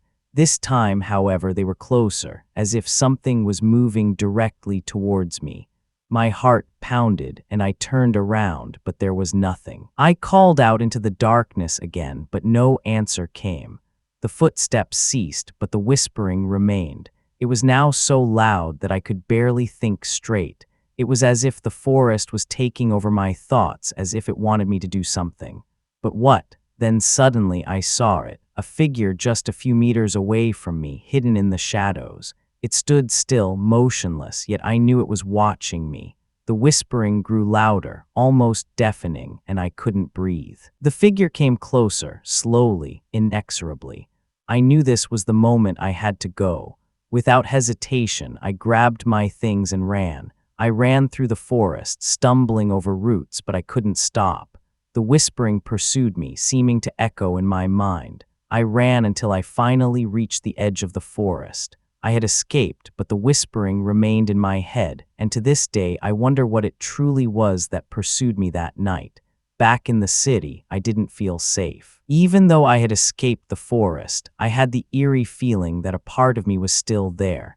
The whispering haunted me even in my dreams. I couldn't sleep without feeling watched. Every night, I heard the same uncanny voices calling to me. I tried to put what I had experienced into words, wrote reports, and analyzed the evidence I had collected, but nothing could explain what I had witnessed there. The photos of the tracks were blurred, the recordings unclear. It was as if the forest itself didn't want the truth to come to light. I spoke with my superiors about the case, but they were skeptical. For them, it was a simple missing person case that couldn't be pursued further without clear evidence. But I knew it was more. The forest had something dark about it, something that made people disappear, and I had barely escaped. Days passed, but the feeling that the forest was still reaching for me wouldn't let me go. I had the feeling that whatever was out there hadn't forgotten that I had escaped it. It was waiting for the right moment to reclaim me.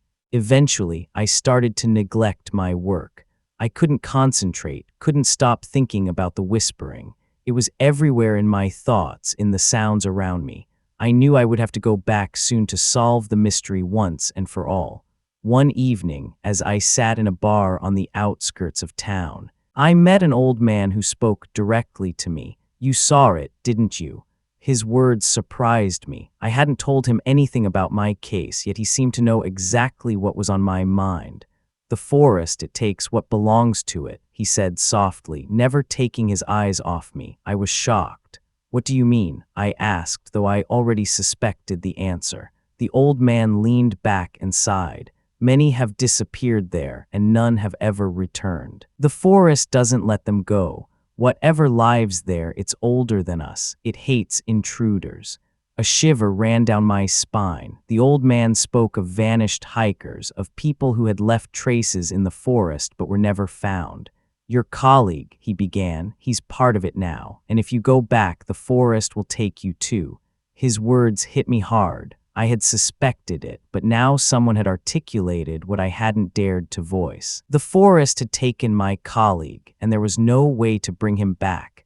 Yet the whispering in my head grew louder. It urged me to return. I knew I had no other choice.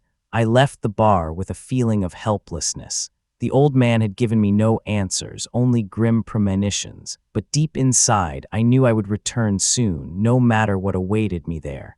The nights became unbearable. The whispering in my head was constant now. It wouldn't let me sleep, wouldn't let me think. It was as if the forest was calling me to itself, as if it wanted to reclaim me. I knew there was no escape. I had to go back and face what was waiting for me there. One night, without telling anyone, I made my way back into the forest. The moon shone through the trees, and I felt the whispering leading me deeper inside. It was no longer frightening, it was comforting. The forest had called me, and I was ready to come to it. The deeper I went, the louder the whispering became. I followed the familiar paths until I reached the clearing again. There, in the middle of the darkness, stood a figure. It was my colleague, or what was left of him. His face was blank, without eyes, without a mouth, just a smooth surface staring at me. The whispering reached its peak as I walked towards him. I couldn't resist. It was as if my legs were being pulled by an invisible force. The figure stood motionless, yet I felt it was expecting me. The forest had called me back, and now I was here. I knew this was the end. There was no escape. I had become a part of the forest, and the whispering would never let me go again. In that moment, the whispering fell silent. The figure in front of me didn't move, but I felt I was no longer alone. The forest had taken me in. I was now a part of it, just like my colleague before me. The feeling of fear had vanished, replaced by a strange calm. I looked around and saw how the darkness of the forest surrounded me. There was no way back. The forest had called me, and I had come. The voices that had haunted me for so long fell silent, but I knew they would always be there, deep inside me, waiting until they called me again. I sat down on the ground of the clearing, gazing into the distance. The whispering was now a part of me, and I knew I would never return to the world from which I had come. The forest had taken me. There was no escape.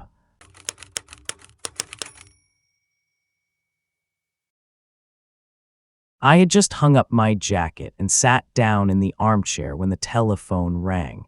It was late, and calls at this hour rarely meant anything good. A man answered on the other end, his voice nervous and brittle. He said he was from the railway and urgently needed help. A worker had vanished without a trace, deep inside an old, disused tunnel beneath the city. His voice trembled with fear.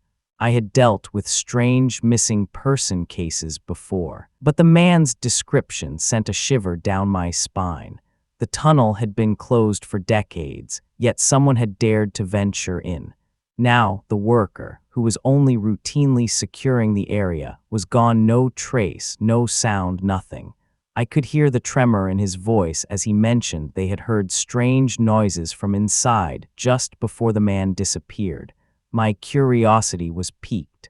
Such cases always drew me in. Even if a part of me knew I often got involved in things that were better left undisturbed.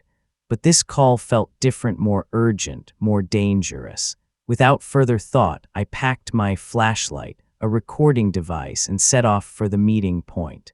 When I arrived, 2 men were waiting for me, both pale and visibly frightened. The older of the 2 silently led me to a rusty gate that blocked the tunnel's entrance. Beyond it lay the maw of darkness, a place that greeted me with a chill that wasn't just from the damp air. The older man, who introduced himself as the construction site manager, hesitated briefly before opening the rusty gate. I stepped into the darkness. My flashlight cast a thin beam of light that illuminated the thick, damp walls of the tunnel. The smell of musty water and old rock hung heavy in the air, but what disturbed me more was the absolute silence. No drips, no rustling. Nothing, just my own labored breathing and the faint hum of the air. I had explored abandoned places before, but this tunnel had something about it that felt wrong. Every step echoed loudly in the endless darkness, and I couldn't shake the feeling that I wasn't alone. The tunnel seemed to be watching me. There were no sounds from the surface, no signs of life. All that existed was the endless chasm that stretched before me. I followed the tracks deeper inside, and the further I went, the stronger the feeling of apprehension became. The worker had disappeared somewhere here, but so far there were no signs of what had happened to him, no bloodstains, no signs of a struggle, nothing. It was as if he had simply been swallowed by the earth. Suddenly, without warning, I heard a faint, almost imperceptible whisper. I stopped, held my breath, and listened. The sound was so soft that at first I wasn't sure if I was just imagining it. But there it was again, clearer this time. It sounded as if it came from the deepest corners of the tunnel. The whispering grew louder, and although I couldn't make out any words, it was distinctly human. A cold shiver ran down my spine. My instincts screamed at me to turn around and leave the tunnel immediately, but something held me back. The whispering seemed to call to me, to lure me deeper into the tunnel, like an echo from a long-forgotten past. I continued, flashlight held firmly in my hand. As the whispering grew louder, it was as if the tunnel itself was alive, telling its own stories that should never have been heard. Every fiber of my body was tense, and the damp air seemed to grow heavier.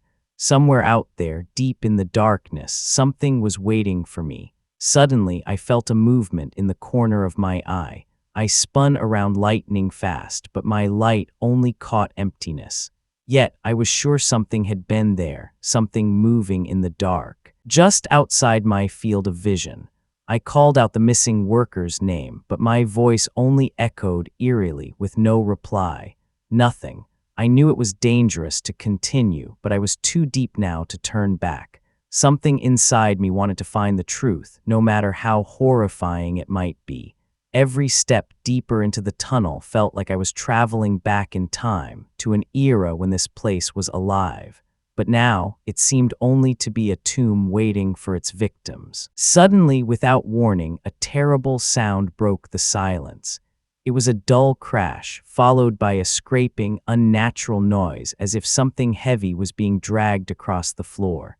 My heart skipped a beat, and I spun around, lamp firmly in hand. But again, there was nothing to be seen, just the darkness that seemed to swallow me whole. I knew I wasn't alone. Whatever lurked in this tunnel, it was real, and it was not friendly. The sound repeated, louder this time, and I could barely stand it. It sounded like metal scraping on stone, accompanied by a dull thud that made me believe something large, something inexplicable, was approaching. My pulse raced. I seriously considered leaving the tunnel before it was too late, but a part of me simply couldn't go. This was no ordinary case anymore. Whatever was here, it had taken the worker, and I had to find out how and why. My hands trembled as I ventured deeper into the tunnel, following the sound, even though every instinct in me screamed at me to turn back. Then suddenly, everything fell silent. The stillness returned, even more oppressive than before, yet I knew it wasn't over. Somewhere out there in the impenetrable darkness, something was waiting. I was now so deep in the tunnel that even the lamp provided little light. Darkness devoured everything beyond the narrow cone of light. But then, in the distance, I saw something, a faint glow that wasn't from my lamp. It was strange, unnatural. Slowly, cautiously, I approached the source of the light. When I finally arrived, my breath caught. Before me lay something I never wanted to see. It was the missing worker, or rather what was left of him. His body was grotesquely twisted, as if something had seized him and broken him with inhuman strength. His eyes were wide open, and a silent scream seemed frozen on his face. The strange light came from a small, ancient lamp lying beside him, flickering faintly. It seemed he had held it in his last despair, but what shocked me most was what lurked beside him in the shadows. It was a kind of symbol, carved into the stone, ancient and sinister, as if it had been hidden here for centuries. I felt sick. The tunnel was no normal place. Something dark, evil, lurked here, and it had taken the worker. I took a few photos, but my hands trembled so much that I could barely hold the camera steady. I had to get out of here immediately. With trembling hands, I put the camera back in my pocket. The sight of the mutilated worker made my blood run cold, but I forced myself to remain calm. I had to keep a clear head to find my way back, but with every step I took back towards the exit, it felt as if the tunnel was closing in on me. The eerie scratching, the dull thudding, it returned, louder and more threatening this time. My breathing quickened, and I could feel the sweat on my forehead. Something was behind me, something moving in the darkness, always just outside my field of vision. I was sure I was being pursued. I started to walk faster, then to run. My flashlight wobbled, the light flickered, and the feeling of panic became overwhelming. The tunnel seemed endless, as if I was trapped in a dream from which there was no escape. the exit was far away. And with every step, it seemed to recede further. Suddenly, my flashlight went out, and I was plunged into complete darkness. I froze, my heart pounding in my chest. All I could hear was my own breathing and the incessant scratching that approached relentlessly. I forced myself to switch the lamp back on, and to my great shock, it worked again. But the beam of light fell on something, a figure in the darkness, directly in front of me. My flashlight's beam briefly caught a figure standing there, motionless, faceless. Its form was human, but its face was a blank, smooth surface without eyes, without a mouth. It was as if all features had been erased. I couldn't move, my breath caught, and I felt the cold of the tunnel permeate me. The figure simply stood there, directly in my path, and although it had no eyes, I couldn't shake the feeling that it was staring at me. It made no sound, no movement. Yet the darkness around it seemed alive, as if being swallowed by it. The scratching stopped, but the silence was almost worse. I knew I couldn't stay still, so I took a step back slowly, almost in a trance. But as I turned to look for another way, I heard footsteps behind me, heavy, slow footsteps that followed me. I turned around, but the figure was gone, yet the feeling of being watched remained.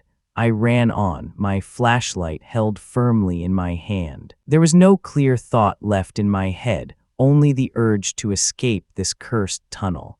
The footsteps behind me grew faster, louder, as if the darkness itself wanted to swallow me. I didn't know how long I had been running, but the tunnel seemed to be changing. The walls that had once run straight now seemed to twist and distort, as if the tunnel were alive. Every turn I took led me deeper into the unknown, as if there was no longer any exit. I was trapped in a labyrinth that did not operate by the rules of reality. My footsteps echoed loudly in the darkness, but they no longer seemed alone. Something followed me, invisible but always present. The cold of the tunnel crept into my bones, and my senses began to deceive me. The walls seemed to move, as if breathing, and every time I rounded a corner, I expected to encounter the faceless figure. But the worst was the whispering. It was back, louder and clearer than ever before. I couldn't understand the words, but they filled my head, invading my mind, as if the tunnel itself was trying to break me. It was a whisper that went deeper than any physical threat. It seemed to seize my mind, as if the tunnel was trying to drive me to madness. I knew I could no longer search for a logical way out. The tunnel was playing with me, twisting reality until nothing made sense anymore. Every step felt like I was plunging deeper into an abyss from which there was no escape. Suddenly, as if from nowhere, the tunnel opened before me. I stood in a large chamber whose walls were covered with strange symbols carved into the stone. In the center of the chamber lay something ancient, something that didn't belong here. It was an altar roughly hewn from the rock, covered with incomprehensible inscriptions. The room itself seemed to breathe, as if alive. I felt a deep, ancient power lurking in this chamber, something older than the tunnel itself. Everything around me suddenly seemed to stand still, and I knew I had found something that would have been better left hidden. The tunnel was not just an abandoned place. It was a prison, a place where something dark had rested for centuries, and it was ready to awaken. As I examined the altar more closely, I noticed that the symbols on the walls pulsed, almost as if reacting to my presence. A part of me wanted to document everything, collect evidence, but I felt I had to hurry. Something in here didn't want me to escape alive. Just as I turned to leave, I heard the whispering again, this time louder than ever before. It was all around me, and then I saw it, the faceless figure standing before the altar. It moved slowly towards me, and I knew I had no more time. I ran as fast as I could. The tunnel seemed to close around me, as if it didn't want to let me go. Every step felt heavy, as if the darkness itself was pushing against me.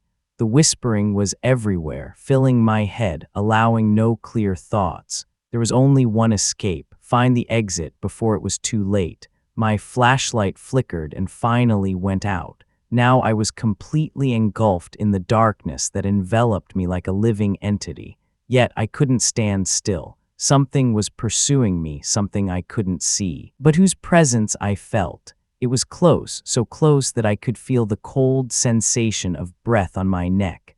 I stumbled, fell to the hard ground, but I couldn't give up. My body was exhausted, but sheer panic drove me on. I crawled further, blindly, unsure where I was going, yet I knew I was approaching the exit, or at least I hoped so. The scratching behind me grew louder, faster, as if it was just waiting for me to make a mistake. Suddenly, I saw it, a faint light in the distance, the exit. I gathered all my strength and sprinted. My heart pounded in my chest. The darkness behind me seemed alive, wanting to swallow me, but I managed to reach the exit. With one last leap, I thrust myself into freedom. As I stumbled out of the tunnel, I fell to my knees, breathing heavily. The fresh air outside was almost painful in my lungs after the stuffy, cold darkness of the tunnel. The men who had led me to the tunnel earlier were gone. I was alone. The silence of the night surrounded me, but it was a peace that felt safer than the one in the tunnel. I looked back at the dark entrance of the tunnel and could barely believe that I had escaped the madness. The tunnel still seemed to watch me, as if it wanted to drag me back. The whispering had ceased, but it left an echo in my mind that I couldn't shake. The images of the faceless figure and the altar were burned into my thoughts. I knew I would never truly be free from what was down there. It would always haunt me, no matter how far I ran. The tunnel had awakened something dark within me, something I could no longer ignore. I made my way back to the city, my thoughts still racing. Whatever I had discovered, it was ancient, evil, and merely waiting to be unleashed again. The worker I had been looking for was just another victim of this place, and I had narrowly escaped the same fate. Weeks have passed since I left the tunnel, but the memories don't let me go. Every night I dream of the darkness, of the whispering that tried to drive me to madness. Even now, in the quiet moments, I sometimes hear it, a faint, menacing whisper coming from the shadows. I have tried to forget the incident, to dismiss it as a nightmare, but the truth is not so easily suppressed. The tunnel still exists, deep beneath the city, and I know it's only a matter of time before someone else goes in, someone who makes the same mistakes I did. I can't prove it, and yet I know that the tunnel is not just a place. It is a trap, a living prison for something unimaginable. And as I sit here, alone in my office, I feel the whispering returning. It's back, louder than before, and I know the tunnel won't let me go. There is no escape.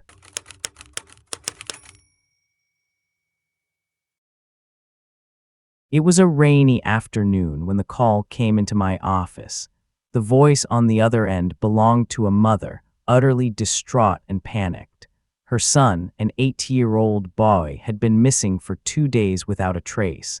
The local police had already searched, but without success. She felt she wasn't being taken seriously enough when she said the boy hadn't just run away. I listened intently. Missing person cases, especially involving children, are always sensitive. But the mother seemed to be hiding something, as if she wasn't telling me everything. Her voice trembled not just with fear, but with something else, perhaps shame or guilt. I couldn't quite decipher it, but something wasn't right here. I took the case, promising to come as soon as possible. On the drive to her remote house on the outskirts of the city, I couldn't shake the uneasy feeling that this wasn't just an ordinary missing person case. Something darker was in the air that I couldn't yet grasp. When I arrived at the old, dilapidated house, I immediately noticed the eerie silence of the surroundings. No neighbors in sight, no sound except for the gentle drumming of rain on the roof.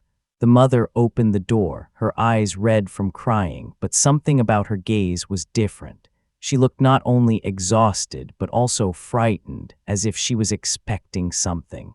Inside the house, the atmosphere was oppressive. It smelled of damp, and the walls were covered with old family photos.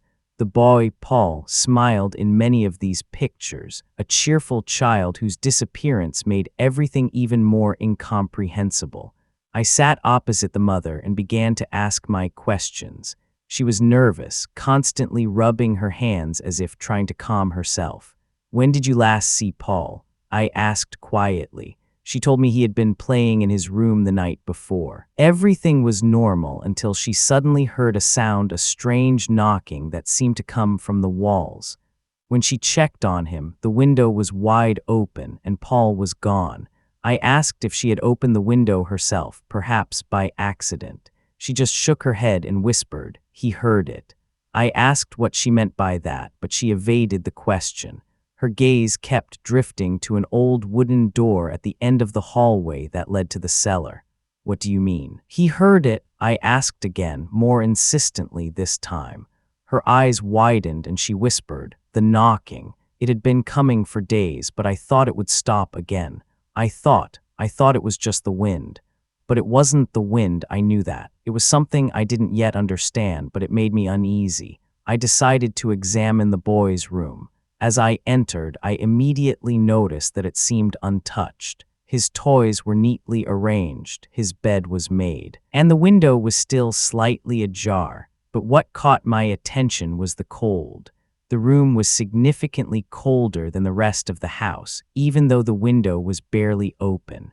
I went to the window and looked at the surroundings outside. There were no signs of a struggle, no tracks in the damp soil. It was as if the boy had simply dissolved. But then I noticed something. In the dust on the windowsill, there were fingerprints small, like a child's, yet they weren't normal. The fingerprints seemed distorted, as if the hand that left them wasn't human. I knelt down to examine the marks more closely when I suddenly heard a faint knocking. It was barely perceptible, but it clearly came from the walls of the room. Slowly, I stood up and went to the wall from which the sound seemed to come. It sounded as if something or someone was knocking on the other side of the wall. But that made no sense. Behind that wall was only the empty space of the attic. An unpleasant feeling spread in my chest. I took a few photos of the fingerprints and left the room. The thought that something lurked within the walls of the house wouldn't leave me. When I returned to the living room, I noticed that the mother was more nervous than before. Her gaze kept wandering to the cellar door, and I knew there had to be something down there. "What's in the cellar?" I asked. She hesitated, then slowly stood up and led me to the door. She opened it carefully, as if afraid of what might lie behind it. The musty smell that rose from the darkness of the cellar was overwhelming. An old, shaky staircase led down, and I switched on my flashlight before taking a step. The mother stayed upstairs, staring silently after me as I slowly descended the steps. The cellar was old, damp, and cluttered with boxes and furniture that hadn't been used in a long time. But as I went deeper into the room, I felt that I wasn't alone. The room was silent, but the air was heavy, as if filled with an invisible presence. I shone the flashlight around and stopped at a corner. There, on the back wall, something was carved, ancient symbols scratched into the stones. They looked like primitive protective signs, yet they were weathered, as if they hadn't been renewed for a long time. Suddenly, I heard the knocking again. It was louder down here, much clearer. It seemed to come from the wall behind the symbols, growing closer, and my heart beat faster. Whatever was behind this wall, it was not natural. When I left the cellar, the mother was barely able to look me in the eye. I knew she was holding back more than she admitted, and I decided to confront her about it.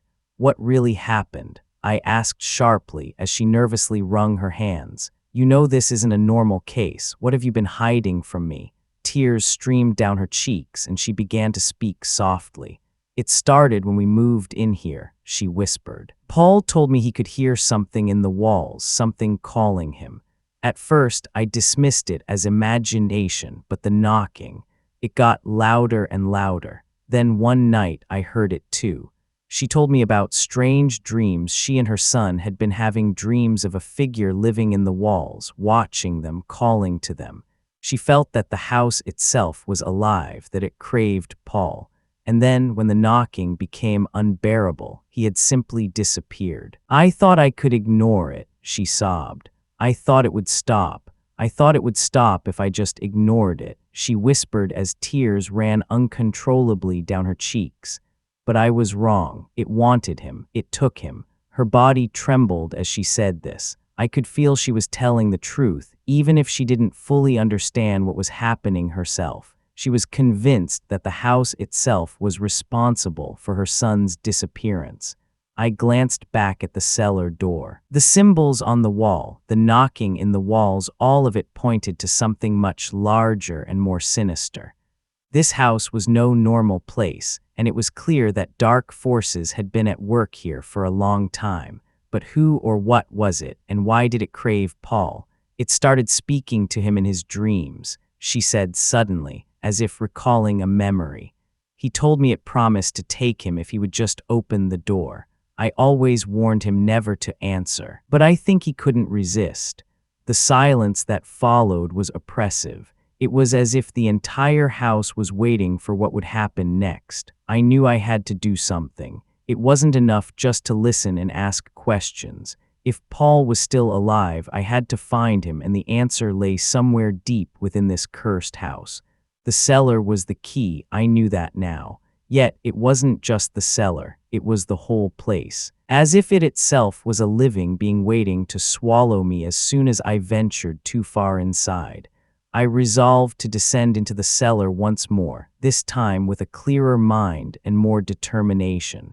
The mother pleaded with me not to go back. They'll take him too, she said with an expression of desperation in her eyes. They'll take them like they did Paul. But I couldn't back down. This was personal now. With a faint nod, I said goodbye to her and stepped back through the old wooden door, which creaked shut behind me. The musty smell of the cellar was now more intense, almost suffocating. The descent felt even longer than the first time, as if the stairs were pulling me deeper into the heart of darkness. With the flashlight in hand, I returned to the wall where the symbols were carved. The knocking was back, louder, incessant. Something was waiting behind this wall, and this time I knew I couldn't ignore it. The symbols on the wall flickered in the faint light of my flashlight, and the longer I looked, the more they seemed to move, pulsing with an energy I didn't understand. I placed my hand on the cold stone, and the knocking abruptly ceased. The sudden silence was even more terrifying than the sound before. I knew something was here, and I had to find out what it was. With all my strength, I began to pull at the loose stones that made up the wall. It was arduous, but after a few minutes, one of the stones gave way. Behind it was a hollow space, and an icy draft hit my face. I shone my flashlight inside and saw something that made my blood run cold. In the darkness of the cavity lay an old doll, tattered and dirty. Beside it lay a broken wooden train. These were a child's toys, but they looked as if they had been here for decades, and yet they belonged to Paul. I had seen the same toys in his room upstairs. What on earth were they doing down here? I crawled further into the cavity, even though every fiber of my body told me to turn back. But I couldn't stop. Something was down here, and it was magically drawing me in. Suddenly, I felt a movement behind me. I whirled around, flashlight firmly in my hand. In the dim light, I saw something standing in the darkness. It wasn't a figure I could clearly distinguish, more a shadow moving in the corners of the room, as if it lived in the darkness. My breath caught as the creature slowly moved towards me. It was silent, yet I could feel it watching me as if studying me. I wanted to cry out, but my voice failed. Whatever this was, it didn't belong in this world. It was something ancient, something forgotten that had lurked in the shadows of this house until it took Paul, and now I was its next target. My heart pounded as I tried to control my panic. I had to find a way out before it was too late. The creature came closer, its outlines becoming clearer. It wasn't human, that was clear to me. It seemed to be made of shadows themselves, a kind of manifestation of the evil that permeated this house. Then, without warning, I heard the knocking again, this time right next to me. I jumped back as a cold breath brushed past me. The The creature paused as if waiting for something. I knew I had to act fast. Without thinking, I ran out of the cavity and back into the cellar. The knocking pursued me, seeming to come from the walls, as if the house itself was alive and hunting me. No, back in the cellar, I closed the door to the cavity behind me, but I knew that wouldn't be enough. Whatever it was, it wouldn't stop until it had me. I turned to the symbols on the wall. They had to mean something. Perhaps they were a kind of protection against what lurked here. The mother hadn't mentioned any of this, but she must have known about the existence of these signs. These symbols were here to keep something at bay, but the protective signs were old and worn. Their power was exhausted. Perhaps they had held back the evil for a while, but now that they were weakening, it could roam free. I took out my phone and took photos of the symbols. I would have to examine them later, but for now I had to focus on the here and now. The knocking was back, this time so loud that it echoed in my head.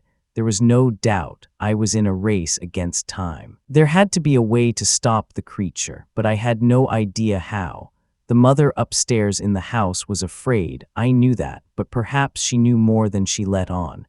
I had to get back to her before it was too late.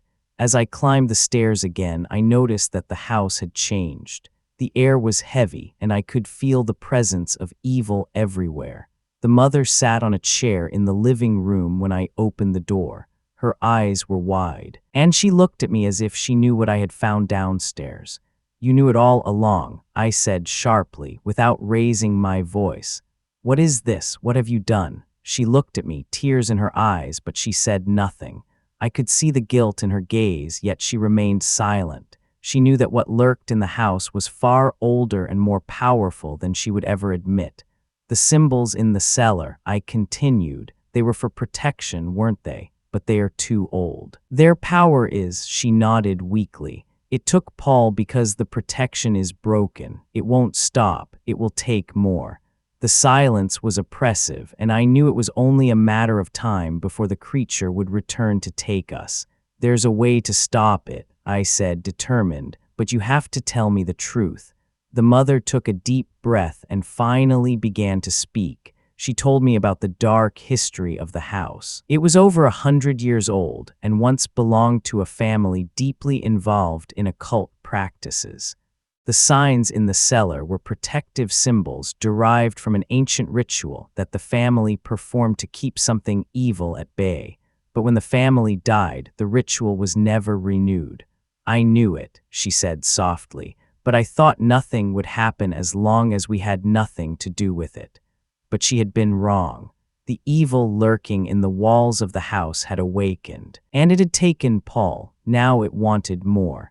"We have to renew the signs," I said, although I had no idea how that would work or stop it before it takes us both. She nodded hesitantly and showed me an old book hidden in a box in the cellar.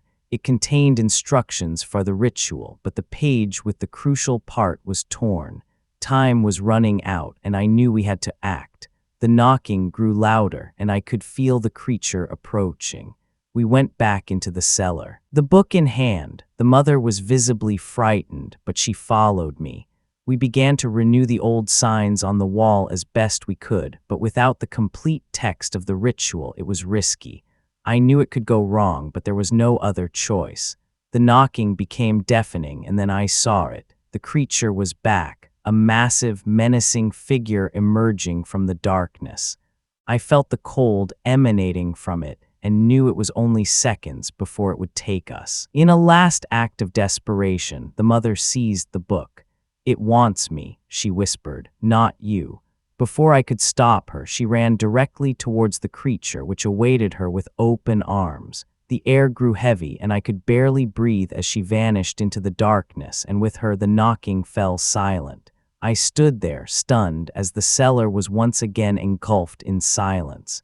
The creature was gone, and with it, the mother. I knew she had sacrificed herself to appease the evil. But Paul was still missing, and I knew that the house still held its secrets.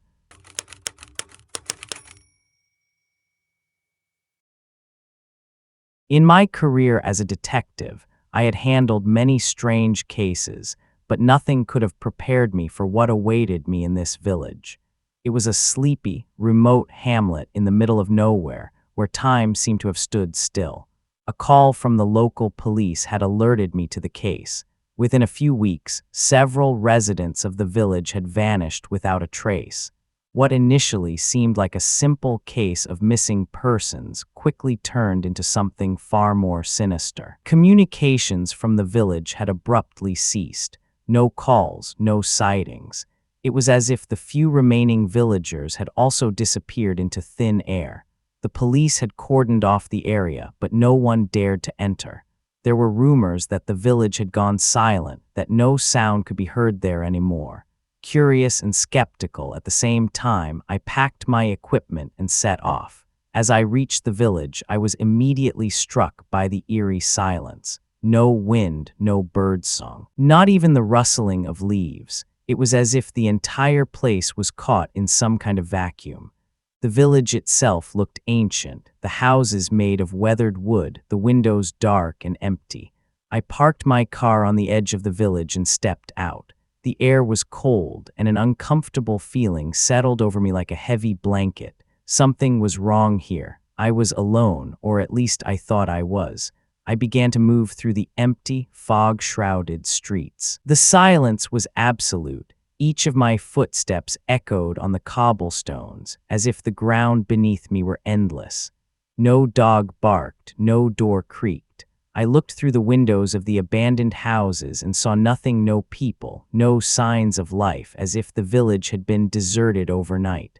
What disturbed me most was the complete absence of sound. Even my own movements seemed muffled. I called out to someone, but my voice seemed to vanish into the fog. As if swallowed by the thick walls of mist, it was as if the village itself had silenced me.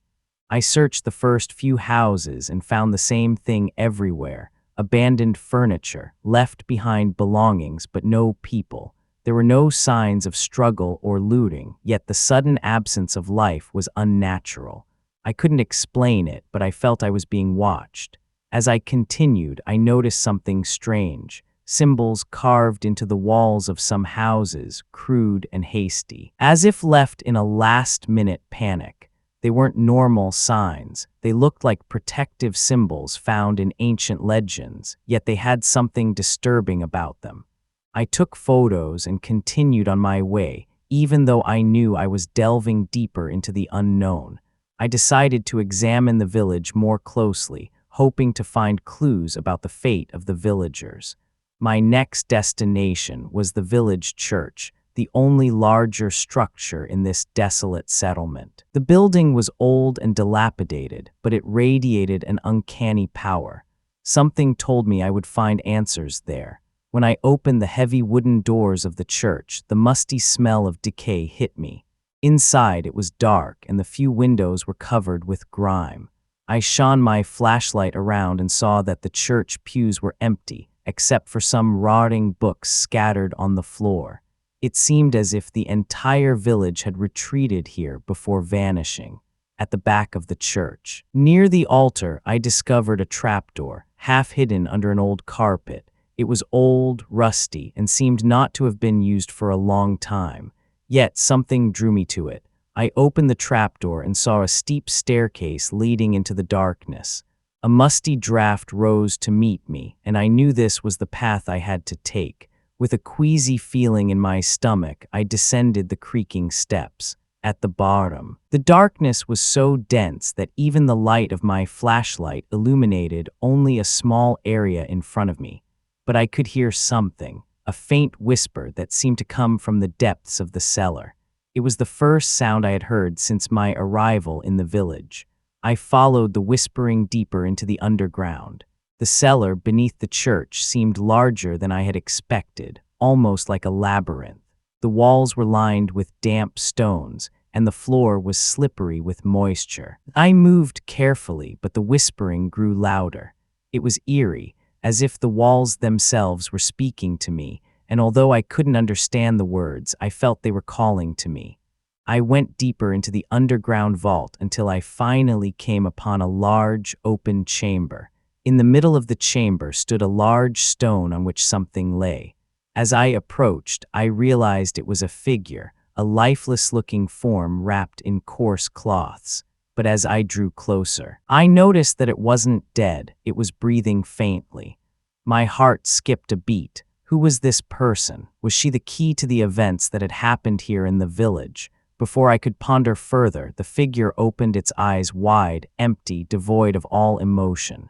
Its lips moved slowly, and I heard the whispering again, this time directly in my head. The words echoed within me, but I couldn't understand them. Suddenly, the figure moved jerkily, as if pulled by invisible strings. I recoiled, my hand clutching the flashlight tightly. Whatever this was, it was not human. It was as if the being lying here was controlled by something else, something far darker and more evil. The figure's eyes fixed on me, piercing and intense, as if looking directly into my soul.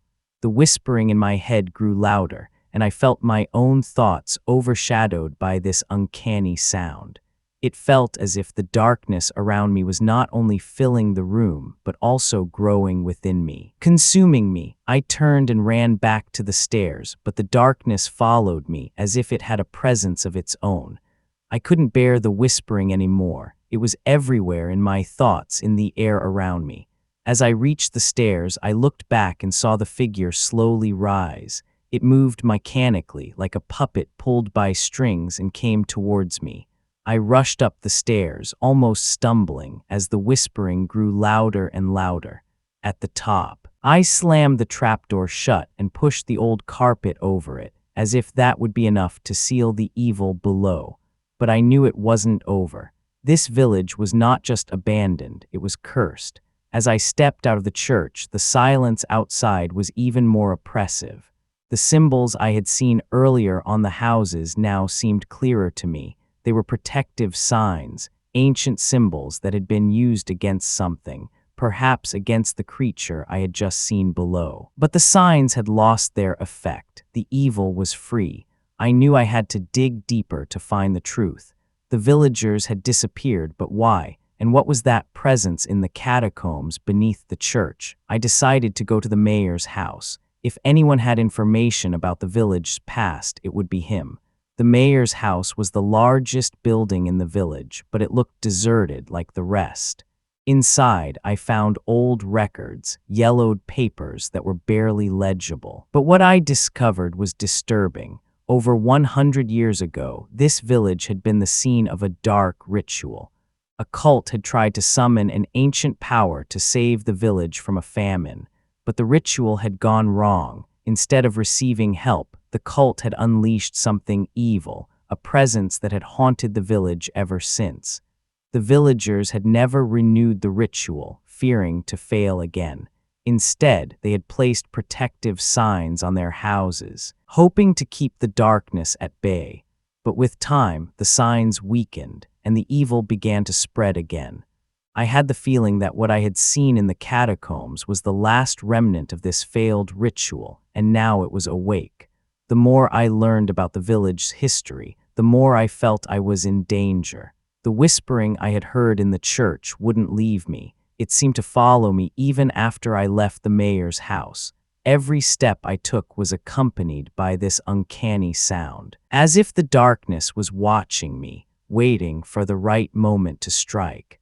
I felt my mind gradually becoming clouded. The silence of the village, the whispering in my head, everything began to overwhelm me. It felt as if the darkness of the village was also growing within me, my thoughts becoming more and more confused, and I no longer knew what was real and what wasn't. Was what I had seen down in the cellar real, or was my mind playing tricks on me? The events I had experienced in the village seemed increasingly surreal, as if the village itself was trying to break my mind. I no longer had a clear idea of how I would survive all this, but I knew I couldn't give up. Night fell and the village became even more eerie. The fog had grown thicker, and I could barely see my hand in front of my face, but I knew I had to go back to the church. The cellar was the key to everything, even if the thought of returning there made me sick. Whatever lurked down there had to be stopped. With a deep breath, I made my way back to the church. Every step felt like a march into certain death, but I had no choice. The presence in this village would not stop until it had consumed everything, and I would not let that happen. As I entered the church, I knew this was my last attempt. The whispering was back, louder and clearer than ever before. I went directly to the trapdoor and opened it. The darkness beneath seemed to await me. But this time I was not afraid. I knew I had to face the evil. Down in the catacombs, it was colder than before, and the whispering echoed louder through the passages. The figure I had seen earlier was back. It stood in the middle of the room, motionless, as if it had been waiting for me. But this time it seemed larger, more threatening. Its eyes were wide open, and they fixed on me as if wanting to look deep into my soul. The whispering grew louder, and I felt my mind almost break. Yet I forced myself to remain steadfast. I knew this was the moment when I would either lose everything or save the village. I had to find out how to reverse the ritual, but I had no idea how. The figure moved slowly towards me, and I felt the cold emanating from it. I had no weapons, no protection. But at that moment, I remembered the old protective signs on the walls of the village. Perhaps that was the solution. I began to sketch the symbols as best I could remember them. My hands trembled, but I managed to scratch the signs onto the floor as the creature came ever closer. As I finished drawing the last signs on the floor, the figure suddenly paused. It was as if it was forced to stop. The whispering grew fainter, and for a moment I thought I had succeeded, but the calm was deceptive. The creature began to move again, this time faster, more determined. The protective signs didn't seem strong enough to stop it. In my desperation, something occurred to me. The villagers had sacrificed themselves to hold back the evil. The figure down in the cellar was the remnant of this dark ritual, and only another sacrifice could finally stop it. I knew there was no other way. With a heavy heart, I grabbed the small, rusty blade I had found nearby. I knew I had to complete the ritual by sacrificing myself. It was the only way to save the village and banish the evil once and for all. As I put the knife to myself, the whispering seemed to cease. The figure paused, as if sensing my resolve. With trembling hands, I completed the ritual that had begun so many years ago. A sharp pain shot through me, and I felt my blood drip onto the ancient symbols. The cold in the chamber receded, and the darkness began to withdraw. The figure disappeared slowly and silently, as if it had never existed. The whispering was gone, and for the first time since my arrival in the village, an oppressive silence reigned. I knew the evil was finally defeated, but the price was high. As I left the church, the village was quieter than ever before. The fog had dissipated and the sky was clear. But the silence that now surrounded me was not the same as before. It was a peaceful silence, as if the village had finally found peace. I knew I would never return here. The village had been cursed, but now that the ritual was complete, it was free. Yet I had left a part of myself in those catacombs. The whispering might never fully release me. I got into my car, turned the key, and drove away.